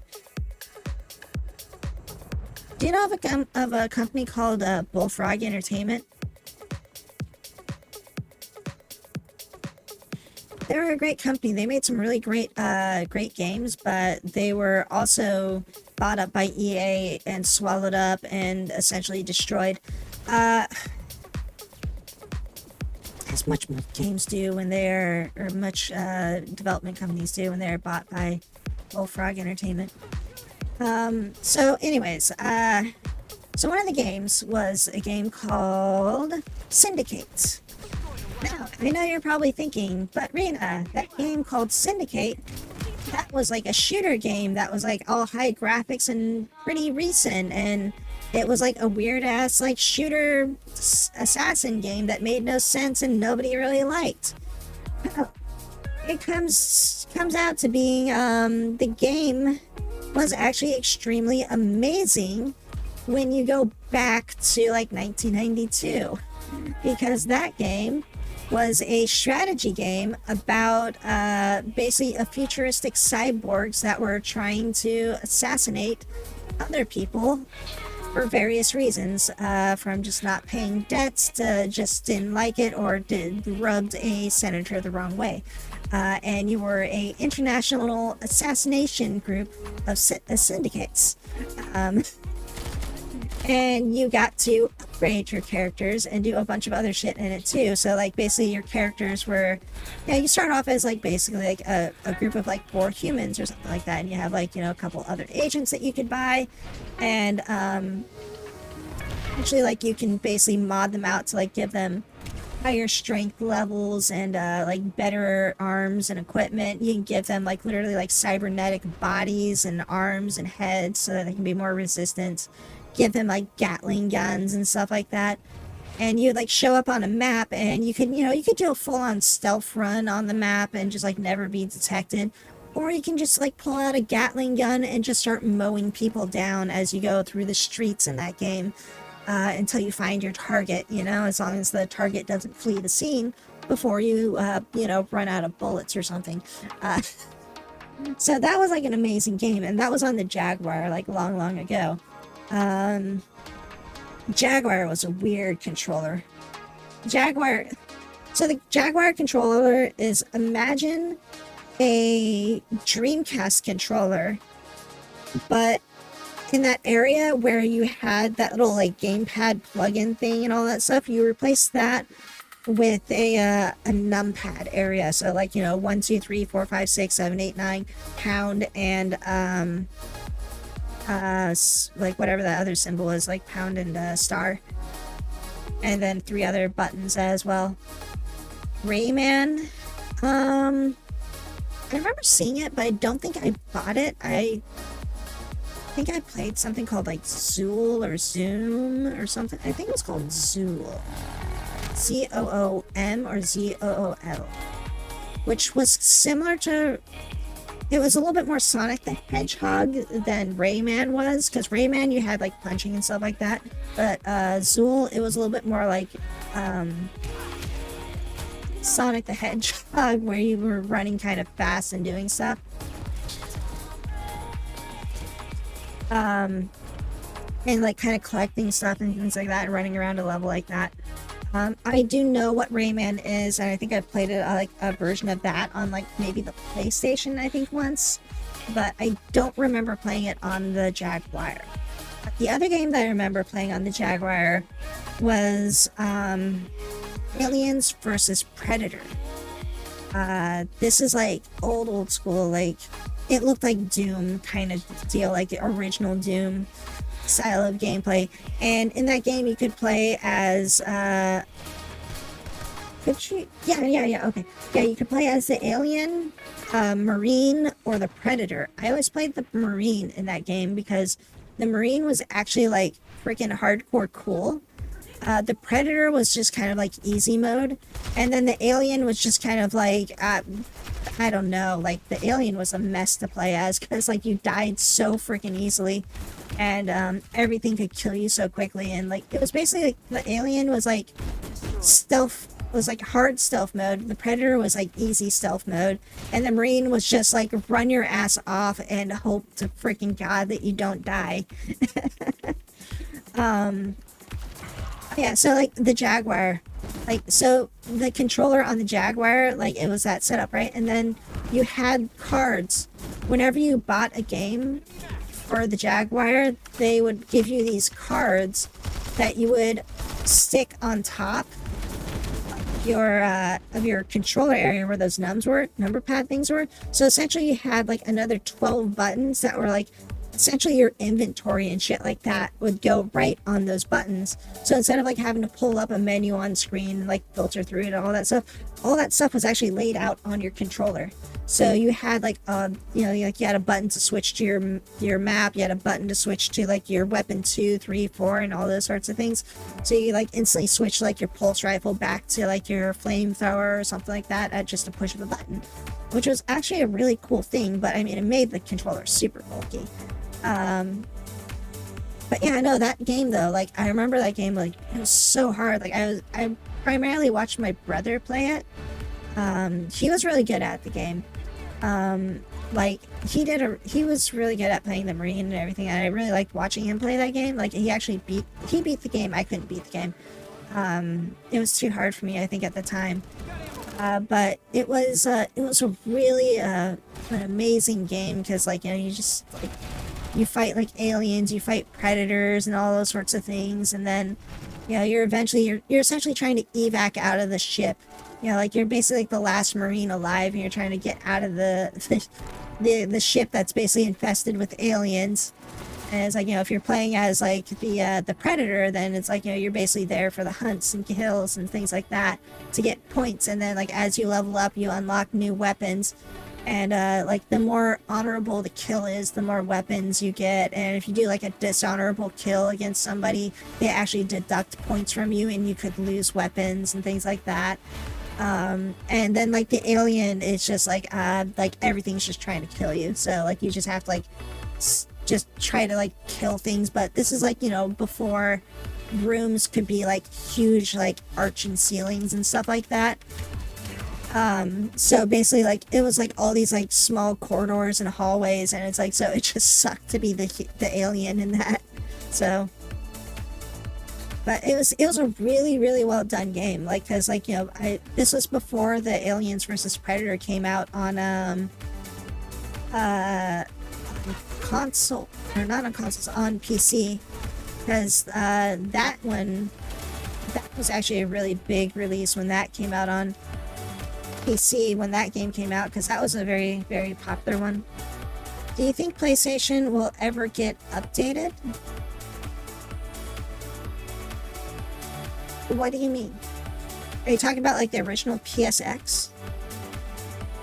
Or do you mean like PlayStations in general, or? Also, hi, the Dragon DN. Hope you're doing well. Like, do you mean like the games for the PlayStation 1, or do you mean like the console for the PlayStation 1, or, because like, so if you're looking for like a console upgrade, you're gonna have to go with emulation. They have emulators out there that do upscaling and things like that for you. There are also like backwards compatible PlayStations. Like, I'm pretty sure the PlayStation 5 was vouched as being backwards compatible, but I can't say for certain. I know the PlayStation 3 had some stuff with the original ones. You're talking about PlanetSide. No, I'm talking about PlanetSide 2. We have not gotten an update in a year. You said PlayStation. You said look at your message. You said PlayStation. Do you think PlayStation will ever get updated? Do you see my confusion here? But yes, PlanetSide 2 has had updates. The original PlanetSide, no, that's never going to come back around. PlanetSide 2 has had updates. The biggest problem, though, is some of PlanetSide. PlanetSide on the PlayStation, right? I mean, well, PlanetSide on the PS4, didn't they get the Oshure update, or did they take that back out?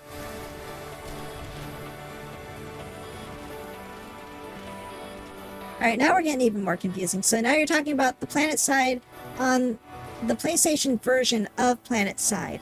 The PS4, PS2. Let's just trying to make this more confusing, shall we? I heard that they were supposed to put the Oshure update into it. I thought that they did. Because you're still behind on the update, I think, for the tank upgrades, aren't you? Because we've gotten the new cannon updates for the faction-based cannons for our main battle tank. So, like, you know, the quad cannon for TR, the big-ass freaking cannon for NC, and then the sniper rifles that the VS got.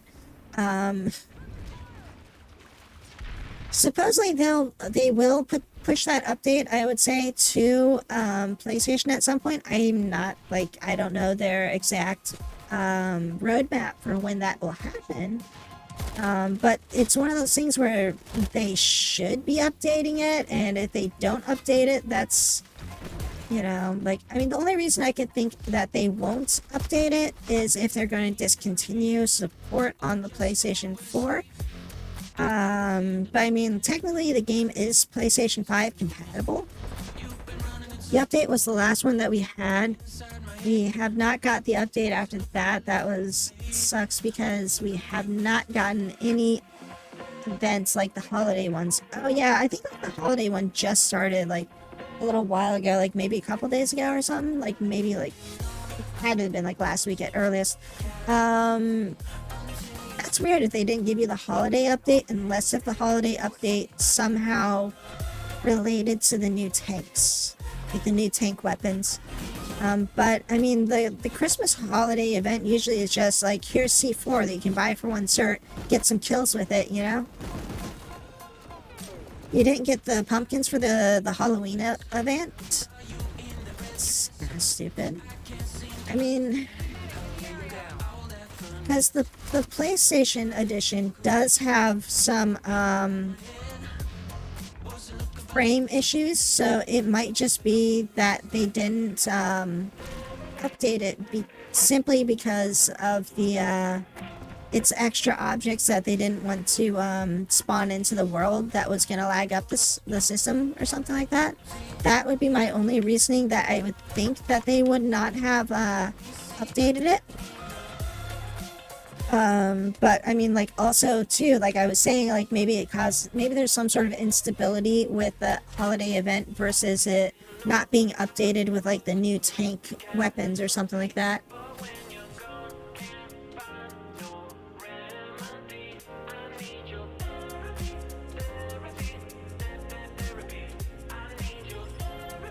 But I mean, there's so many things that are wrong with the way that they're managing PlanetSide. Essentially, the people that are paying to play this game are the only thing that's keeping this game afloat.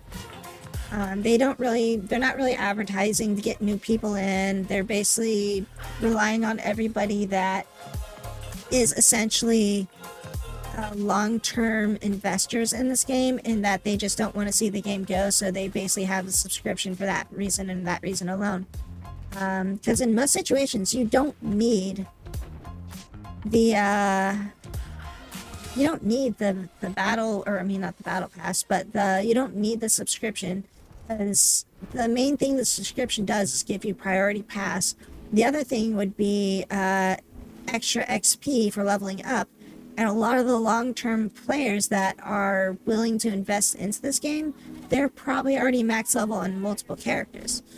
So there's not much incentive in that regard. And like, you know, if new equipment comes out, they're probably already maxed, cert points, and they can just instantly buy and upgrade the new equipment, like, instantly, right?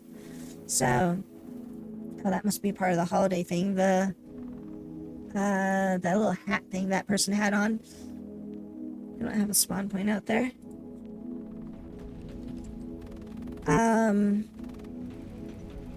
Yeah, no, like, I haven't looked at the PlayStation numbers for a while, but if the PlayStation servers don't have that many players on it, that could also be a determining factor. Like, I switched over to Emerald because it always had, like, a lot more players. I'm a West Coast player, but, so I technically should be on Connery, because it's, like, closer to my area, but Emerald has always had, like, 3 times the player population over Connery, when I went to go play this game. So I ended up, like, ever since last year. So I just switched over permanently to Emerald as, like, my main server, simply because the battles were bigger, there's more people to play with. So overall, it's a better experience to be on this server, even, like, late at night, just because I have more people to kind of play with.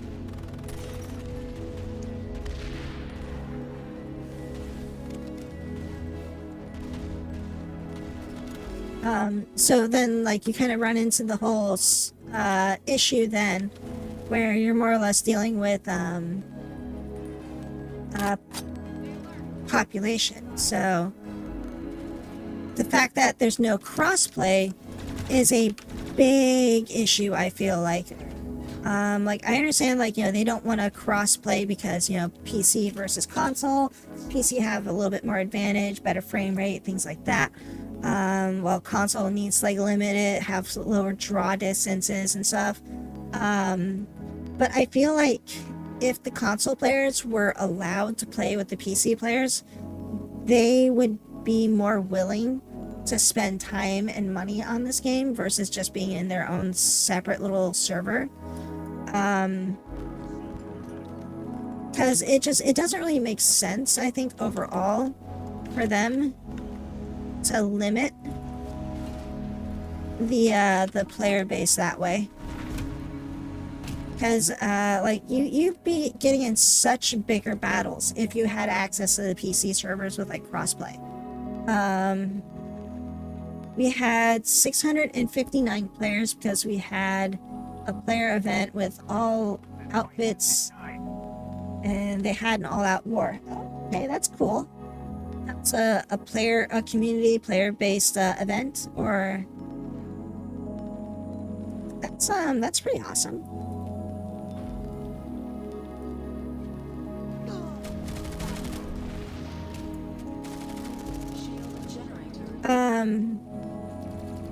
Something right there? No. Alright, well, that's spawn points to show you. Yeah, because, like, that's the whole thing, too, is, like, there's not that much support from the developers on that stuff, while you've got basically players being the front runners on creating events for the, for, like, community-wide events and stuff like that, versus it being, hosted by the developers.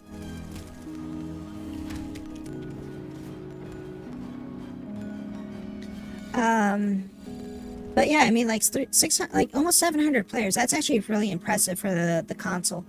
Because I think, like, even Connery, like, that's, like, maybe average. It's, like, a little bit above average on a, like, prime time for that server. It was a community-based event. TR didn't follow the rules, though. VS and NC made them lose because of it.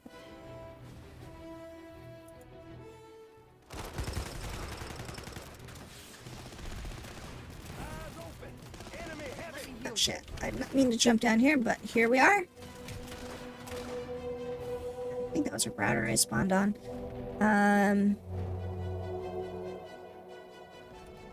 No, that's cool though. But yeah, I mean, like, if the averages though are, like, under 100, like, I could see them potentially trying to shut down the servers. But that's, like, why I'm saying though, like, it'd be great if they could combine the servers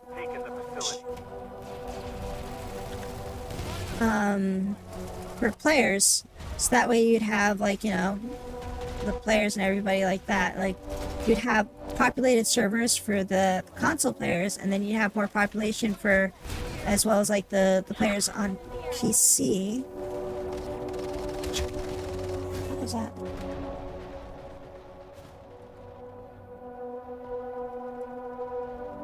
Did I just hear?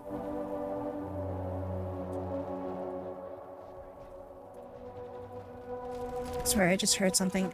Anyways.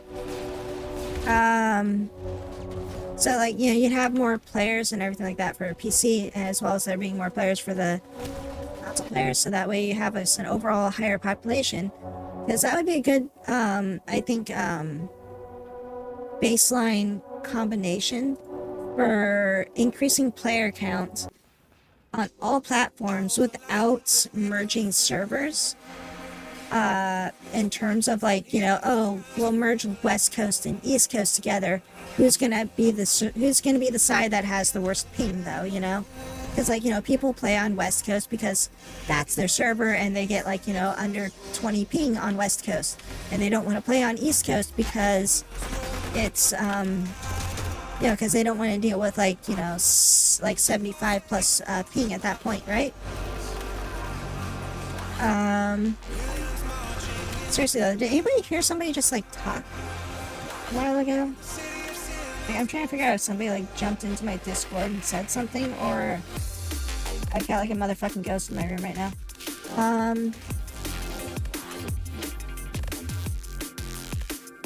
Bed mode.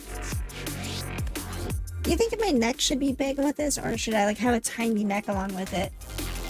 Because I actually have it like it expands at my neck instead of like at the base of my head, so.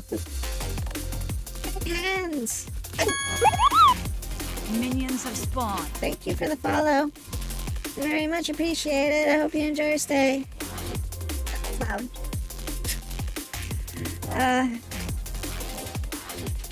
Yeah, I mean, like, at the very least, it fits on there, I guess. Because, I mean, it's like if my neck was still small, then it's like, you know, it wouldn't look like it could support it, right?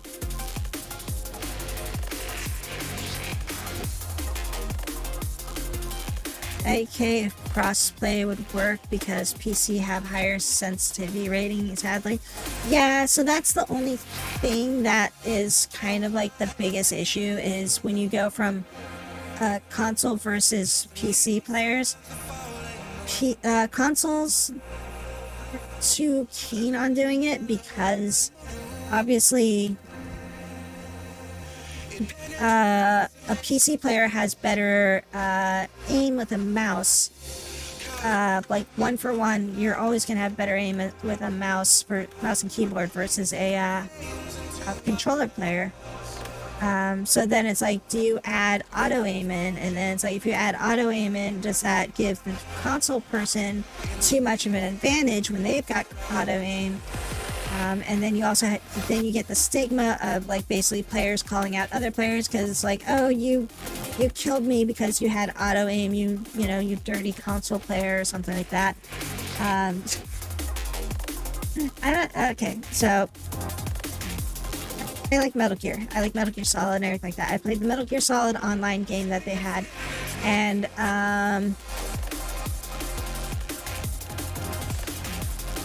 I really liked it. And one of the and one of the games in there was basically like, you basically, you know, it was kind of like a PvP game, right? So, you know, you basically do like high scores and stuff like that, and you go around and you have like different loadouts. I think this was the PlayStation 3 edition, because I don't think I really played the PlayStation 2 version of it, because I didn't really have the PlayStation 2 online set up, so it had to have been on PlayStation 3. So anyways, so I was playing it, and my loadout that I liked playing with was basically handgun, knife, CQC. Most people played with like assault rifles and, you know, stuff like that, or they'd like hide in boxes and then like pop out and throw a grenade or some shit like that. What I like to do is run up to somebody, do, you know, combat rolls and evasion and shit until I get close enough to do a CQC, grab, and throw them to the ground. And when I throw them to the ground, I tick on auto aim, which only works at super, super close range. And then I would just shoot them on the ground. And people would get pissed at me doing this. And you know what my response to them with that is? Go play on a server where it's disabled.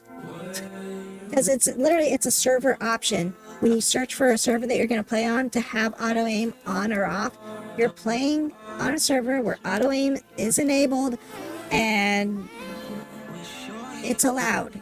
You can't complain that somebody is using a function that is allowed on a server that everybody has access to. You know, it's just like, but yeah, people got really angry with me. Like, I got so much.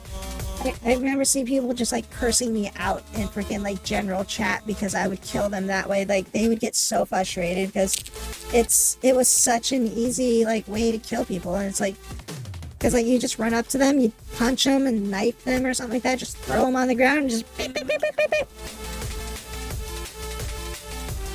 Auto aim off because aim in shotguns is cheating. So, I used to play Killzone. Killzone like 2 and 3 and stuff like that. I play like 1, 2, and 3. But on 2, I think it was 2. Was it Killzone 2 or Killzone 3? It might have been Killzone 3. Maybe it was 2. I can't remember when this was. It was whenever I was working back at Sony.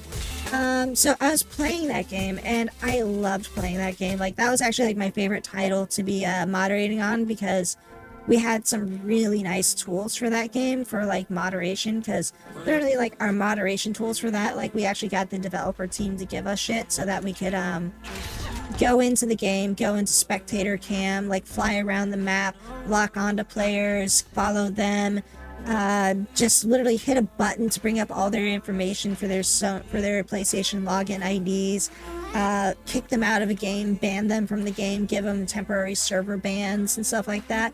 It was the best tool that we had. Throwing that all to the side, I love playing that game too, because like I got so good with controller. Like, I hate playing games with controller, but that game, it was sniping people, getting long range shots and everything like that, and just like totally like, you know, high score and all those sorts of things, just playing the game like that. And I did not play with auto aim or anything like that on that game, and just because like I felt like, I think that game had an auto aim function on it, and I would turn it off because it would actually mess with me sniping. Because if you tried to aim at somebody and like anybody got anywhere close, like say, like I was trying to snipe at somebody that was like, you know, like over there, and somebody's like down underneath me, like that guy right there, like my aimer would start tracking them. And so like I'd be like aiming over there, and then like the person would run across over there, and my aimer would just all of a sudden shift. And I'd be like, oh my god, this is lame. Hi Lexi, how you doing? I hope you're doing lovely. How was your sleep? You wish Killzone was still around? That was a good game. I actually liked the whole Killzone campaign and everything like that. I feel like Gears of War kind of like made it irrelevant, I guess you could say. Oh, that's why my phone's not charging. It's not plugged in all the way. I have 1% power left. I'm like, why is my phone not charging? Why is it saying I've got low battery? You're plugged in. No, you're not. Alright, my phone's charging from 1% now.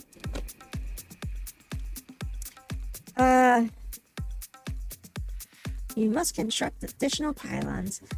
Uncharted 2 PvP was really good. Yes, it was. I had to think for a minute there. I was like trying to remember if I actually played the PvP on that game. And I do recall playing that. And, because yeah, they had like the whole cover system running around. Like you could run and gun, but you still had like a lot of like cover-based shooting you could still do in that game. So like taking position was important. But it was also very important to like flank. And then you could also like, you know, rush a person and like, you know, knock them down and stuff like that if you were quick enough. and caught them like enough off guard or make them panic a little bit so that they don't get a good shot on you. Well, at least I realized it before my phone died. It's like I just looked down. I'm like, why do I still have that your battery is low icon on here? This thing's been charging for like the past like 2 hours. And then I looked over, I'm like, oh, that's at 1%. Lazy in bed. Keep yourself warm, girl. You've been feeling sick, so. Surprised they didn't continue the PvP in Uncharted. Said the full single player route. Well, I feel like that game was intended to be more of a single player story game. So, I mean, obviously they were trying to do it that way, which, in all honesty, I prefer a game to be either PvP or single player. And it's like if you try to mix the both, you end up getting like a weird monstrosity of game modes and stuff like that. Because the biggest mistake usually that will happen when it comes to a PvP game or a single player game that adapts PvP is that they will keep the weapons the same. But what you don't realize is that weapons, when you're fighting against an NPC, is usually beefed up compared to the weapons that the NPCs use against you. So in a PvP version of that same scenario where you're fighting against an enemy that is like not a player, when you're fighting against an enemy that is a player versus a player, the weapons are not balanced for a player versus player combat, but they're balanced for a player versus NPC type of combat. A few minutes ago, so lazy in bed too. Everybody's lazy in bed.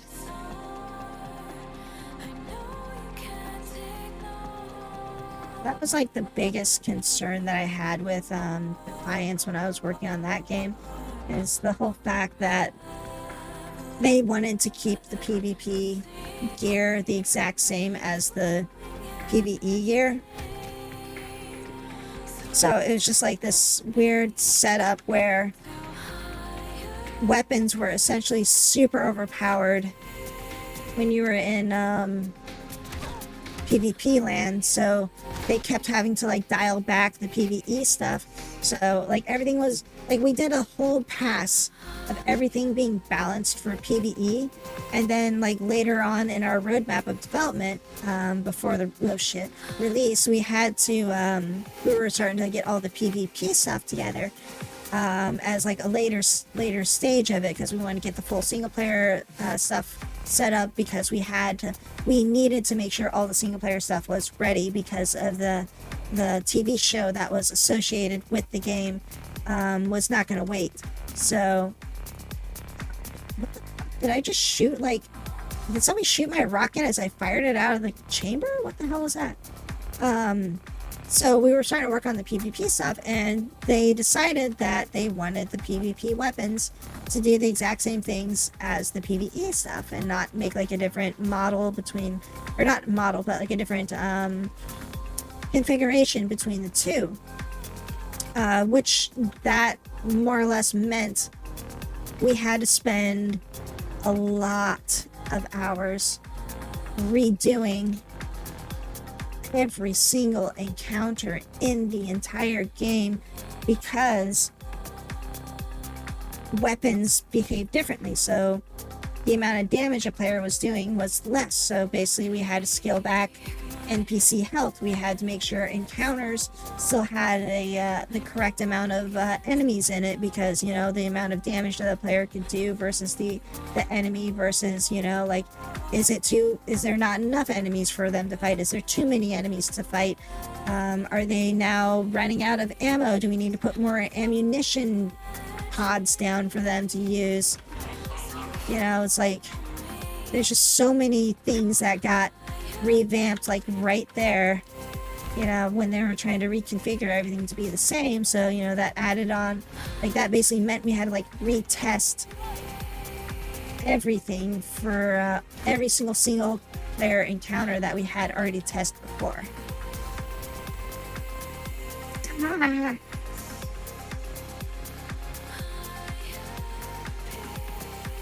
And it's like, it wasn't even like, it wasn't, like, the stupidest part about the whole fiasco that happened with that is that it wasn't even an issue.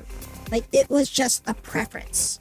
It wasn't an issue that we had to address. It wasn't it's going to mess up with the code. It wasn't it wasn't possible for us to make it work this way. It was just simply, we want the numbers to be the same across the board for convenience. That's it. Like, the game worked perfectly fine if there were two different brackets of numbers. Like, they could literally have just put, you know, like a PvP stat score and a PvE stat score on stuff. But instead, they just wanted one score for everything. And because of that, we had to redo everything in that game.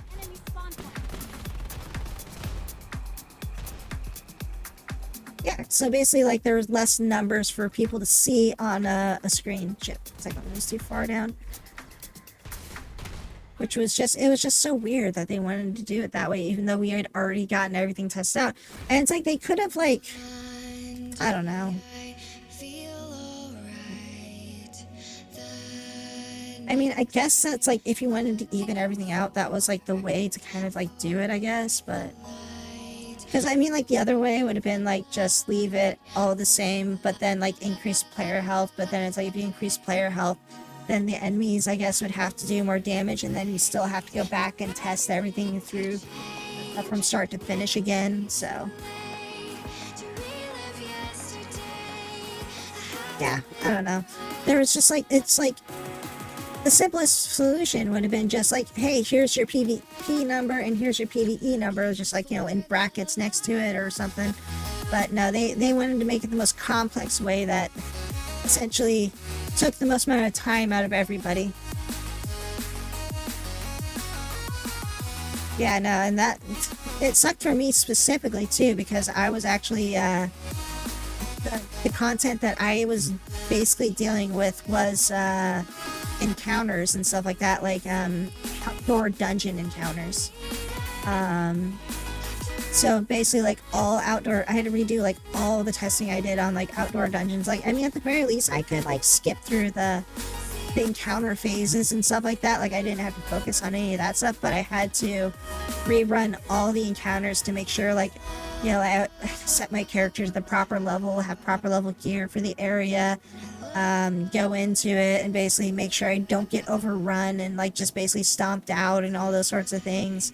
But then it's like, you know, you also have to take into consideration, like, I am playing from the standpoint of where I'm already experienced with the game, and I know what I'm doing, and I know how to fight and deal with all these encounters and where to go. So, you know, it's like, I'm playing on a modified experience because, like, I'm basically an advanced player that is already, you know, completed the game versus what the new player experience, you know? Like, the new player experience, it's going to be much harder for them because, you know, they aren't going to know what to do. They aren't going to know that there's, like, 5 waves to these enemies that are going to spawn as soon as you kill, you know, like, 12 out of the 30 that have spawned, or, like, you know, you don't know that there's going to be, you know, a reinforcement that's going to involve, like, a couple of, like, you know, guerrilla warfare guys versus, like, the normal enemies or bombers are going to show up, or that when you activate this, that, you know, there's going to be a flanking team coming over there and you need to be ready for them. Plus, also, the game was, like, meant to be played with, like, 4 players, technically. That was, like, the weirdest part about that game, is that technically you could play through the game single player, but it was meant to be played with 4 players. But at the same time, too, in the open world dungeons, you weren't, or I should say the open world encounters, you could call them, because it was just basically like a fort or whatever that you were kind of going into. But, like, in those encounters, you weren't limited to only having 4 players. You could go into an area with, like, your group of 4 players, and then there could be, like, another group of, like, 4 to 8 players going in there with you. But this was actually the interesting thing about that game, is once a certain limit of players actually got into an area, there was an instance bubble created around that area. So if new players came into that zone, they were actually shifted into a new instance. So the encounter would never be overpopulated with players, but there would be enough players there to handle the encounter without oversaturating the area. So that was also another thing we had to test, was to make sure that new instances would spin up when, you know, a person runs in and runs out, runs in, runs out, and like, you know, they get placed into the proper one. And if somebody like leaves the area and somebody else enters in, they get matched into the original one of like, you know, that now has like 7 players instead of the full 8 or something like that. So yeah, fun. They did a good job programming that game, though. Like, a lot of the systems in that game were done really well. It's just management just didn't know what they wanted, I feel like. Like, they were appealing to a certain crowd, and then they decided they didn't want to appeal to that crowd anymore, and they instead wanted to appeal to, like, people that didn't want to play their game for some reason. Like, people that were not going to be interested in their game, they wanted to appeal to them. And then they decided that everybody's going to be interested in their game, even though they're no longer really interested in their game, because they're making things exclusive from what the game was going to be. And yeah.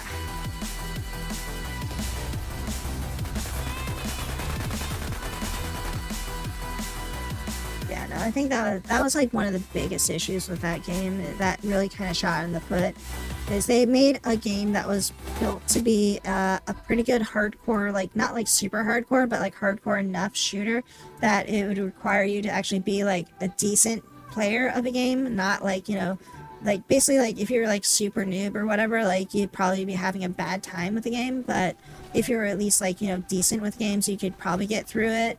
And then you had the backup of like other players that could help you get through content if you were really just like to suck. But like as like a solo player, if you were like really good at playing the game, you could technically get through the entire game solo. Just, you know, you kind of had to do a little bit of min-maxing on a few things here and there. Anyways, like about a month and a half before the launch of the game, some CEO decided, hey, we're making a game that is being released along with a TV show. The people that are playing the TV, or the people that are watching the TV show, probably aren't going to be good at games. We should make this game super easy so that they can play it. Yeah, sounds like a great idea, Bob. We should so do that.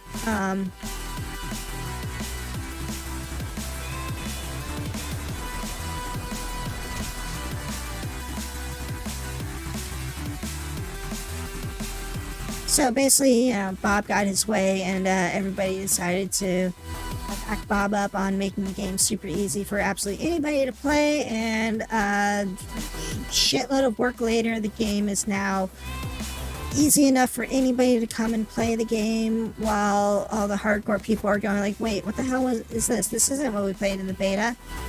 And they all got very upset, and nobody really liked the game after that. And then we all got fired. You don't say we got fired. They say that you know, we had some restructuring of the company's finances, and decided to make finances by laying off like 80% of the workers. So.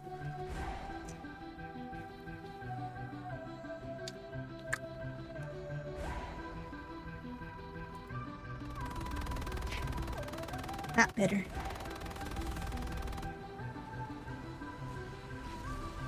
Not bitter in the fact that they said everything was A-okay, and we were going to have nothing was going to change with the company workflow. Nobody had to worry about anything. Their jobs are secured. And then, you know, Friday of that same week, they call us all into an office and hand us papers saying that they're going to be giving us about 2 weeks to more or less figure out, or well, more like about 3.5 weeks to kind of figure out how we were going to save our money and look for a job, I guess. Yeah. But yeah, in all fairness, they gave us half the day off to recoup with the shock and awe of them basically kicking us in the ass. Yeah.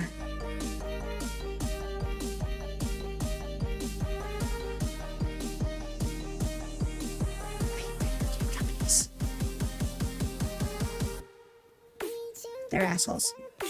So anyways.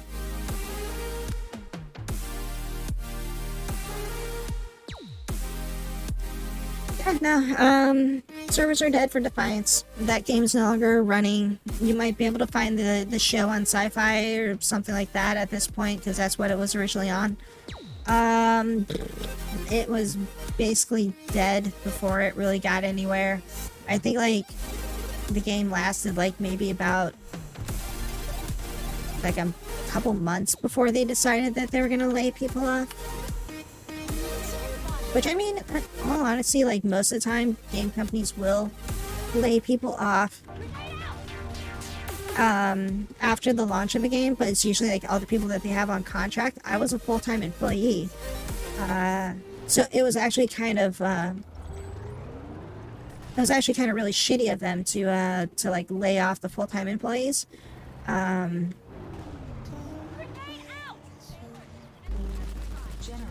stabilized.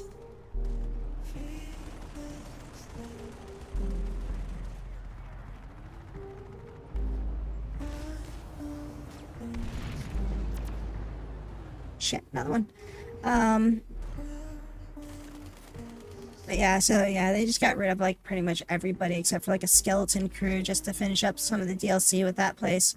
Cause yeah, no, like, Defiance wasn't too bad of a game. It was a pretty decent thing. They had the PvP stuff to kind of, like, keep people interested. They had this, like, really awesome little arena mode and stuff like that. Like it kind of reminded me of, like, an arena mode that you'd find in, like, Borderlands or something like that.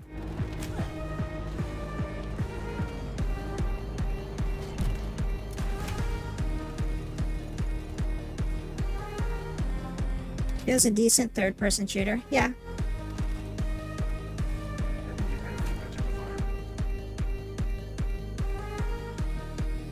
It definitely had potential to be something greater, but it's just like they were appealing to the wrong audiences is kind of what it ended up being. And because of that, like, just nobody stayed interested in the game past, like, the initial release of the show.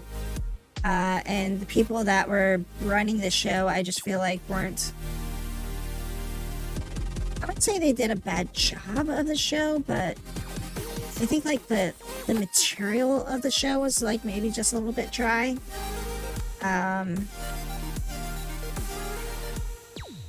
Because I like sci-fi stuff, I like futuristic stuff, I like space stuff and everything like that, and honestly the show is just not, like, I don't know, like, I feel like I should have gone to watch, like, Firefly or something like that. Like Firefly exists, but, you know, then they tried to do this game, and technically Firefly doesn't exist, but Firefly existed, and you know, that never made it off the ground, and, you know, this is like a shittier version of Firefly. Like, imagine, like, Firefly happening on one planet, but with not as charismatic people.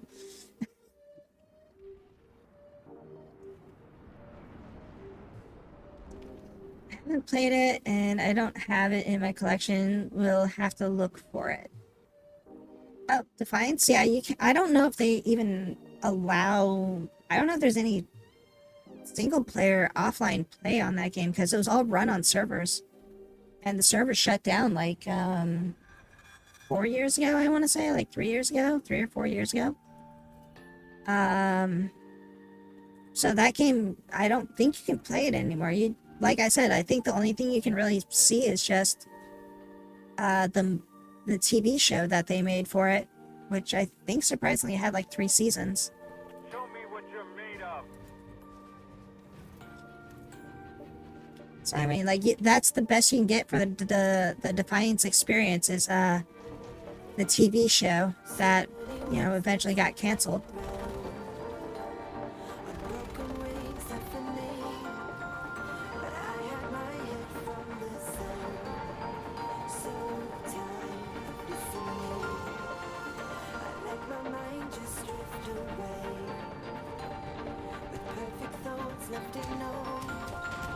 Oh, did I hit a box or something? What the hell? Why did I stop strafing? Come on. Zoom down. Scope down. Oh no, there's no box next to me. What the hell did I get stuck on? Maybe I just died and it wasn't registering. Yeah, I mean, I don't know. Like, I can... Let me see.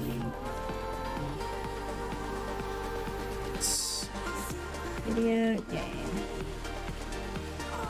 Can you play Defiance single player mode? It's an MMO.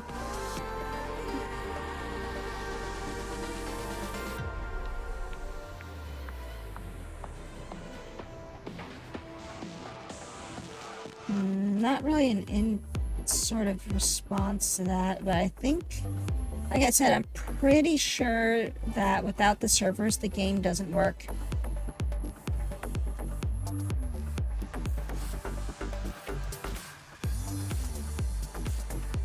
Like, I mean, like, if somebody was to, probably, like, I don't know, like, remake the servers or something like that, then maybe, but I don't know if they ever released the source code for the game, or if they just tied it up and just threw it into, you know, the trash can or something.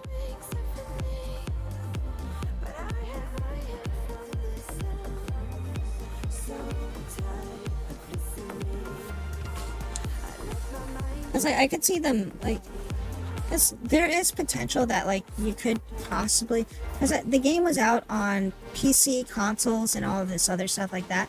Like, I could see somebody doing something sort of like a Conan Exiles, because the maps were big, but they weren't, like, infinitely big, right? So, like, I could see somebody making a, like, a Conan Exiles style server and run Defiance on that. Like, that's not reasonable. It's just a matter of if they allow you to, you know? Like, that's the big thing. Like, if they have the code somewhere that lets you host a server. It was, you know, obviously it was like, it was an MMO, so, they didn't want to have people probably, like, you know, having access to that stuff when it was out, because that would allow people to cheat. So, you know, they probably didn't want people, like, creating characters, going on to a private server, power leveling and getting, like, you know, cheat weapons, and then going back into the regular servers or something.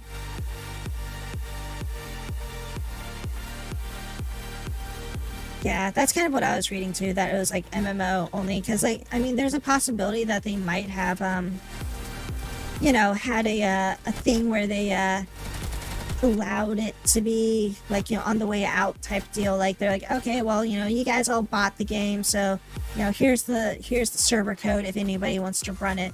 Which, in all honesty, like, if they did do that, they would have left a possibility open for a revival of the game. You know, because, like, it's like, you're not going to make any money off the game when the servers for the game are, you know, no longer working, because nobody's going to be able to play the game, because, you know, the game is purely for online play. If you at least made the game available for offline play, or, like, have a way for people to host servers to play the game and host it themselves, then you have, you know, like, you know, none of the responsibilities to maintain the servers, while still reaping in benefits of the cost of people basically buying your game, so you can recoup some of the costs over time, even after the game's gone, just from people that are curious about the game and just wanted to see it, or maybe they saw, like, an old episode on Sci-Fi and they're like, oh, hey, there's a game about this, I want to check it out, you know? So, did buy the game and it's not live anymore. I have a freaking, like, a big ass, like, collector's edition of the game. I got it basically for free for working for the company. So, like, I have this, like, giant box that's, like, you know, because the hell bugs or whatever in the game. So I got, like, this giant plushie that it came with, where it's like, it has, like, this, like, the box was, like, big enough to be, like, a quote-unquote containment box where they would, like, hold the hell bug in. type deal. So then I got like the plushie from that.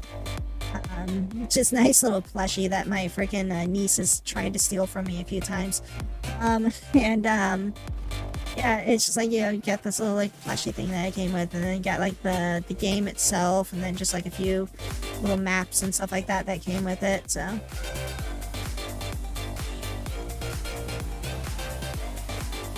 yeah, I have 2 plushies.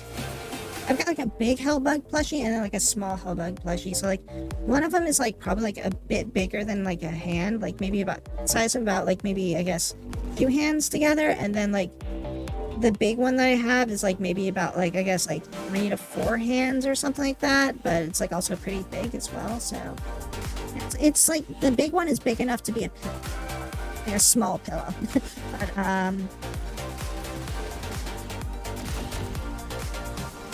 yeah, I remember like some of the events too in that game where like they had like a Hellbug event where like the Hellbugs would just basically fall down like from the sky in meteors or pop out of the ground, and they would just like keep spawning, so you had like shoot them down. Bigger ones would pop up, special ones would pop up, until eventually like this like mother Hellbug like popped out of the ground, and like you had to destroy like the 4 or 6 vents around it, and like it was like a massive event too. Like you needed like at least like I want to say like 40 or 50 players like all shooting at this shit at the same time to take care of it. It's like usually whenever we did like localized testing on it, we had to like have like beefed up weapons and stuff like that to accommodate for like our lower player count, because like that's how big the combat was for the thing. But yeah, no, like it was a pretty impressive thing, because like, you know, people would come in there with like, you know, vehicles and jeeps and shit like that, and like you'd have to like run interference on like certain enemies or try to run them over and stuff like that until, you know, you basically got enough room to like kill off like some of the spawner bugs and stuff. And then like it would go into like invulnerability phases where like a shield would kind of like pop up, and like you'd have to like, you know, evade for a while until it became vulnerable again. It's probably one of the genres I was never big on was MMOs. All my friends played WoW, but I had never been into it myself. So, I mean, if WoW was your only experience with an MMO, there's more than WoW out there. WoW, I personally, I do not like WoW. I played WoW for a little bit with like some of my friends who really didn't help me play the game, so I got like super bored with it. That was like my first experience of the game, and I just was kind of like, I don't like this game. And then later I had the experience of playing it again when they did like some other like release of the game, with a few of my other friends who were much more attentive to playing the game with me, which I had a lot more fun with the game at that point. But it was more so just playing with them that I had fun playing it with that game. I didn't have any fun playing that game on my own. I didn't really like doing anything in that game on my own, but I did have fun playing that game with my friends and just doing dungeons and events and stuff like that. I mean, then you like look over at like another game that like I played, like, you know, like EverQuest. I played that entire game on my own, and I had a lot of fun. Star Wars: The Old Republic. Yes, I played that one. I played the majority of that game on my own, and then I eventually found some people to play with when I got to high level. And that was fun. But majority of that game was I played that on my own, and even then, when I found people to play with, I was still kind of playing on my own, but I was like, you know, doing some stuff with like other people from time to time. Because like that game had a really good drop in, drop out mechanic of like, you know, you'd go into a dungeon and you just kind of get matched up with people, and it didn't matter, you know, if you were like light side, dark side, and all that stuff like that. Like you just basically, you just went in with them. That was all there is to it. And then there was like, you know, Final Fantasy 14, which had a really good drop in, drop out situation where, you know, majority of the game you'd play it on your own. Which, I mean, there were situations where I feel like I don't like that they force you to break group and go off and do things on your own. Like I would prefer to have just been like with my friends or whatever playing it. But overall, they did a good job of just like allowing a solo player to play the game entirely on their own, still be able to find parties to do the group content. But then that was kind of the problem at the same time too, is that the game suffered because you had no true, like they really worked hard to make sure there was no single player content, except for some of the like the story missions that were like kind of like earlier on, and then they were basically forcing people to be always in a group by like end game. The only one that I tried was Elder Scrolls Online. I tried a lot of MMOs like WoW or Guild Wars or Old Republic, but I feel like I don't have the grind mindset that the MMOs have. Again, like Elder Scrolls Online, I only got to play a little bit of that game. I played like I think a couple betas of it, and I couldn't really get into it. I didn't really like it too much. I didn't really like the way it kind of worked, but I didn't really get high level in it, so I don't know what the full extent of what that game is capable of. But from what I played, I did not enjoy it that much.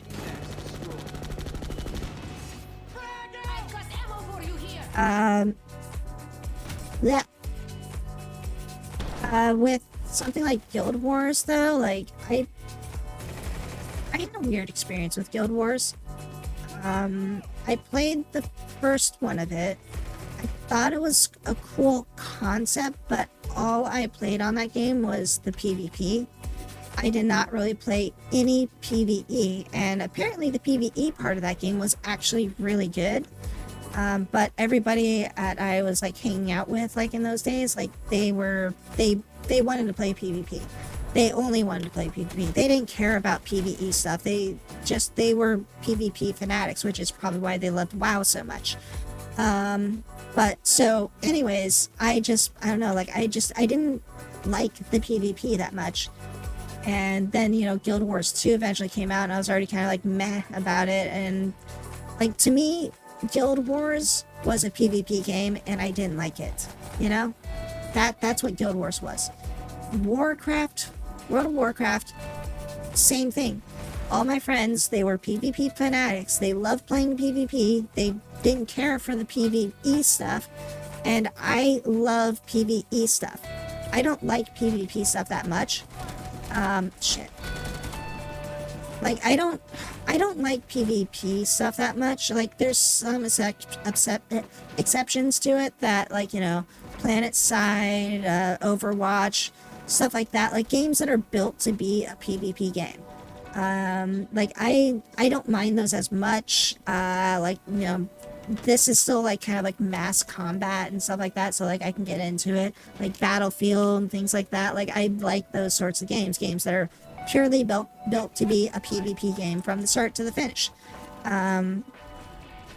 I prefer player versus environment of just like PvE games and stuff like that. So like, you know, Final Fantasy and things like that, where it's all built around being a PvP environment, is a much more pleasurable experience for me on playing the game.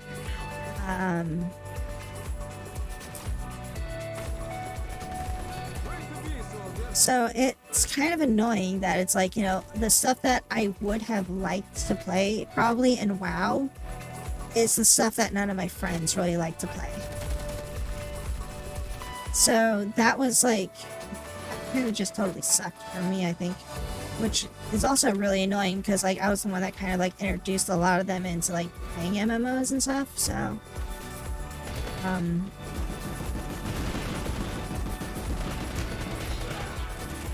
so like, you know, they were basically like, they were all PvP gun-ho stuff, and then like I'm like PvE enthusiast, and then it's like we just kind of kept splitting on stuff. So like when Final Fantasy 11 eventually came around, there's no PvP in Final Fantasy 11, so a lot of my friends got super bored with that game and like left it super quickly. Like I think we maybe got to like level 20, and then they just all stopped playing that game. Well, I was loving the game. Like I loved everything about that game, and I kept playing it, you know. So it's your fault they became sweaty gamers. But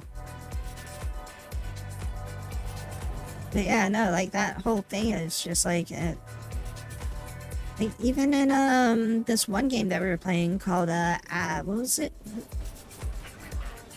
Anarchy Online? Yeah, I want to say there was like that was the name of the game. I think it was called like Anarchy Online. I was having a decent time playing that game. They wanted to play on PvP servers and stuff like that because they wanted to do like, you know, player versus player combat, ganking people that couldn't fight back and just being cheeseballs and just stupid like griefing stuff. And I'm just like, this really isn't fun. So like I was enjoying the game playing it by myself, but then it's like when I was playing with them, I'm just like, really, we're gonna do that? Doesn't seem like fun. Like, we're gonna go troll people. Just like go level up or something. I don't know.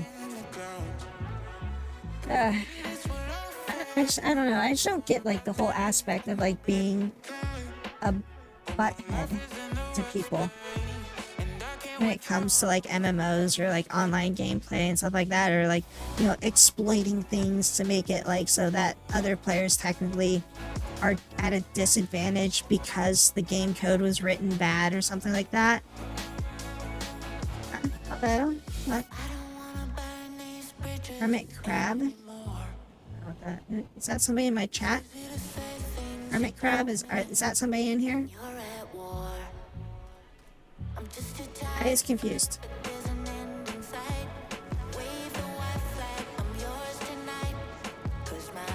Somebody just sent me a message in the game. I have no idea who that is. Anyways, wait, is that? Wait. No, that one actually, wait, I think I know who that is, but I don't remember the exact name. Probably somebody that I killed. There we go. I'm like, I know that name somewhere, damn it. It's like, because I recognize the numbers. And I'm like, I'm pretty sure I remember somebody with a bunch of numbers after the name. Hey, Hurra, how is?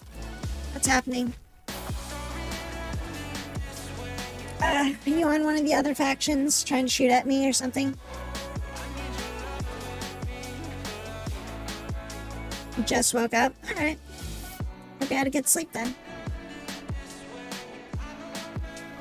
But yeah, no, like the whole concept of like griefing and exploiting and stuff like that, like I had my fill of doing stuff that was like, you know, kind of like weird or shady or whatever, but it's like I didn't even really do that. Like, I don't even think I even did that in like Ultima Online. Like, in Ultima Online, like my fun in Ultima Online was going out, mining ore, bringing it back to town, smelting it into shit, and then preparing crap for other players. Like, I was just basically like a local blacksmith in that game is all I was, and just like I did daily shit until I was like a grandmaster blacksmith in that game. And like I could like make like Valorite armor and stuff like that, and to me that's like that was fun for me, like just being like just doing nothing, you know, like just kind of going around having like a day in the life type of style of stuff, instead of like this whole, oh, we've got to go around and like, you know, kill other players and take their stuff, even though we don't really even need their stuff. We're just gonna take it so we can just be assholes about it.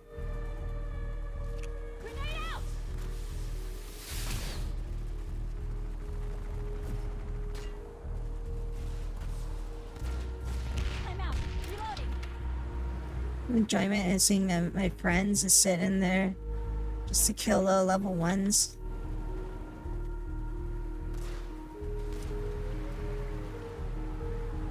Well, I mean, it's one thing to do something like in a strange way, but it's another thing where it's like, oh yeah, we're gonna sit over here by the level 1 gate and we're gonna hide here as like some newbie comes walking out of this alleyway while we're all level 20, and all 3 of us are gonna hit them once and kill them, you know? It's like, alright, well, you just made an unpleasurable experience for a newbie that's probably never gonna touch the game again now.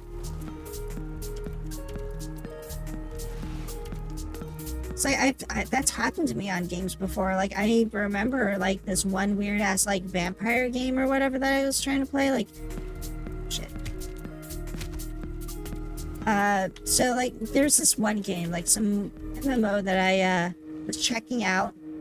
It was, like, a free-to-play game. So I downloaded it and started playing it. The game was really weird, too, because, like, so you create your character, and you're like, you know, you're a human, right? And the game was basically kind of had like this permadeath mechanic in the sense of like, you start off as a human, and if you get killed as a human, you respawn as a human. But if a vampire bites you or kills you or something like that, you turn into a vampire.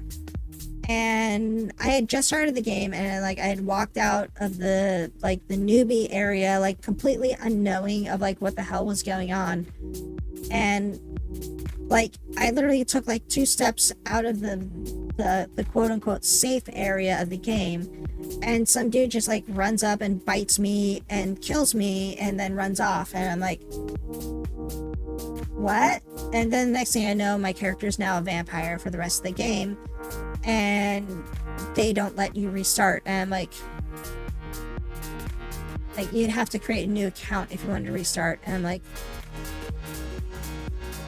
what? So I just ended up like closing the game and uninstalling it at that point, because I was like, I don't really care. I just kind of wanted to check it out and see what it was like to be a human in this game, and apparently I have to be a vampire now and deal with the hard mode of the game.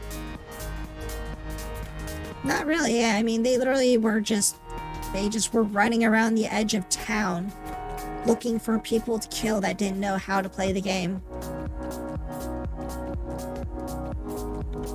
Because like the human area and the vampire area is not anywhere close to each other in that game when you start.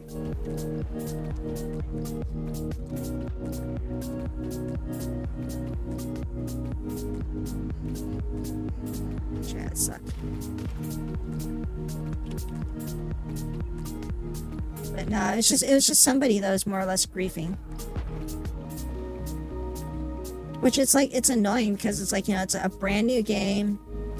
People don't really understand what's going on, and it's like, you got people that are more or less just doing what they can to ruin the experience for others, which in turn, more or less, you know, like, it's like in a situation like that, I feel like it's better to teach a player what they're doing so that they have a better experience with the game, so that they'll want to keep playing it. Because every player that you get to keep playing the game turns into a user that is going to keep playing the game, and that means more players will mean more support for the game, or more players that you have playing a game means that the developers are going to keep supporting the game because they know that people are liking their game.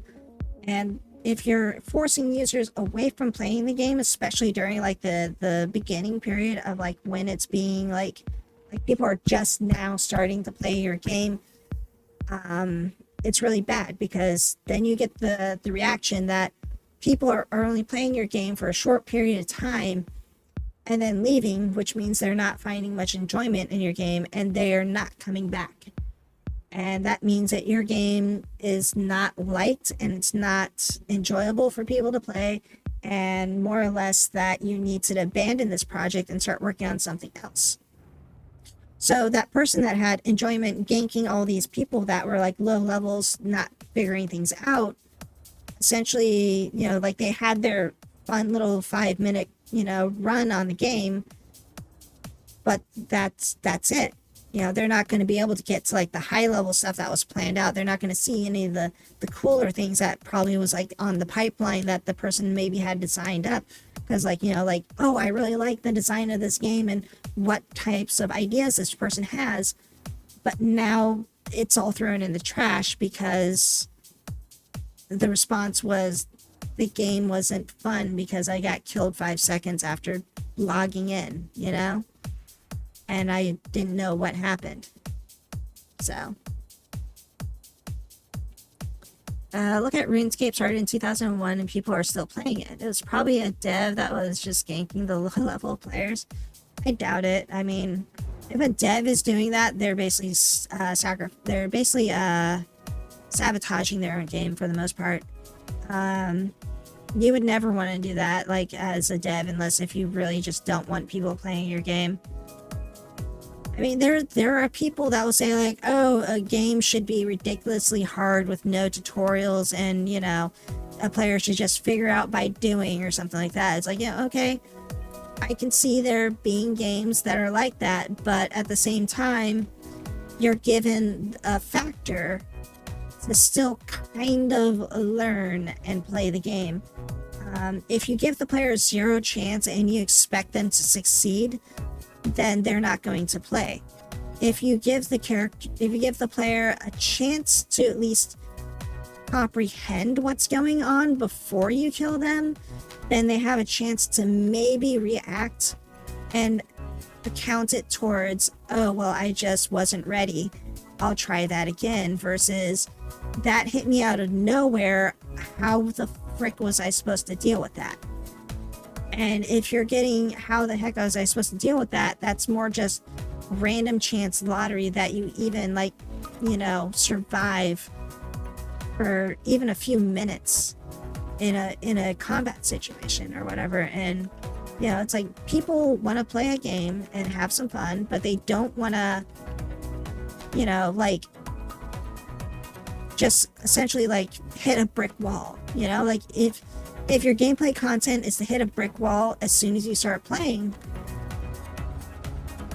that's not really going to be fun for anybody. But if you at least put the brick wall far enough away that, like, you know, like you put them on a conveyor belt towards the brick wall and they can see the brick wall and they have time to understand that they're about to hit a brick wall, then they can at least try to step out of the way of the brick wall, or, you know, get off the conveyor belt or try to run away from the brick wall without hitting it as hard, and start to understand how to deal with the brick wall.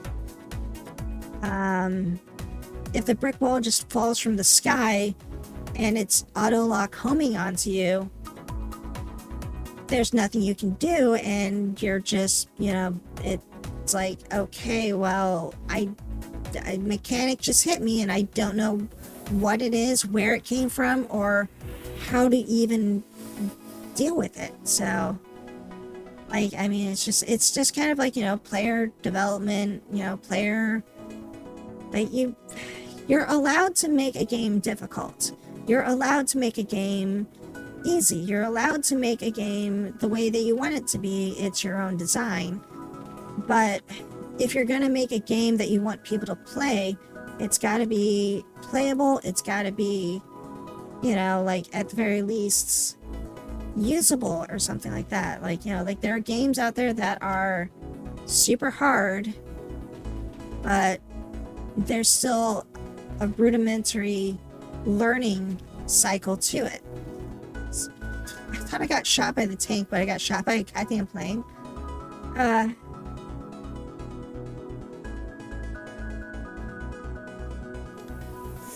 It's like, you know, I like a hard game. Yeah, I know, like, that was the brick wall from the ceiling. Like, this brick wall fell out of the sky. I saw a brick wall. I saw a brick wall in the distance, and I knew that I had to evade it by dodging left and right, and then a brick wall hit me from the ceiling. So that's what happened there. So it's like, you know, like, I didn't have a chance to really do anything to even stop that. It was just like, out of nowhere, here's the thing that killed me, and it wasn't even the thing I was looking at, you know?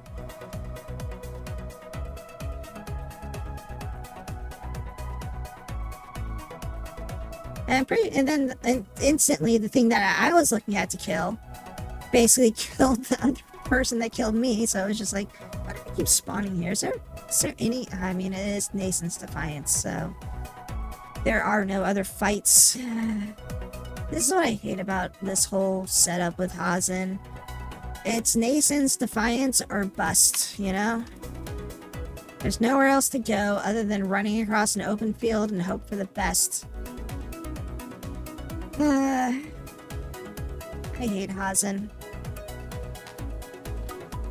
can go back and get a vehicle and then have like two lightnings basically shoot me as soon as I leave the freaking bay. Would that be funner for everybody to watch me get in a vehicle and waste nanites?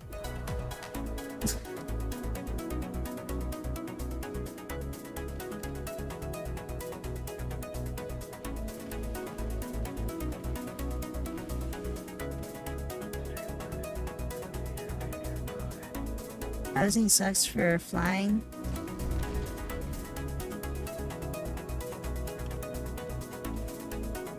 It's like, this is the shitty part about Nasons, is like, we're no longer even in the infantry combat section now. We're just purely outside. So there's like nowhere to like, you know, freaking go. There's no, you can't do infantry combat at this point because it's essentially you have to get a tank, drive it for 5 minutes, get into the combat area, and then get swarmed by like 3 heavy tanks and airplanes instantly as they spot you on the radar. Versus otherwise you can go on foot and have snipers shoot at you and some cloaker that, you know, basically just comes up around somewhere and stabs you while you're basically trying to shoot a rocket at a tank. So it's like you can't even like fight back against them or whatever. So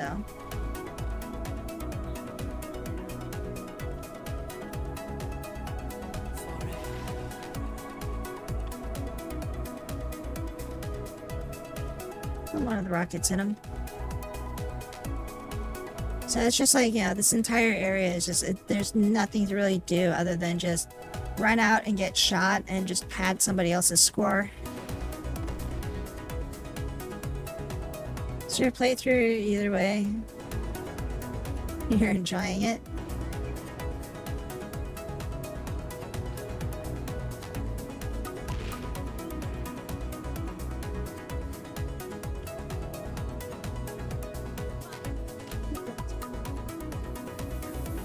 Wait, this got, no, these are EMP rounds.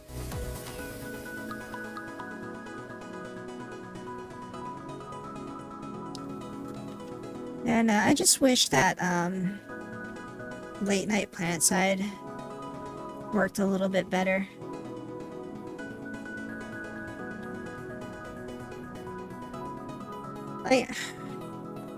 Like honestly, like at this point of night, these side paths should still be blocked off. I feel like all 3 of those side paths should be blocked off, and they should cut down like half of these points or whatever. Like get rid of like this point, get rid of that point, and just connect them straight in there, so that there's like less bases pretty much or whatever. So that way, like, you know, the fight more or less gets centered at Nason's Defiance. If somebody pushes out of Defiance, then the other team basically like kind of swoops in real quick. Also, I don't like how big the area around Nason's Defiance is. Like literally you can build like 3 bases. Like you actually could build like 5 bases in this entire area out here and still have room for like more shit, you know? It's like each side can build like, you know, 5 player-made bases out here as long as they can find the nanites. Because, like, I mean, look at this. We have NC attacking us at Broken Vale Garrison with tanks and shit when they don't even own the frickin' base, you know? Like, how are they attacking us, our base, when they don't even own this base, right? Like, shouldn't the VS be shooting the NC right now from behind, and like they should have been like totally collapsed at this point?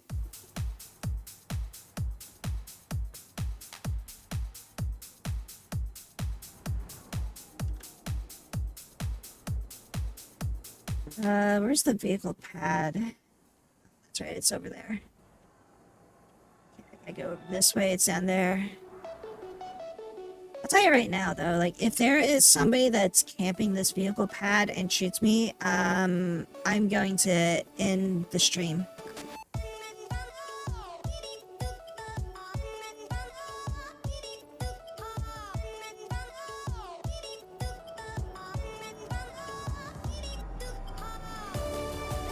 It's just, it's so stupid. It's like, it's the only place we can pull vehicles from. It's so far back. And you know somebody's going to be, like, camping it, because it's just like, oh, I don't want to be, like, actually out in combat shooting at things that can shoot back at me. just want to shoot things that can't shoot at me. It's like, go play Sniper Elite then, please.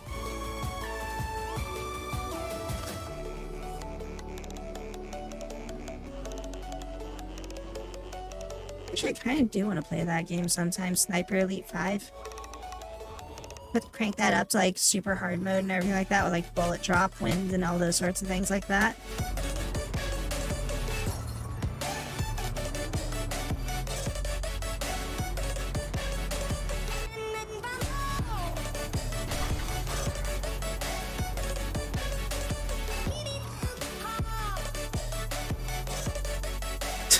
As soon as I show up on radar, 4 things shoot at me.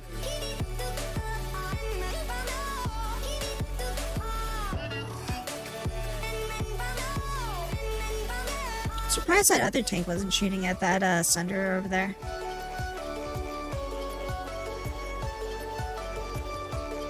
Do we have a vehicle spawn over here?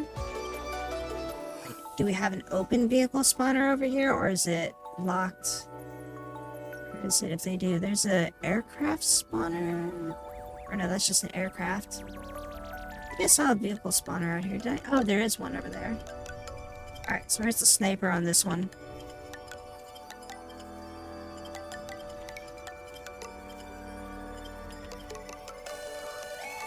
Nope, it's locked.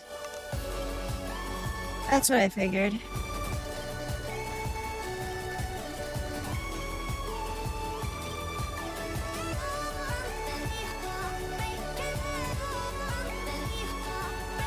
What's the overall population right now? Oh my god, no wonder we've got like so much freaking NC on us. Our population's 25%. That kind of explains why we've got like no freaking push power right now.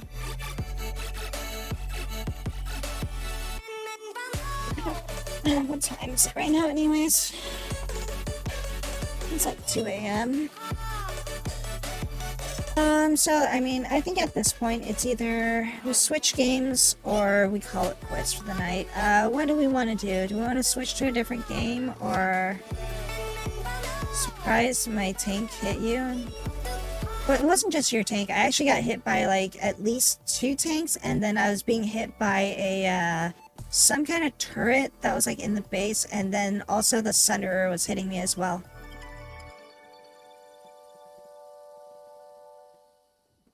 So it was a combination of a bunch of stuff, because I went from like about 85-90% health to like insta death in like a second, and the Sunderer is the thing that got me with just like a couple random like ballast shots. It looked like.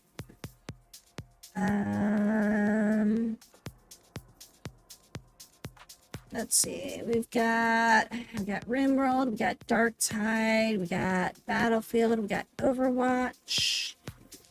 Ooh, we got Mountain Blade. Really? I saw were you in the Sunderer? Because the kill can't, or the kill feed, like, it showed a Sunderer that was the thing that killed me. You were in the Vanguard? Was it the Top Gunner? Like, was it like a... Because it was a machine gun that killed my tank. Unless if it awarded you the kill, even though it said the thing that killed me was something else. Yeah, no, like, it highlighted the Sunderer, I'm pretty sure, on my screen. As the thing that killed me.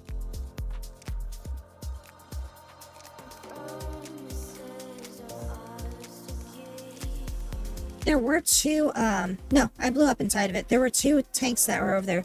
There was my Lightning, and then there was another Lightning behind me. And I got killed by a Sunderer.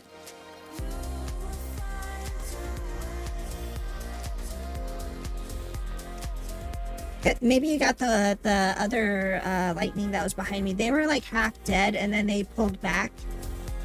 And then I kind of pushed forward a little bit, and then I got like literally went from, like I said, 80% health to 0 in the span of like, you know, half a second from like a bunch of shit shooting me at the same time.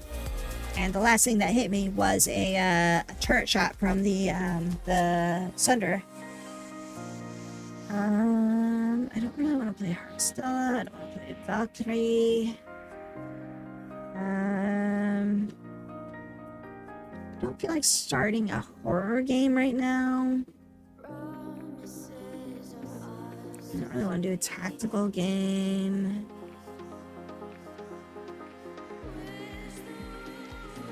I don't mind trying that one out, but I have a feeling that's like I'd spend the first couple of hours doing tutorials, and I really don't want to do a bunch of tutorials on stream.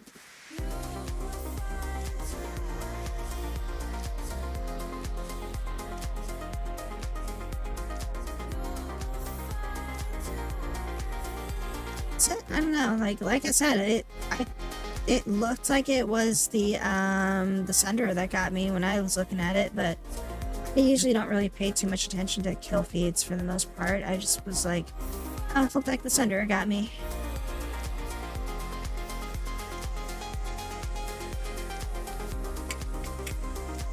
Let's see, XCOM.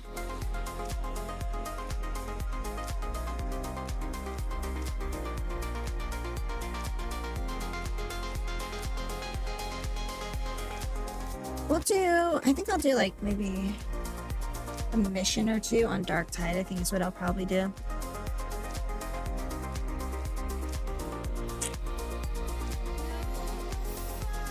We'll try like a mission or two on Dark Tide, and then we'll see how that goes.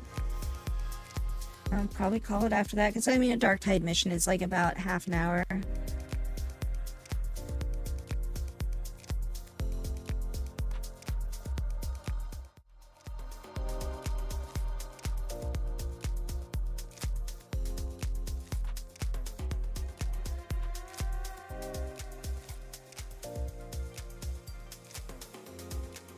I feel like Dark Tide 2 is not like... I feel like if I play Overwatch, it's gonna wake me up too much.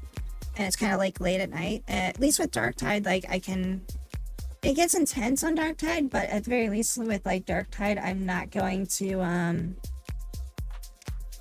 not gonna go into like super adrenaline mode or anything like that, so...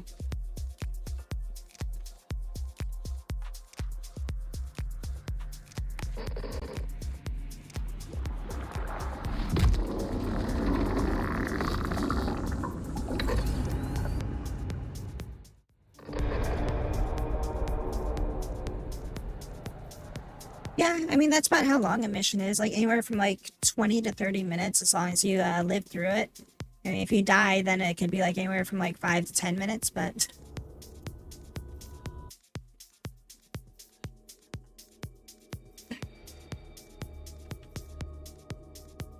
Dark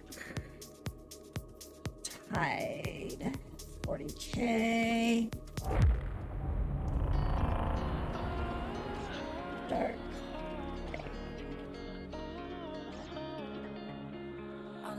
Game name. Let's keep playing my Zealot for a little bit. I'm still liking my Zealot. I think overall I've been liking my Zealot the best out of everything that I've been playing. Glitch, thank you so much for the raid. Very much appreciated. Welcome, welcome. I just switched off PlanetSide.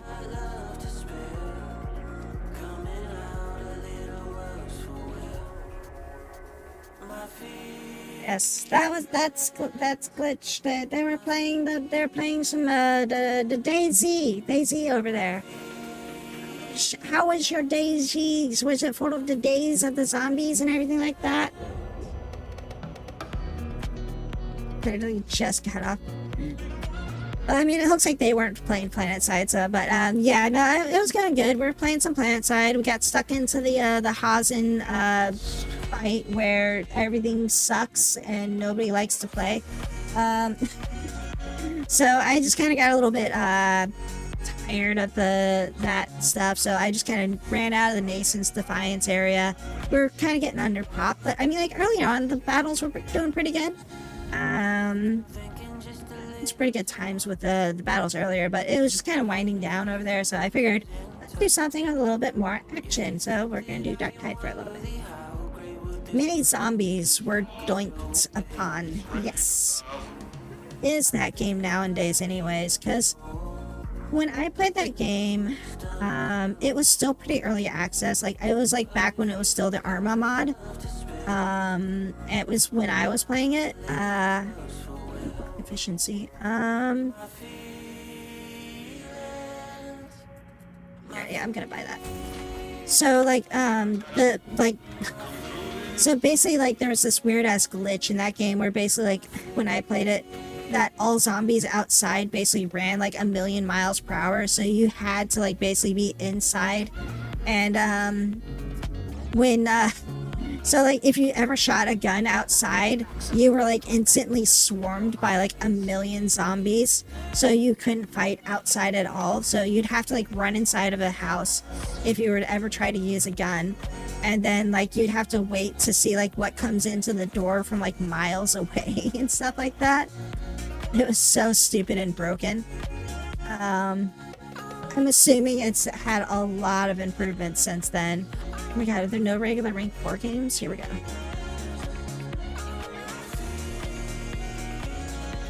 2, 3, 4. We'll do this one. I need to make sure I've got the right equipment. Let me get my hammer on. And flamethrower, flamethrower, flamethrower. There we go, we got the right gear on. Oh shit, I gotta... this flamethrower, I need a wound plus. Wound plus, wound plus, wound plus. There we go.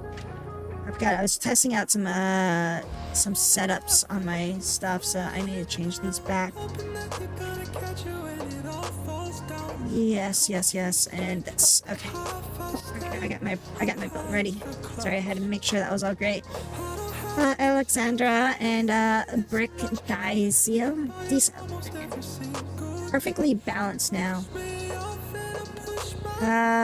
In the mod, the Lee infield outside grabbing mobs from a crazy distance. So do you usually play that game as like a standalone server with like just your friends? Do you play like with random people in a random server, or do you like host your own game just to play by yourself? Like how do you actually play that game now as like the standalone? Because I could find myself playing that game and just kind of like chilling, like playing by myself, but I don't know if that would be like that fun. It's like, I don't know, like I probably get like too stressed out playing a game like that where I'm dealing with like PvP situation along with like the whole concept of like, you know, the zombies and everything like that. Because like I feel like I'm stupid when I play a game like that, and I would trust somebody not to shoot me and then I would get shot. That's kind of how I would feel like if I played a game like that.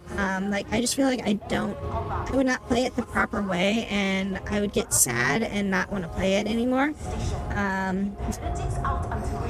Random PvP with Friendo PvE. I absolutely love PvE only servers. So there are PvE only servers then, and go crazy adventures with friends. Because like the whole thing is like, I would find it fun to play that game. I can see the appeal of playing that game like PvP, like being silent and stealthy and everything like that. But I feel like in a game like that, I would have more fun if I could at least like shoot my gun, you know? Like, okay, I've got these bullets and I don't want to like, you know, like hold on to my gun and basically use it as like the last resort weapon of like, I'm already overrun and I don't stand a chance of living, so I might as well just make a bunch more noise. Versus like, okay, I'm playing this game and like I get to shoot my gun occasionally and do stuff like Project Zomboid or something like that, you know? Like if you get good at Project Zomboid, you can like, you know, use your weapon pretty effectively to use your gun to call in hordes, to pull them together and herd them together by sound, and then pull them into like a trap of some sort, and then just try to finish them off with like something else, like say like, you know, a vehicle to run them over, or like Molotovs to burn them down and things like that. So like I mean, that's good to know that there is actually a PvE version of that game, because I know you can like host servers and stuff like that, right? So they're super modded and very fun. Just get a wild adventure. You can definitely run a RPK with a box and just shred zombies apart. Okay, yeah, because Like, I mean, like I said, like when I was playing it, the game was really kind of buggy since it was just the mod version of the game.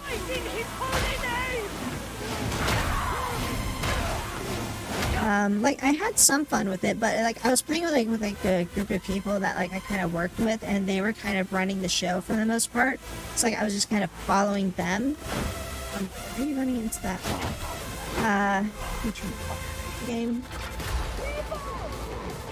So like I was just kind of like, they'd be like, oh yeah, you know, like go over this way, hide down here, hide in these bushes, you know, like basically they were telling me what to do, and like, you know, like okay, cool, okay, I'll do that, you know. But like there was like no room for error. That was like the biggest issue about that, because like, you know, we were playing like PvP servers and stuff like that, so you know, like we couldn't slip. Oh shit.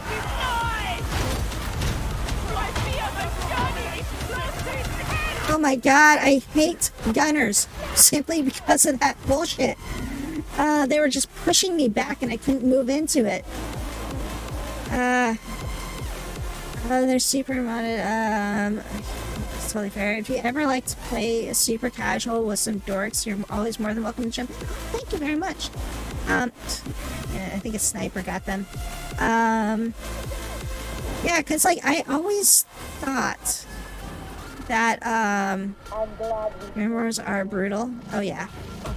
Because I always thought that game was PvP only. Like there wasn't really an option otherwise than to just play the game as a PvP only servers, you know? So like I never really thought you were allowed to do otherwise. I don't know, maybe I'll actually buy the standalone version of that game at this point then. Can you host a server by yourself, or is it one of those things where like you need to rent a server or it won't work?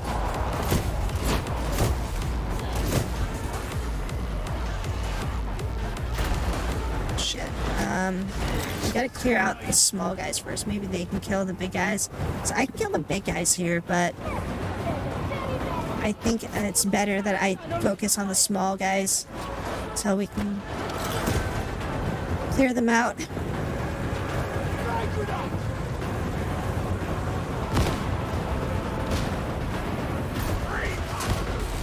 Oh, they overloaded. Shit.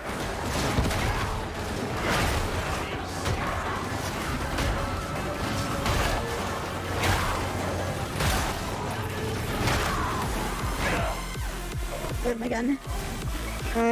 OG DayZ was always PvP, but now standalone has billions of community servers that you can rent, but I just stick with a few long-standing calm ones. And it's good to know. I actually have a few friends that would probably like play the game with me too, like if I just go and rent a server or something.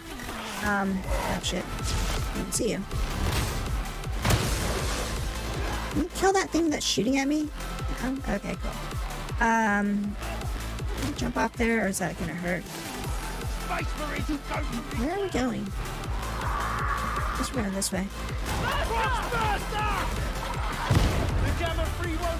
Okay, so like I wasn't wrong in assuming that the game was PvP, because the version I had was PvP only.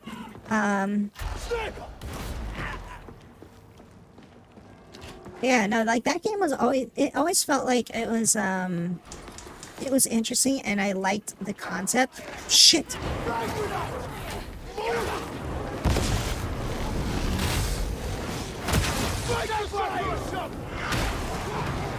It's just, I just never liked the fact that it was PvP only, so like it always kind of, you know, like it kind of always deterred me to play it that way, but that was also like the only way that like some of the people I would play with like back in the day they only like to play PvP games.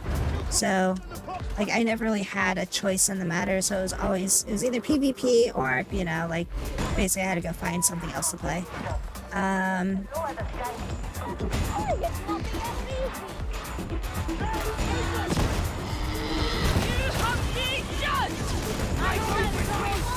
Oh shit, it moved.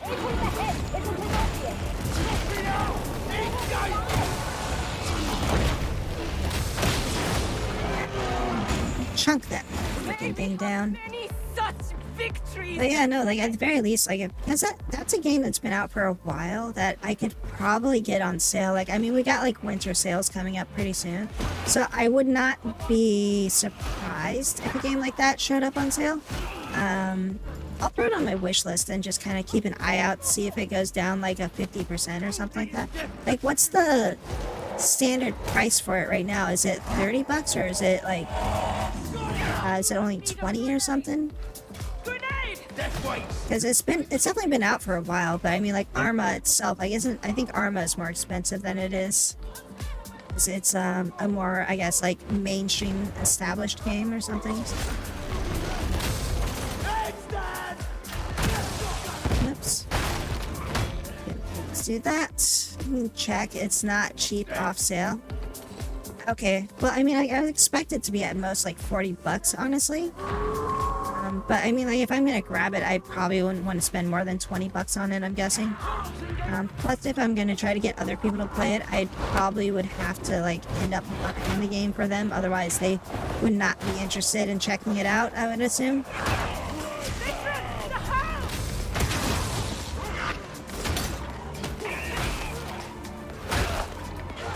So, like, I would have to probably end up, like, buying a few copies of the game in addition to it. So that's why I would want it to be cheap.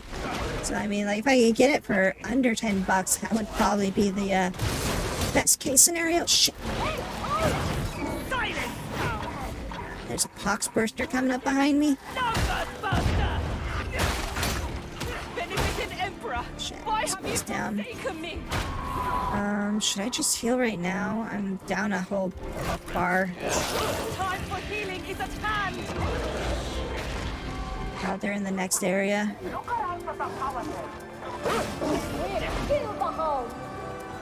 Yeah, it's $50 off sale, but it goes on sale for like 15 at most during stream sales. That, okay. I mean, 15 is kind of like I said, that's kind of like the area I was expecting it to be. So, like, I mean, I probably find at least 2 people to play it with. I don't know if I can get my third person to play with it or not, though. I will commend you in my prayers, Templar.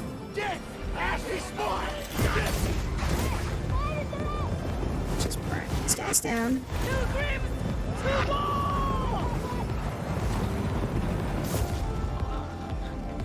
Go, go, go, go.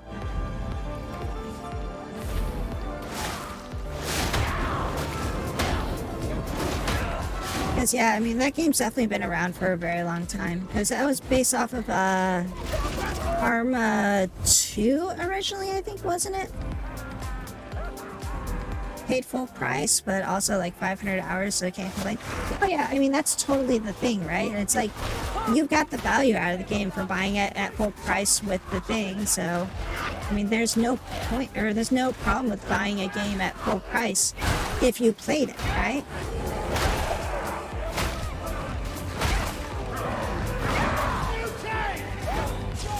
There's the mutie.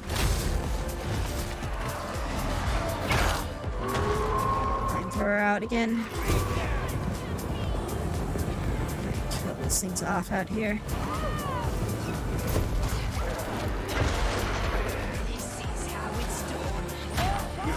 Shit. Stop no more hound. It's like, I mean, I paid like, you know, full price for some games or whatever, like, you know, friggin' RimWorld or whatever, and like that game's gone on sale 1,000,001 times, but I get way more hours out of that game than, you know, the cost that I ever put into it. So like buying an expansion pack for that game, it's like I've already like put so many hours into that game to where I feel like just buying an expansion pack, it's like the number of hours in just the base game that I put in alone. Doesn't matter if the expansion sucks or not. Like I've eaten more hours out of that game than I could ever imagine, like, for the amount that I paid for it, so.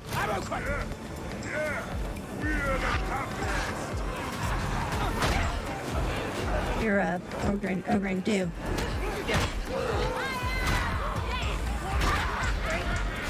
Yeah, Ogrins can carry shit for faster, so better if he just takes it. Are we to wait until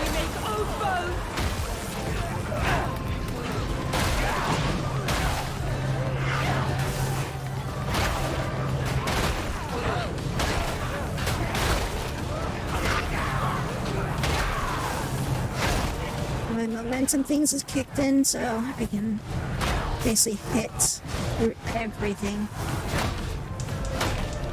I buy every expansion in RimWorld because I know I'm just gonna get copious amounts of hours out of that game. So, I mean, I liked the Royals upgrade, and I liked the genetics upgrade that they did. That other one, though, the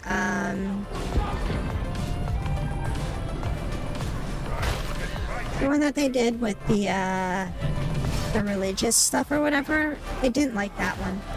They added a few things into it that were nice. There were mods and stuff like that that they put in, or people made mods that required that expansion that were pretty good. But the actual, like, the whole thing I felt was really not that great as far as a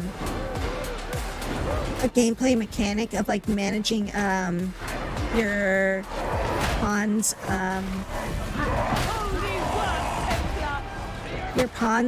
like, beliefs and all that stuff like that. Like, I really didn't like, oh shit, I didn't like that part of the game. So I always end up having to turn that off.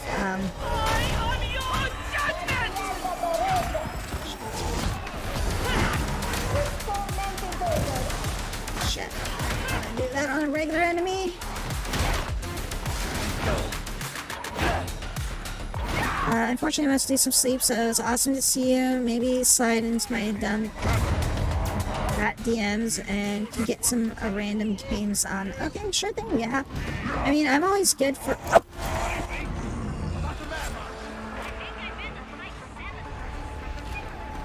Anyways, I'm always good for trying to set up, like, any sort of, like, collabs or just, like, you know, messing around with, playing some games and such like that. So, yeah, no, always. I mean, if you're not already on my, Discord or anything like that, or if you just want to, like, DM me directly, just, yeah, feel free to. We can always try to set something up. Like I said, if I can find, see or something with a cheaper price tag on it, I will attempt to try to learn game and have fun with it, and you can teach me expertly how to have fun with game and such. Otherwise, have a good night. Very much appreciate it. Thank you so much for raid and all stuff. And, yeah, good ventures to your next stream and such. Bye. So remember that thing how I said this one is at least going to be like a somewhat calmer game? Just throw that theory right out the window. Maybe I should have played on rank 3 instead of rank 4, but hey.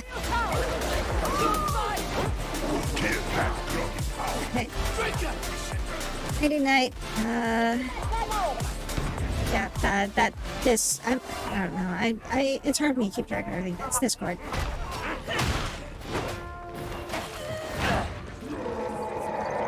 Another one.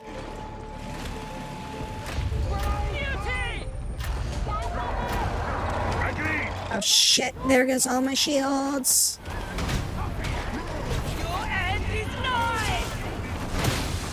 Give me a little bit of health. I get hit by another shit like that.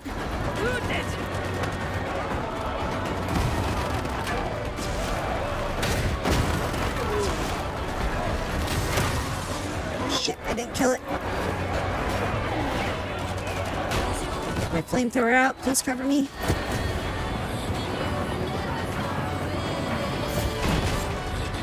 Reload. It's supposed to be a chill game. A chill game where I use fire. I mean, RimWorld probably would have been a lot more chill of a game to play than this. I mean, actually, I probably think I will play, like, RimWorld after I play this game, like, after I'm done with this for the night. The Reaper. Come on, be stunned. There we go.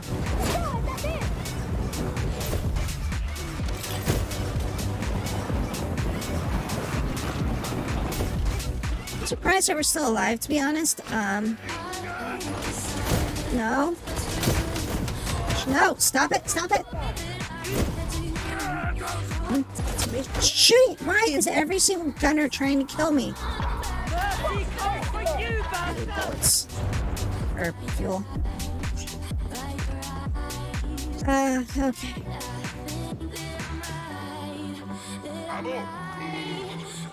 Nah, I think totally though, like if I was to play like Overwatch, like I think that would wire me up for like the next 3 hours.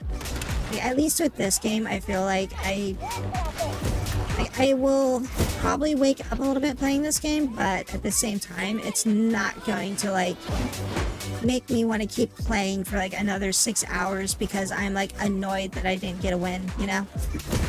Or I'm annoyed because I got like cheeseballed by somebody.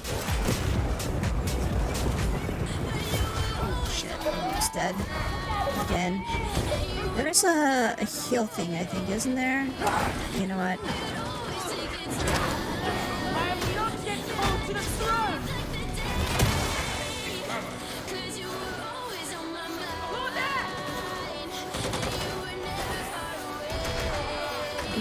There's too many people that are low on HP. It's better that I just use that. Because there's like 2 people that were like 1 shot from death.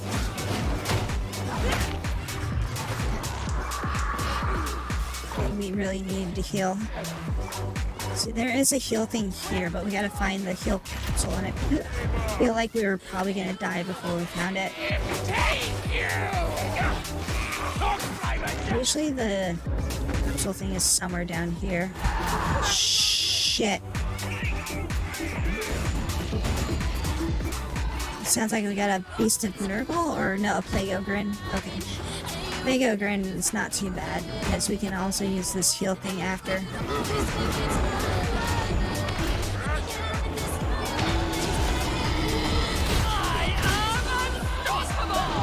There's that.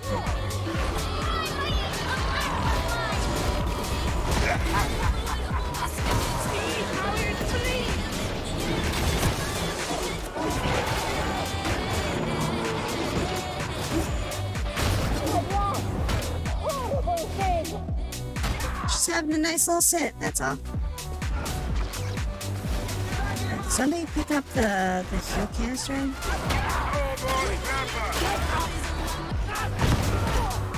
Thank you very much, Adjutor.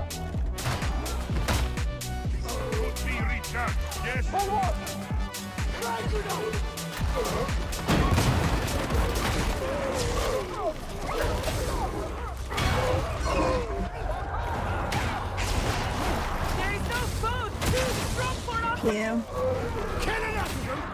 Another horde coming.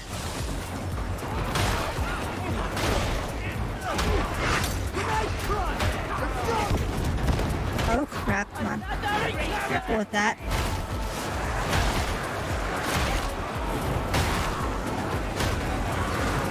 Maybe I should have that other perk still, even with this loadout.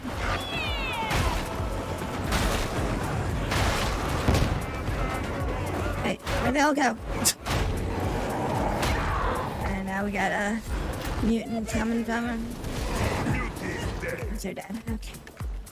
Good. Alright, survived. I pray that the Happiness. Emperor in his wisdom sends his daughters to cleanse this place. I still want to try that, freaking Battle Sisters VR game at some point. Every time I play this game, I'm just like, I want to play Battle Sisters, and then I'm like, I have to set up my whole VR thing. I'm like, wait, but my VR is like already almost set up. And the main thing that I have to get set up is my microphone stuff. Crap. Grenade! Emperor, guide my aid! Damn it. I think I hit a regular enemy doing that. Eat your life slain! Alright, they're dead. Oh, hi. There's dog. There's dog. Where's that dog?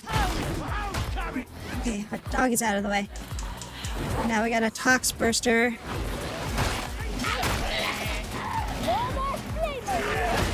Come on. Ranger. Go, barrel. We got a Trapper. Trapper and a friggin' Tox Flamer.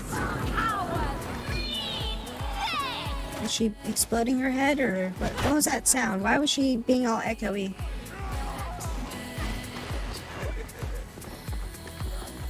What's going on? Well, surprisingly, we didn't lose too much health doing this.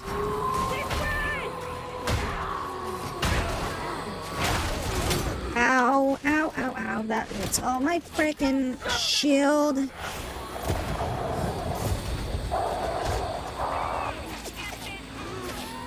The Psyker has found trouble.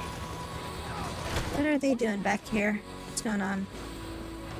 Why is she so far behind us?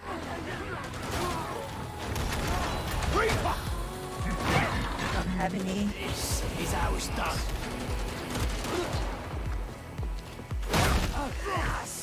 Grenades left. I was gonna say I was gonna throw a grenade up there, but I didn't have any left. Oh, this was like a Grimoire mission too. Shit. I don't need Grimoires. I should have looked for one of those scriptures. I like the way you think, Roughneck. Actually, it was like a freaking toy box or something talking there. Ah, yes, healing. That'll be nice. I never reloaded my gun. I should do that now before we jump down.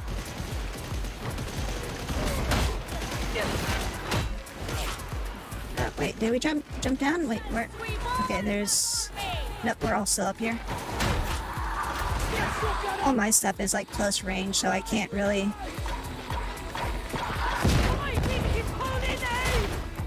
Can't really do much against all this range. I'd have to jump down there and like rush into them. Oh, and they all just came right up here.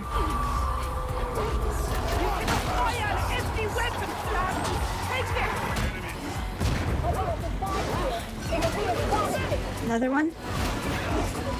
Where'd it go? Where'd it go? Where'd it go? Is it dead? I think it's dead.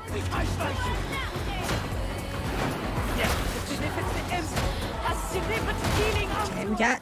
Oh, a horde. We definitely got a horde.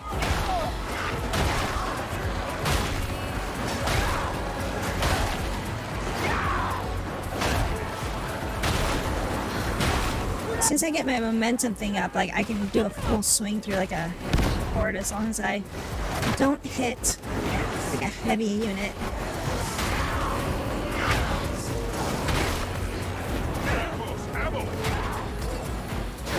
Okay, so I think we're advancing, and we're not going to come back here, so I'm just going to heal. And get all my HP taken down. Yeah, shoved your head into a freaking wall. What do you think of that? As I was saying, I was going to lose all my HP in like 2 seconds, but, there's a bunch of shit over there.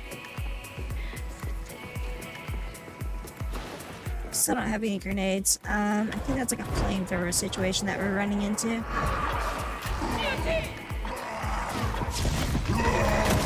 Oh, come on.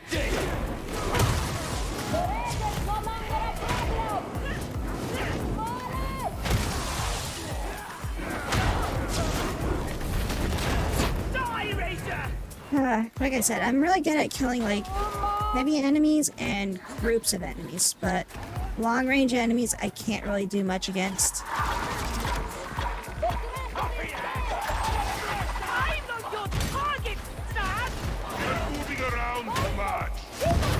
Somebody want to kill that thing? Thank you.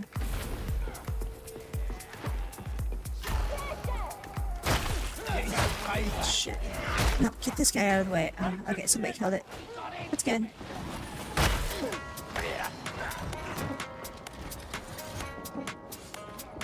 RimWorld definitely sounds nice right now. Did you ever play a game called Amazing Culture Civilization? So I saw that game. I wasn't interested in it, but no, like every time I looked at it, I'm like, this looks cool, but I just want to go play RimWorld instead. So I kind of just was like, I mean, okay, interesting concept of it, like, it looks a lot like RimWorld, but I feel like I just would end up, like, wanting to play RimWorld with all my mods and everything like that.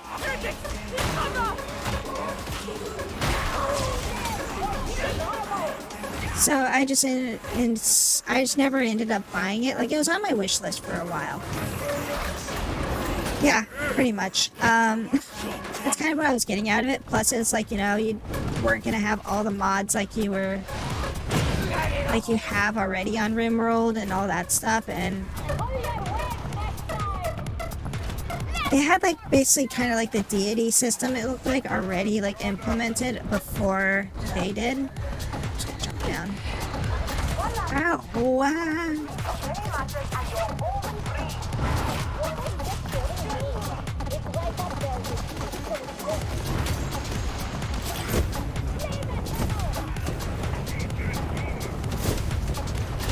Oh my god. I am unstoppable! I fear my journey is close to its end! Well, there went all my HP. I had to do something to try to recover some of it. It's harder than RimWorld, but honestly, it's probably for the wrong reasons. Yeah, I was gonna say, I mean, like, RimWorld was hard when you first started playing and you didn't know what you were doing. And, like, to be honest, like, a lot of the mods kind of simplify a lot of things and, like, remove the difficulty of certain parts of the game.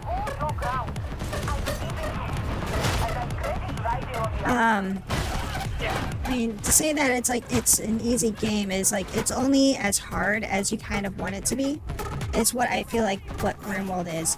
So, like, if you pump up the difficulty curve and, like, how much difficulty gets, like, kind of,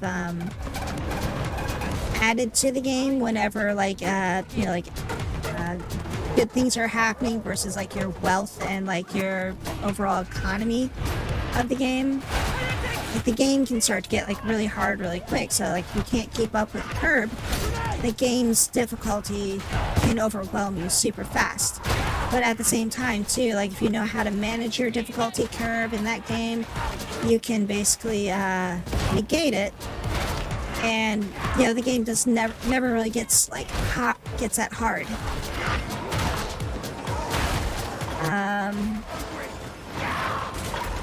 There's a box burster that's gonna knock my ass down here in a second.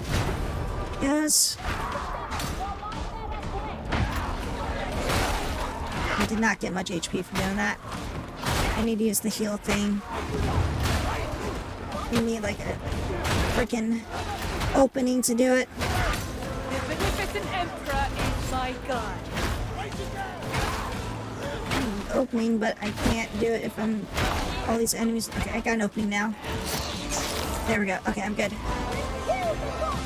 Since the game has not the greatest translations and the tutorials are bare bones, there's a lot going on. Plus, the game is pretty glitchy, where RimWorld is glitchy if you make it glitchy. I mean, yeah, I mean, if you play RimWorld and you install like a shit ton of mods, the game does get glitchy. But at the same time, too, it's like, you know, if you only put in like stable mods and stuff like that, then, you know, the game will run very smoothly. You can even get like graphical packs and everything like that that improve the game. So, I don't know, like, overall, RimWorld, it's been out longer, it's more fleshed out and everything like that. Like, if you give that other game, like, you know, a couple years to kind of like develop it. Do they even have a workshop? If they don't have a workshop, I feel like that game will not compete against RimWorld in the slightest. But if they at least do have a workshop, people will make stuff for it. And they will improve over time, and you'll probably see a lot of stuff that RimWorld does get translated over there unofficially. So, I mean, it's like, yeah, they can't copy RimWorld one for one, but, you know, there might be systems in RimWorld that people really want to see. And that will result in people making mods that copy RimWorld unofficially, but you will see, like, the systems over there that will make the game a much more playable for people, things that will, like, basically make sense that they add on to it and everything like that. So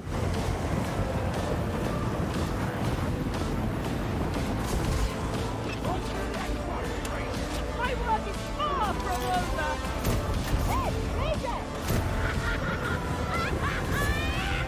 I them with the flames? I don't think I did.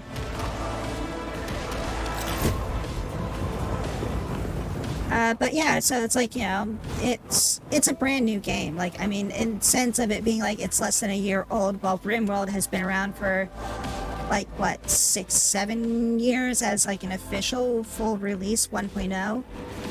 And it's like, you know, it had a lot of it had a couple years of like a beta and all those sorts of things that went on for it. So by no stretch of the imagination, it's like RimWorld's had its time to basically, you know, become what it is with like just, you know, rinse and repeat and like figure things out and, you know, patch this here, patch that there, listen to people, make new things here and there. Because yeah, it's like, I mean, I guess like, are the graphics at least better on that other game or something like that, or is it just the like a 1-for-1 graphics? Because I kind of remember looking at it, but I don't really remember looking like too detailed at it, if that makes sense. So because I mean, like, that would basically be the selling factor, is if it had better graphics than RimWorld, then people would probably go to it when it gets more fleshed out and more mod support starts to head over to it.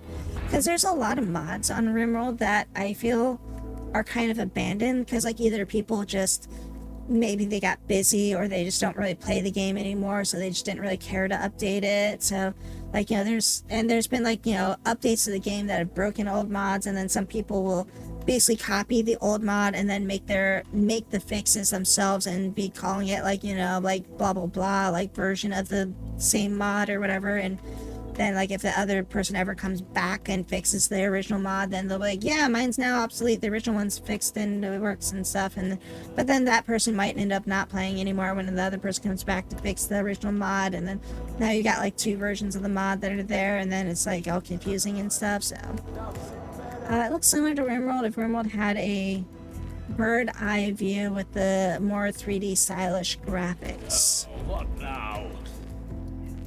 Sweet. Okay, so all I gotta do now is get another 10 scriptures, which would basically be bare minimum of 4 missions. Otherwise, an average of probably about 6 missions, I would say, like anywhere from like 4 to 6 missions, unless I get really unlucky. Oh wow, how long did that mission take me? I feel like that mission took me a little bit longer than I thought it was going to. Rank 5, rank 5, rank 5, rank 5, rank 5, rank 5. Why are there so many rank 5s? A rank 4 with increased horde.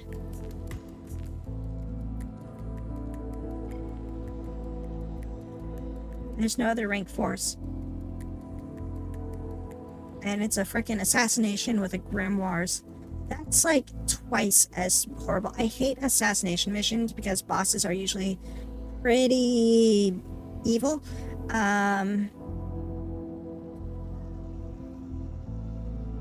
Okay, when this thing resets, it has to be a rank 4.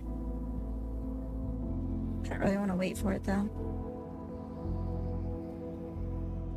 People in buildings don't look as much like sprites as they do in RimWorld.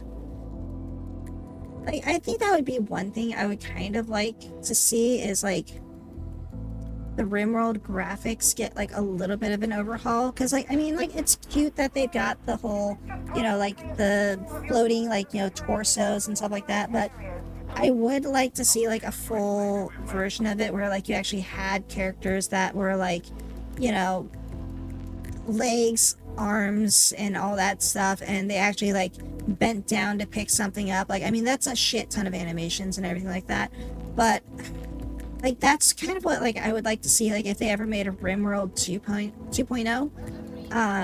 Like, I mean, technically we're RimWorld 1.4 right now, I think. But if they ever made like a RimWorld 2 or something like that, like I would like them to like update the graphics to being like a lot more modernized, because like they made a shit ton of money out of that game, right? Like, you know, they've made like a bunch of money mainly because of recommendations and people playing it and seeing other people play it and everything like that. And I mean, people have spent countless number of hours on it. I have like almost 1,000 hours in RimWorld and I still haven't beaten the game. Honestly, I don't feel like ever going for the objective of launching a rocket in that game. I've got like 1,141 hours. Damn, if I said that 30 hours ago, I would have had 1,111 hours. That would have been cool. But yeah, it's like I've played this game a whole shitload. Like I've done so much in this game, and it's like I never really ever wanted to do the rocket ship exit, just because I want to keep playing the damn game, you know? Like, I don't want to, like, if I've built my colony and I've done all that shit with it, like, I never want to, like, leave. Like, I think I've been in positions where I could have built the rocket ship, like, quite a few times on my colonies. Like, I think right now on my current colony, I'm getting to the point where I can start researching some of the stuff close to it. Like, I'm not there yet. Like, I think I've got, like, about, like, I gotta build, like, one more research desk type thing, and then I think I can start researching the rocket components, but it's like, I don't want to do that just because, like, I want to play the game. Like, I just want to build my colony and just keep doing stuff, because, you know, like, that's the fun of it. Like, you know, like, the end game for me is to be able to keep playing the game. Like, I don't really care too much to, like, you know, quote unquote win the game. I just want to have the experience of playing the game is kind of what it is. Like, if I could,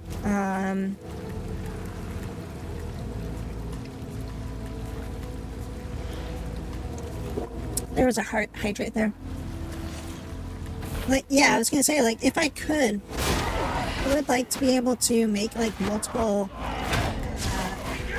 settlements and stuff like that, but the way the game works, it makes it almost impossible because you can't really manage 2 maps at the same time, for the only reason being that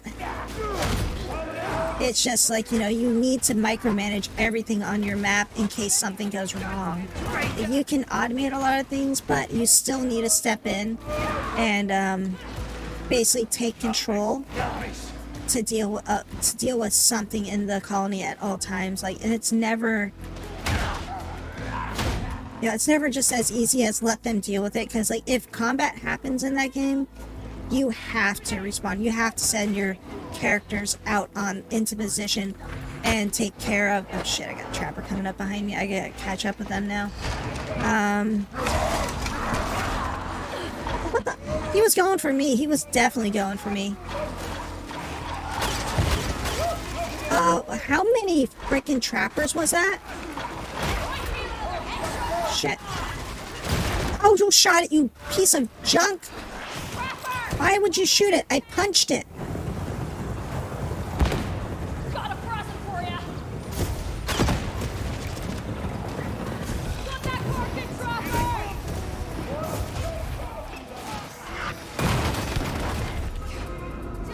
Soldier's dead. But I'm still here. I am your judgment. Parkers are dumping. That bomber needs to die. Because, yeah, I think, like, also, isn't that a thing, too? It's like, you can't unless if you're raiding a settlement, you can't really go into other settlements.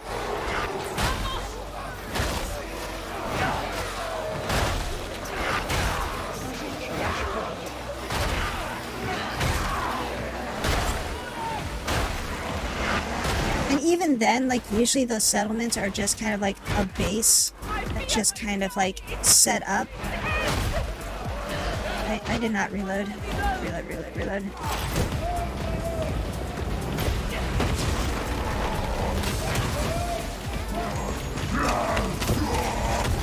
I burned your butt.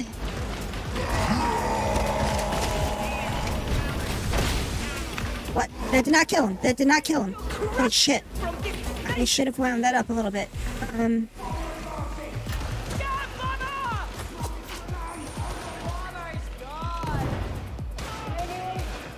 Hiding or not, we will slay them!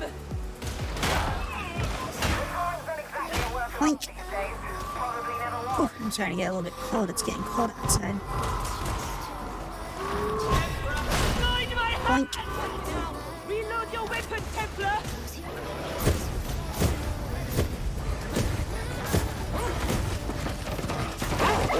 No, you don't. Die, beast! Oh, crap. Ah, crap. Yeah, that was bad. I should have just thrown a grenade instead of tried to kill that thing.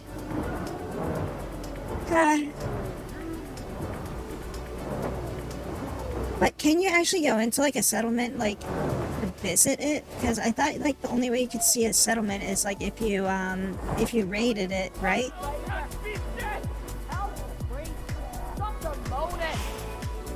Wait, oh, they revived me. Shit. I thought I was dead. I mean, like, is there a mod or something that lets you do that, or...?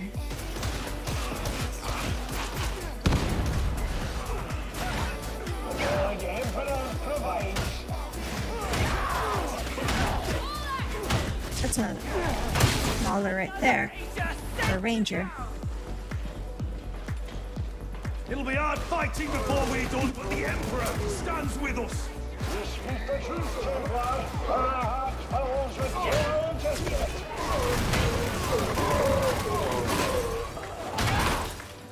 There's two of them.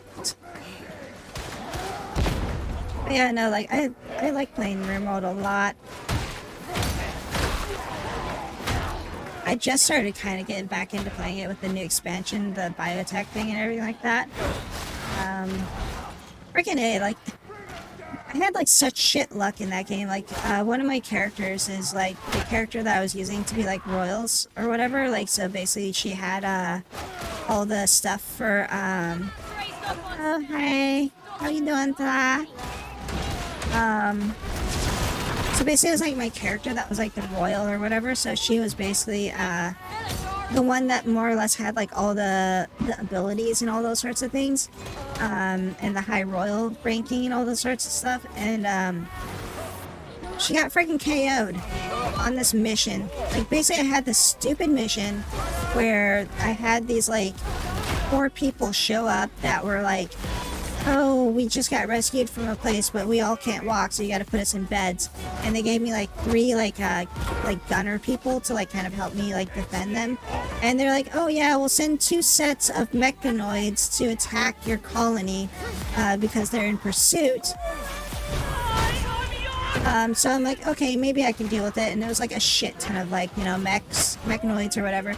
So I'm like, okay, I think I should be okay. I think I can handle this, right? So, oh my god.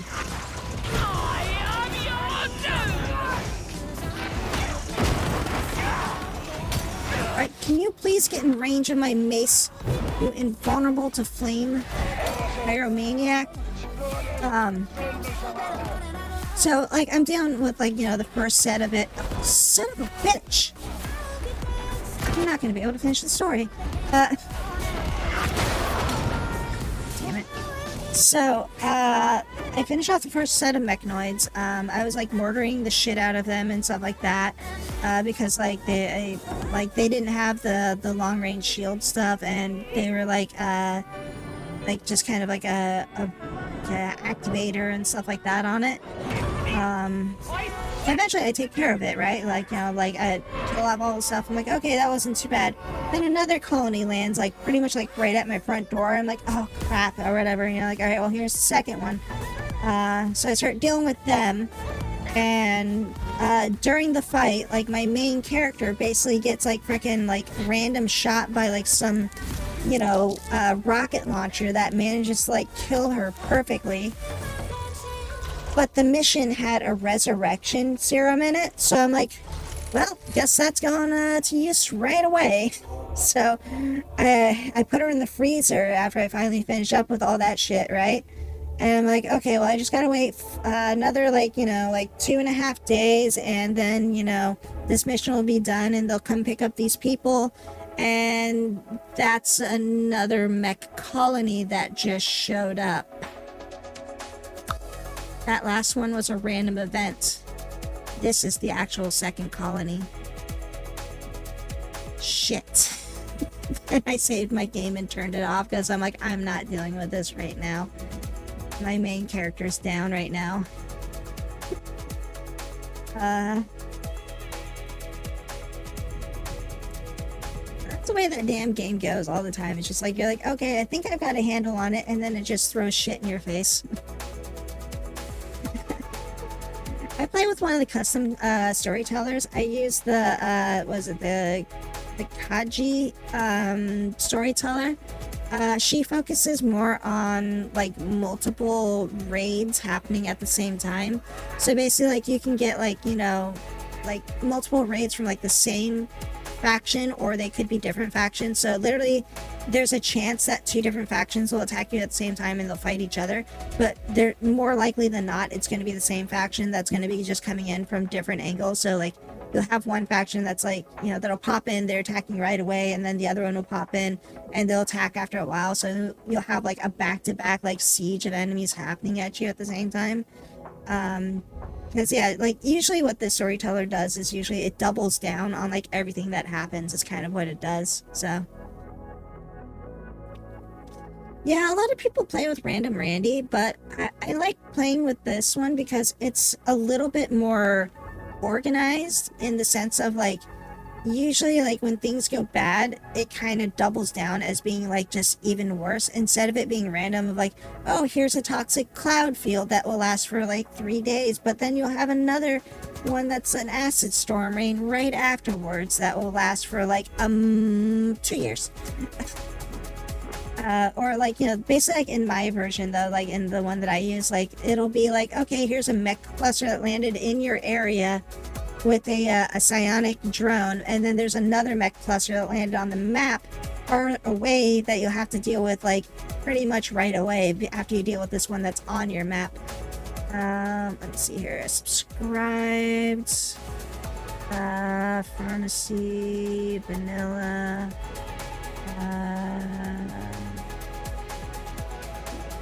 there it is. The Kijan race, they've got 3.0 on it right now, so they just finished getting it like updated, like I want to say late last month. Kijin base 3.0. So that's the mod that I use that has a storyteller that I like. The thing that I really like about that mod too is that they also have the hot springs in that one, which is a really nice thing for just like helping heal characters of like minor wounds and stuff like that. It also like usually helps them with like circulation and stuff like that, like blood circulation. So like if they've got like a disease or something like that, you can give them like the blood circulation stuff, which seems to help a little bit. So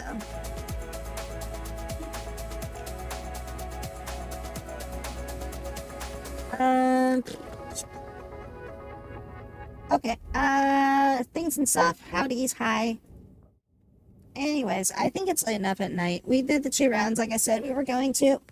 First round took a little bit longer, second round was a lot shorter, so it evened out in the end. And speaking of the ends, thank you all for showing up to this place where we are now at the end of the stream. I very much love and enjoy all of you for showing up here today. Thank you so much for the follows and all the other lovely things and subs and stuff. My batteries are almost dead, so if my hands freak out, it's because my batteries are dead. Anyways, thank you so much for coming in. We will be back on Sunday. I think I've got like a full week next week, so I mean, I will try to do some stuff, but we'll see about maybe doing Crisis Core at some point into next week, but we'll talk more about that later. I'll probably say something in Discord if I end up doing Crisis Core on like an early day or something like that. But yes, everybody have a great night, sweet dreams, lovely days and mornings, and my hand is already, yep, my hands are dying. Okay, bye-bye everybody. This is the only hand that works right now, so I will talk to you at some other point in time, and much loves and kisses. Bye-bye. I will salute you with this hand that no longer works. I